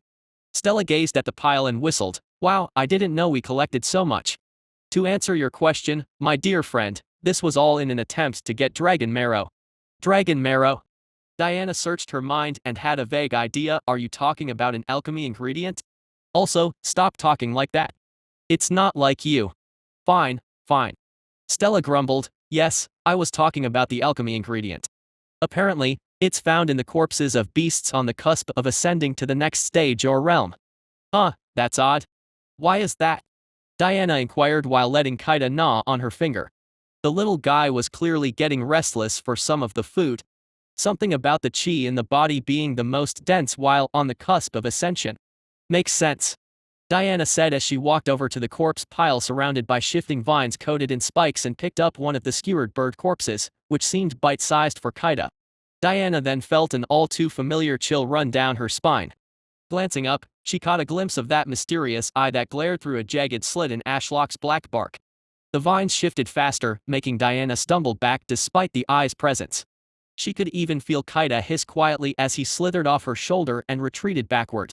Like some accursed octopus checking out its prey, the vines brought the corpses one by one in front of the mysterious eye as if inspecting them. Most corpses got chucked to the side into a new pile and began to be dissolved, while a select few were placed in a separate pile. From a glance, Diana could tell those were the corpses with the most demonic chi still wafting from their bodies. Are those the corpses with the dragon marrow? Diana wondered, and then an odd thought crossed her mind. Wait. As a demon, do I also have dragon marrow? I hope the alchemists won't start hunting me down. Chapter 148 Abyssal Whispers. Through his demonic eye, Ashlock could see through the mortal flesh and gaze upon the spiritual nature of the corpses he had acquired. Rather than black fur sprouting from leathered skin, he saw the dormant underlying spirit roots that had once served as the passageways for chi that had fueled the dead monster's power. Holding one of the headless ape corpses by the spike of his vine in front of his demonic eye, Ashlock scrutinized it. The passageways were devoid of the demonic chi, which made sense as the monster had died. Without the soul core in their chest consciously directing the flow, the demonic chi had nowhere to go except two places: into the rotting flesh or back to the outside world. This ape had a lot of muscle tissue that had greedily absorbed the uncontrolled chi. However, through his demonic eye, Ashlock could also see demonic chi rising off the corpse like smoke into the surrounding atmosphere. It's why he preferred fresh corpses. They always provided the most sacrificial credits and had worked best for root puppets due to the chi still present in the body. Ashlock tossed this ape corpse to the right into a giant pile doused in corrosive fluids. It showed no signs of having been near ascending to the next stage or realm, which is what he was hunting for. He wanted dragon marrow. I can see why alchemists charge so much for pills now, Ashlock grumbled as he picked up another corpse to inspect it. I'm going through all this effort for a single ingredient used in a tier 1 pill, and I'm cheating with my demonic eye. Hell, I even grew the other 2 ingredients, so this should have been a breeze. Right? Am I missing something here? Why is sourcing ingredients so darn hard? Ashlock's grumbling was cut short as his eye pulsed with interest. This ape monster seemed more promising than the last few he had inspected. The demonic chi smoke was denser, and the muscles were also packed with demonic chi. It was all a guess at the end of the day, but Ashlock felt confident that this ape may have dragon marrow, so he carefully lowered it into the smaller pile to his left side and retracted his vine. He still hadn't figured out how to get the dragon marrow out of the corpses, but he decided to deal with that later. Sorting through this monstrous pile came first. As Ashlock picked up yet another corpse, he heard Larry gruffly ask, "Master, may I eat some?" "What?" Ashlock's eye turned to glance at Larry, who had crawled down from his resting tree and stood beside the corpses that he had been busy absorbing. "I can't," Larry said, his head dropping a little. "Of course, you can. You just startled me." Ashlock obviously wanted as many sacrificial credits as possible, but he wasn't going to deny his summons a good meal. "Thank you, Master, your generosity is as boundless as the stars in the sky," Larry said as he opened his maw wide to devour a nearby corpse, but then Ashlock had a sudden idea. "Wait." Larry comically froze mid-bite as if time had stopped. "Don't eat from that pile. Come eat these ones instead." Ashlock pointed a vine at the pile of corpses that should have dragon marrow. "However, you must leave all the bones behind, only eat the flesh." Larry slowly withdrew his fangs and closed his maw. He then crawled past Ashlock, careful not to step on the hundreds of vines that slithered around his feet, and made his way to the smaller, more tasty-looking pile. To both of their surprise, Kaida had also made his way over to the pile and flickered his tongue at Ashlock as if asking for permission to also feast. Yes, you can have some too, Kaida. I need you to grow up big and strong, after all. Just remember not to eat the bones. I need them." Ashlock reassured the snake and earned a gleeful hiss. He hadn't forgotten about the ink snake's unique power to bend reality to the words written in his ink. But he needed the snake to get to the star core realm so that he could slowly produce ink chi to use his powers without setting his cultivation backward. Kaida's current soul core was like a tiny ink pot inside his body. He needed to fill the ink pot up to advance his cultivation but would drain the ink pot if he used his powers. This is why reaching star core would be so monumental, as the ink pot would automatically refill itself over time without Kaida even needing to cultivate. Ashlock watched in interest as Larry reopened his maw, and thousands of tiny ash spiders tumbled out and latched onto the corpses. Then, just like worker ants, they started tearing off bits of flesh with their fangs and carrying it back to Larry. A rather suitable way to eat for a royal spider, Ashlock laughed as he returned to work. An hour passed, and the final corpse had been checked as the courtyard was bathed in the orange glow of the setting sun. Of the hundreds of corpses, only 20 had been deemed by him to potentially have dragon marrow. All of them had been devoured to the bone by Kaida and Larry. After having their fill, his 2 pets were relaxing off to the side with stuffed bellies. With night approaching, Ashlock wanted to quickly confirm if any of these bones contained the alchemy ingredient they were after. "Stella, can you check for dragon marrow?" Ashlock wrote on his trunk. The girl chilling on the bench below his canopy and playing with Maple noticed his spatial chi. She sat up and translated his words. With a sigh, Stella got up and walked over. Diana was already crouched over and touching the bones with her finger. "What are you doing?" Stella asked while crouching down beside her friend. "I'm checking which one has the most demonic chi," Diana replied in her usual monotone voice while pointing between 2 sets of bones. "I think this one will have dragon marrow while this one is a dud." "Well, let's find out." Stella trailed off and frowned. "How do we find out?" "I don't know." "Aren't you the alchemist?" Diana snorted. You just spent the last hour telling me how easy you found alchemy, and now you are stumped. Stella crossed her arms and grumbled, I didn't lie. I'm good at alchemy, much better than those brats the Redclaws sent. Oh. You didn't tell me they were young, Diana snorted, and yet they knew about the Dreamweaver orchids? Impressive. There's nothing impressive about memorizing plants from some dusty old books. Stella retorted. Didn't you learn the ancient runic language from some dusty old books? Stella glared at Diana, will you shut up? Whose side are you on? We were picking sides.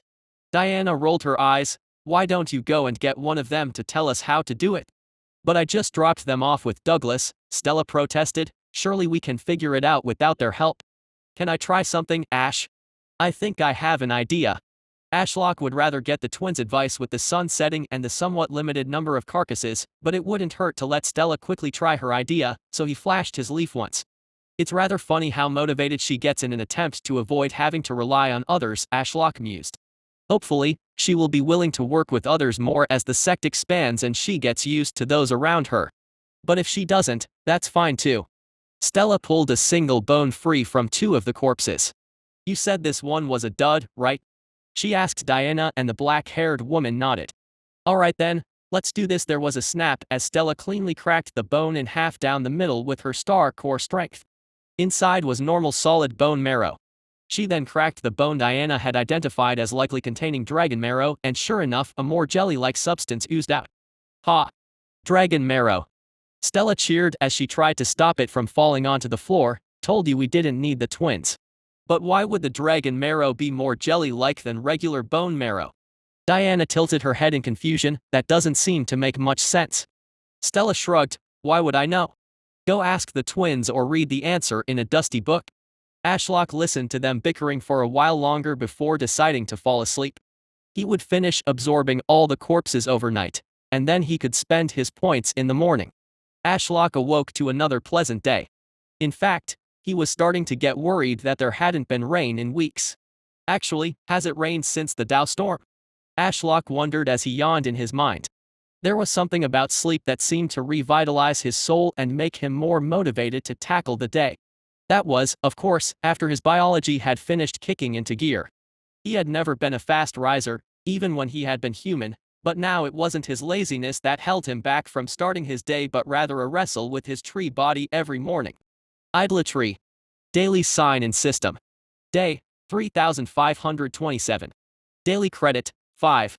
Sacrifice credit, 821. Sign in. Morning system. Ashlock mumbled at the familiar notification but then realized he had accumulated a surprising number of credits from the corpses. It would have been more if Kaida and Larry didn't eat a portion of them, but it would never be loads as they were all Chi Realm or low stage Soul Fire Realm monsters. Ashlock hummed to himself as he debated whether he should sign in. 800 points. Should be enough for an A grade draw. Ashlock could wait around and farm more points for yet another S grade draw, but the tournament was starting soon and he had killed literally everything alive for miles around his demonic tree wall. And if Dante Voidmind's plans were anything to go by, he was sure many sacrificial credits were on the horizon in the form of arrogant Voidmind family members. System, sign in for me. Sign in successful, 826 credits consumed. Unlocked an A- grade skill, Abyssal Whispers. Ashlock tried to hold back his excitement and relax as the information was shoved into his memory as if it had always been there. However, he was unable to stay calm for long. Is this telepathy? No fucking way. Wait, no, not quite. It is telepathy, but the system lists it as an attack skill. Why? Ashlock ran through the information in a half-panic one last time and complied as a sort of ability description in his mind. The skill lets me project my consciousness outwards, infiltrating the minds of those nearby with an insidious whisper. This isn't ordinary telepathy, the whispers are an invasive force that disrupts the mental and spiritual equilibrium of those with the misfortune of listening. I can use these whispers to sow confusion, fear, or paranoia through hallucinations by essentially assaulting the target's mind and spirit from within. Ashlock sighed. This was too much excitement and confusion for so early in the morning. He had been practically dying for telepathy as a skill, and although this sounded similar, it was most certainly an attack skill meant to overwhelm a target's mind so he could impale with his vines and devour them. So Abyssal Whispers shouldn't be used on the weak-minded as I effectively invade their mind with my entire presence, and my words cause hallucinations and instill fear. Ashlock glanced around and saw Stella stirring awake from her meditation on the bench. As her eyes fluttered open to the rising sun, he decided to write her a message in his lilac flames. If there was anyone he wanted to test this skill with first, it would be her. Stella stretched her back as she cycled the chi she had just absorbed throughout her body. It was a pleasant sensation, and she didn't notice a massive difference between cultivating on the bench or under the demonic trees lining the mountain peak. I think I will cultivate here from now on, she said aloud while leaning back and enjoying the sunrise. However, she soon felt a small burst of spatial chi behind her, so she turned to see lilac flames manifesting on Ash's black bark. Stella, I want to talk to you. She translated and then smiled. What's up, tree? There was a pause, and Stella started to wonder if she had translated the meaning wrong, but the flames soon changed to clarify. I have learned a form of telepathy. Stella's eyes widened. Speak to me. Directly. Will I finally hear your voice after all these years? Yes, Stella read from the flames, however, it may frighten you or make you mad. So relax and don't worry. Is that okay? Stella grinned. I'm already mad. Hit me with it. A chill throughout her body forced her to blink. When she opened her eyes, the courtyard was gone, the sky was black, and all around her was a mystical fog that reminded her of the mystic realm. But most importantly, there was a familiar tree before her. It was alone in this abyssal world, its bare branches spreading to the starless sky above and fading out of view. Is this a dream? Stella called out. Her voice sounded normal and didn't seem to match the space she was in. Desperately glancing around, things weren't adding up. She could still feel the constant cool wind of Red Vine Peak, and the way it brushed against her skin didn't match how the mystical fog rotated around them. This is a mental projection of me into your mind. You are still on the bench. Stella felt her star core quiver as Ashlock's strange words echoed in her mind. She couldn't write out his words nor recite them, but she understood them on a fundamental level. Can you understand me? Am I speaking in the ancient runic language? As if it was listening to its master's whims, the mystical fog began to morph and change into a mirage of vibrant silver runes that floated around her, tempting her to read them, but if she focused on one for too long, it vanished as if scared of being seen and understood. Yes. No, Stella shook her head. She was getting disorientated. It's not the ancient runic language, but I understand your intent. I see. It must be soul speech, then. Stella had no idea what soul speech was, but she was far too distracted by the leafless tree. Your form, why do you look like that? I am still on the bench, right? So you should be just behind me? It's all an illusion. The tree suddenly grew larger and more menacing as it loomed over her. Even though she knew Ash wouldn't try to harm her, she couldn't help but gulp and feel fear festering on the outskirts of her mind. So this is tree. No, father's voice. She said in a small voice, a bit more haunting than I imagined in my mind. These are not my words, I speak to you through the whispers of the abyss, Ashlock said. Now tell me what you see. Before Stella could respond, the fog morphed again into a sea of ghostly eyes that all glared at her, their pupils pulsing as if daring her to speak. I see a black barked tree, bare of any leaves or features. Stella hesitantly replied as the eyes moved in closer. And thousands of creepy eyes glaring at me. I think every time you talk, it gets worse. Gets worse. Stella shivered as the eyes began to scream and wail, the starless sky cracked and shook, and a terrible feeling washed over her, making her stomach twist. Stop talking. Stella snapped as she clutched her head. A moment passed and the wails died down just enough for Stella to hear herself think. I need to block out the mental torment somehow. Ah! An idea struck, her spatial ring flashed with power, and a fruit materialized in her hand. Without delay, she bit into the fruit that should have the mind fortress effect Ashlock said would protect her from mental attacks.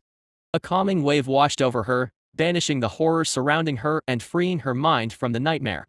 Tree, I can think now. She yelled, but her smile faded as the illusionary world cracked and crumbled around her. Streaks of morning sunlight cascaded through the gaps, and the next time she blinked, the world was back to normal. Glancing back, Ash was there just like always. His scarlet leaves rustled in the morning breeze. His words felt like distant whispers in her mind that she struggled to recall as the calming wave continued to flow through her mind. She leaned back on Ash's bark to enjoy the wondrous feeling of tranquility. I think the fruit was too powerful. It completely cut you out, tree. I'm sorry. A while passed, and as the numbing tranquility passed, she had a sudden realization. What if I turned? that fruit into a pill to lessen the effects. That way I can listen to him without the nightmare. However, I don't know any recipes using Ashlock's fruit, but we have dragon marrow, chi flowing grass, starlight lotus, and even dreamweaver orchids to work with. I'm sure I can create something with those ingredients. To hell with old dusty books. I'll just make it myself.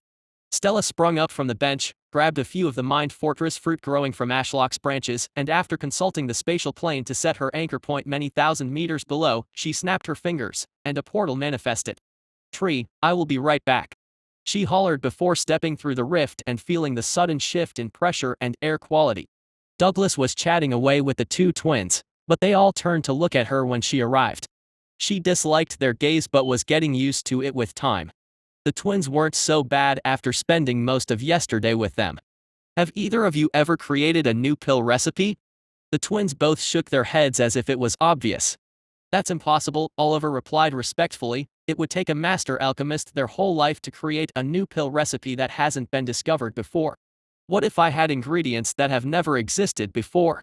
Stella grinned as she strode over to the cauldron. Just sit back and watch if you don't believe me. The twins looked to Douglas, who was grinning ear to ear as he watched Stella bring out an assortment of fruits onto the rim of the earthen bowl. Chapter 149, Talkative Tree. Elder Margaret tapped her foot in annoyance while waiting in the empty airship station. The midday sun streaked through the windows and doorways, which could only mean one thing. The Skyen family was late. As usual. They always do this, Elder Brent grumbled beside her. Pretentious bastards that make everyone wait on them. Careful, what if their god strikes you down for the insult, Elder Margaret joked, and Elder Brent snorted, good one. A moment of silence passed between them with nothing but Elder Margaret's impatient tapping. Eventually, Elder Brent spoke up, you're heading straight to Red Vine Peak after greeting House Skyen, right? Yeah, got to check up on the twins and ensure they haven't offended the Ashfallen sect somehow. Elder Margaret sighed, especially Stella. That girl is hard to predict, which makes it all the more troublesome that one word from her could ruin us. She holds that much power? Elder Brent cocked a brow, I haven't interacted with her all that much, so I wouldn't know. Elder Margaret nodded. Not only is she the descendant of the immortal, but she can command around a spirit beast capable of killing two families single-handedly. And if that wasn't enough, she is one of the most talented alchemists I've ever seen. Scary stuff, Elder Brent whistled. I guess I did know of all those things individually, but when you list it out like that. And her cultivation stage is what? Star Core? Elder Margaret nodded over a bell ringing through the large lobby and a single mortal calling out, House Skyen has arrived. Both elders sighed deeply as pressure descended on the empty airship station. Did the Skyen come as well? Elder Margaret wondered aloud as she began to walk deeper into the station while cycling her own chi to resist the pressure. What a show-off. A while later, the airship of House Skyen had docked and they began to walk into the large lobby, which would usually be overflowing with mortals buying tickets, saying goodbye to family members, or rushing to get on their flight. Yet for House Skyen, it had been kept clear. Around 20 men and women that were easily 7 feet tall began to saunter into the lobby. These were the servants to the important members of the family, which was evident due to their gray robes.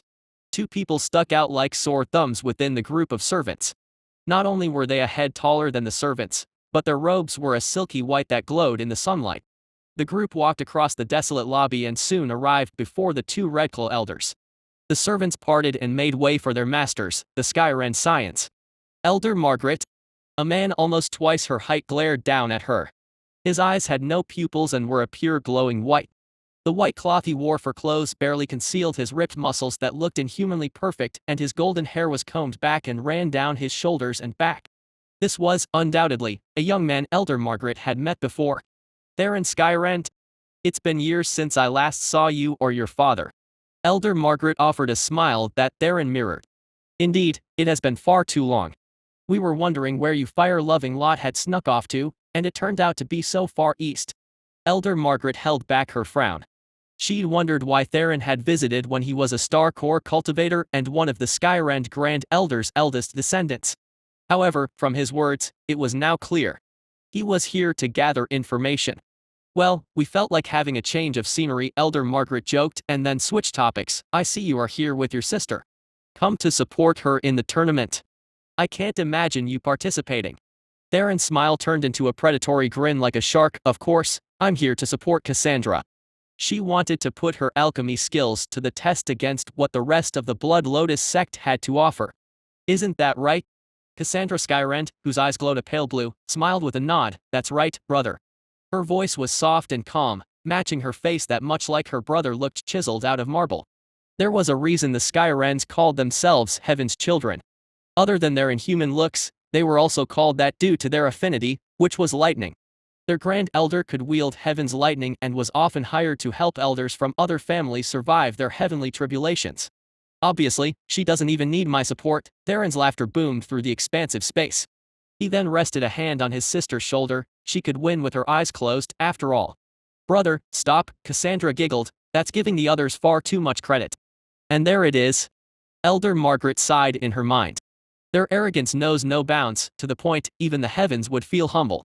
Well, we have quite a lot of talented people coming for this tournament. Elder Brent coughed awkwardly when the two Skyrens glared at him, but I am sure Cassandra will excel beyond our expectations. Theron snorted, of course she will. Nothing this side of the continent compares to my dear sister's alchemy skills. Cassandra, if you don't mind me asking. The extremely tall woman tilted her head. What is it, Elder Margaret? When did you begin to learn alchemy? Cassandra's glowing eyes pulsed briefly, and she smiled. A month ago. But that's all the time someone like me needs to master such a primitive art form. Elder Margaret felt her blood boil as her field of expertise was insulted but kept her calm facade. It was tough to control the hot-headed nature of cultivating fire chi. Still, she was determined not to end up like the Earth Affinity cultivator that was obliterated by the Void Mind Skyen a few days earlier. She hadn't lived for centuries for nothing. As expected of someone from the prestigious Skyen family, Elder Margaret fake smiled as she summoned a parchment to her hand. Before you go, let me just repeat the itinerary for the next few days. You can tell our servants such meaningless information. Theron waved her off and pulled his sister away. Half the servants moved to encircle them, and then they were gone in a flash of white lightning followed by a thunderclap. Elder Margaret's smile cracked slightly as she looked up at a stern-looking giant of pure chiseled muscle that gazed down at her with those same glowing eyes. My name is Alexandros. I will manage the young master and mistress stay here in Darklight City. Too exhausted to comment on the disrespect two youngsters from the Skyen family had shown an elder, she nodded and read off the parchment. In 2 days, we will organize an evening feast at the Immortal Gourmet Pavilion in the Noble District. All families participating in the event are invited. Then the following morning is the preliminary round, where contestants will be expected to purify an ingredient and answer a simple question. The following afternoon will host the finals where those that pass the preliminary round will battle it out. Elder Margaret then handed the parchment to the man, who took it graciously with a slight bow. Even though they were members of the Skyen family with unparalleled arrogance, the servants still knew not to disrespect an elder of another noble family. We will be off then. Alexandros ushered the other gray-robed servants to follow, and soon they were gone in a flash of lightning. I hate it when they do that, Elder Brent grumbled as he picked at his ears due to the constant thunderclaps that could kill a mortal child. Are you off now? Yeah, see you later. TSK, leaving me here to greet the other families arriving today. Elder Margaret waved him off as she walked away. Azure Crest and Terraforge should be a piece of cake. It's House Starweaver that will be unpleasant. Yeah, whatever. Elder Brent lamented, I just hope one of those Terraforge hardasses doesn't try to punch my face for fun. Elder Margaret chuckled a little imagining the scene as she left the airship station and began to walk through the crowded streets back toward Red Vine Peak in the distance. Stella felt like collapsing against the earthen bowl housing the cauldron fruit. Her hair was glued with sweat, and her legs felt like dragon marrow as they wobbled. In her hand was a pill. Would it work? She sure hoped so, as she didn't know how much more torment she could handle. I feel like this could be the one. Olivia said for the 10th time. Every attempt was the one in her eyes, but Stella found her optimism encouraging, so she refrained from calling it out. Opening her mouth, she chucked the pill in and almost recoiled from the awful taste. The Mind Fortress fruit did little to overshadow the intense flavor of the chi-flowing grass. The previous versions with more dragon marrow and even the Starlight Lotus had been better tasting than this, but they hadn't helped. Her aim was to create a pill with some juice from the fruit to help negate the awful effects of Ash's telepathy. Without the Mind Fortress fruit, she had no hope of lasting more than a few moments in that nightmare illusion, but eating the whole fruit closed her mind to everything, including his voice. If possible, she wanted to find a balance, where the fruit numbed her mind just enough to ignore the wailing eyes but not enough to block out Ash.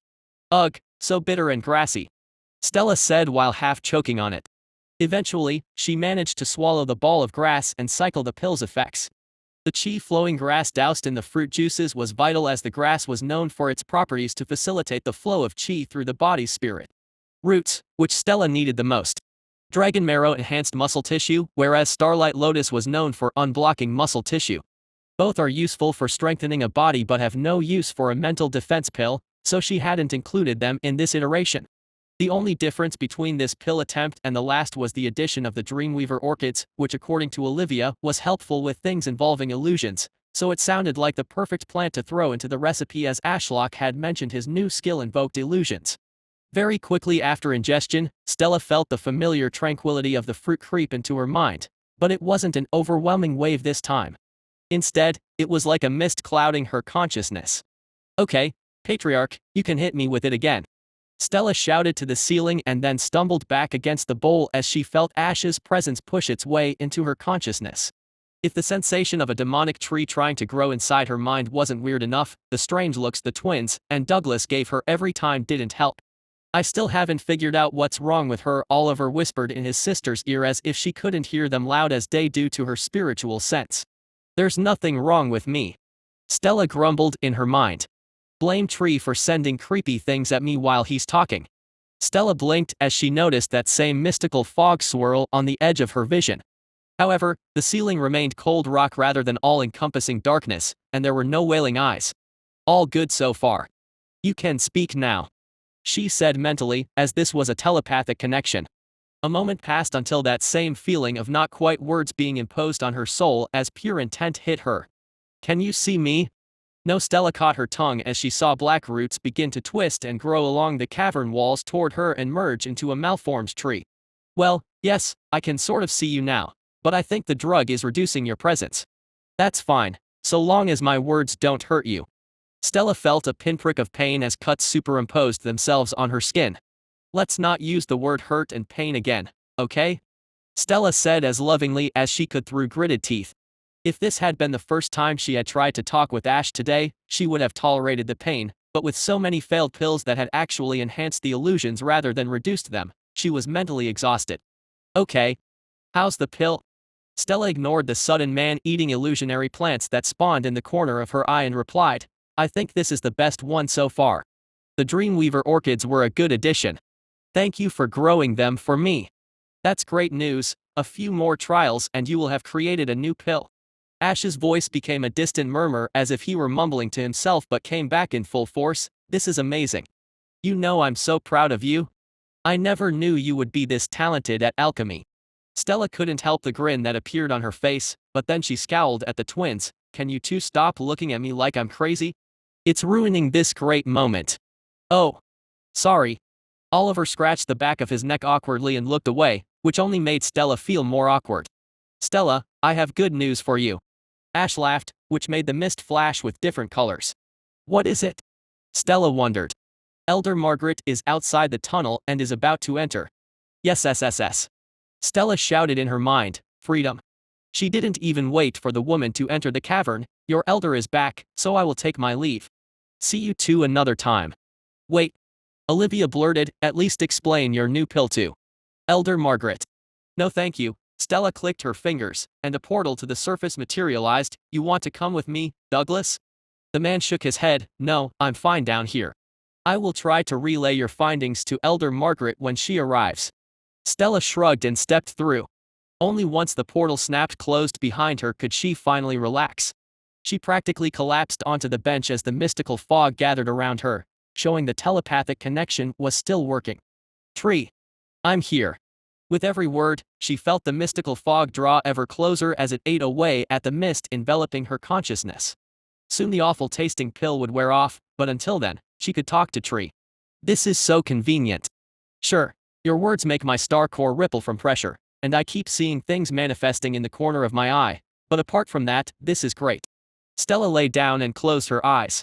Sadly, the visions didn't stop just because she closed her eyes, as they were being superimposed straight into her mind.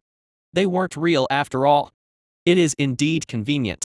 I can talk to you even with your eyes closed now. Ash chuckled. It's funny what you're willing to put up with just to talk to me. I spent a year hunched over books in a library trying to decipher how to read a language that was clearly designed by raving lunatics that have no concept of basic grammar rules.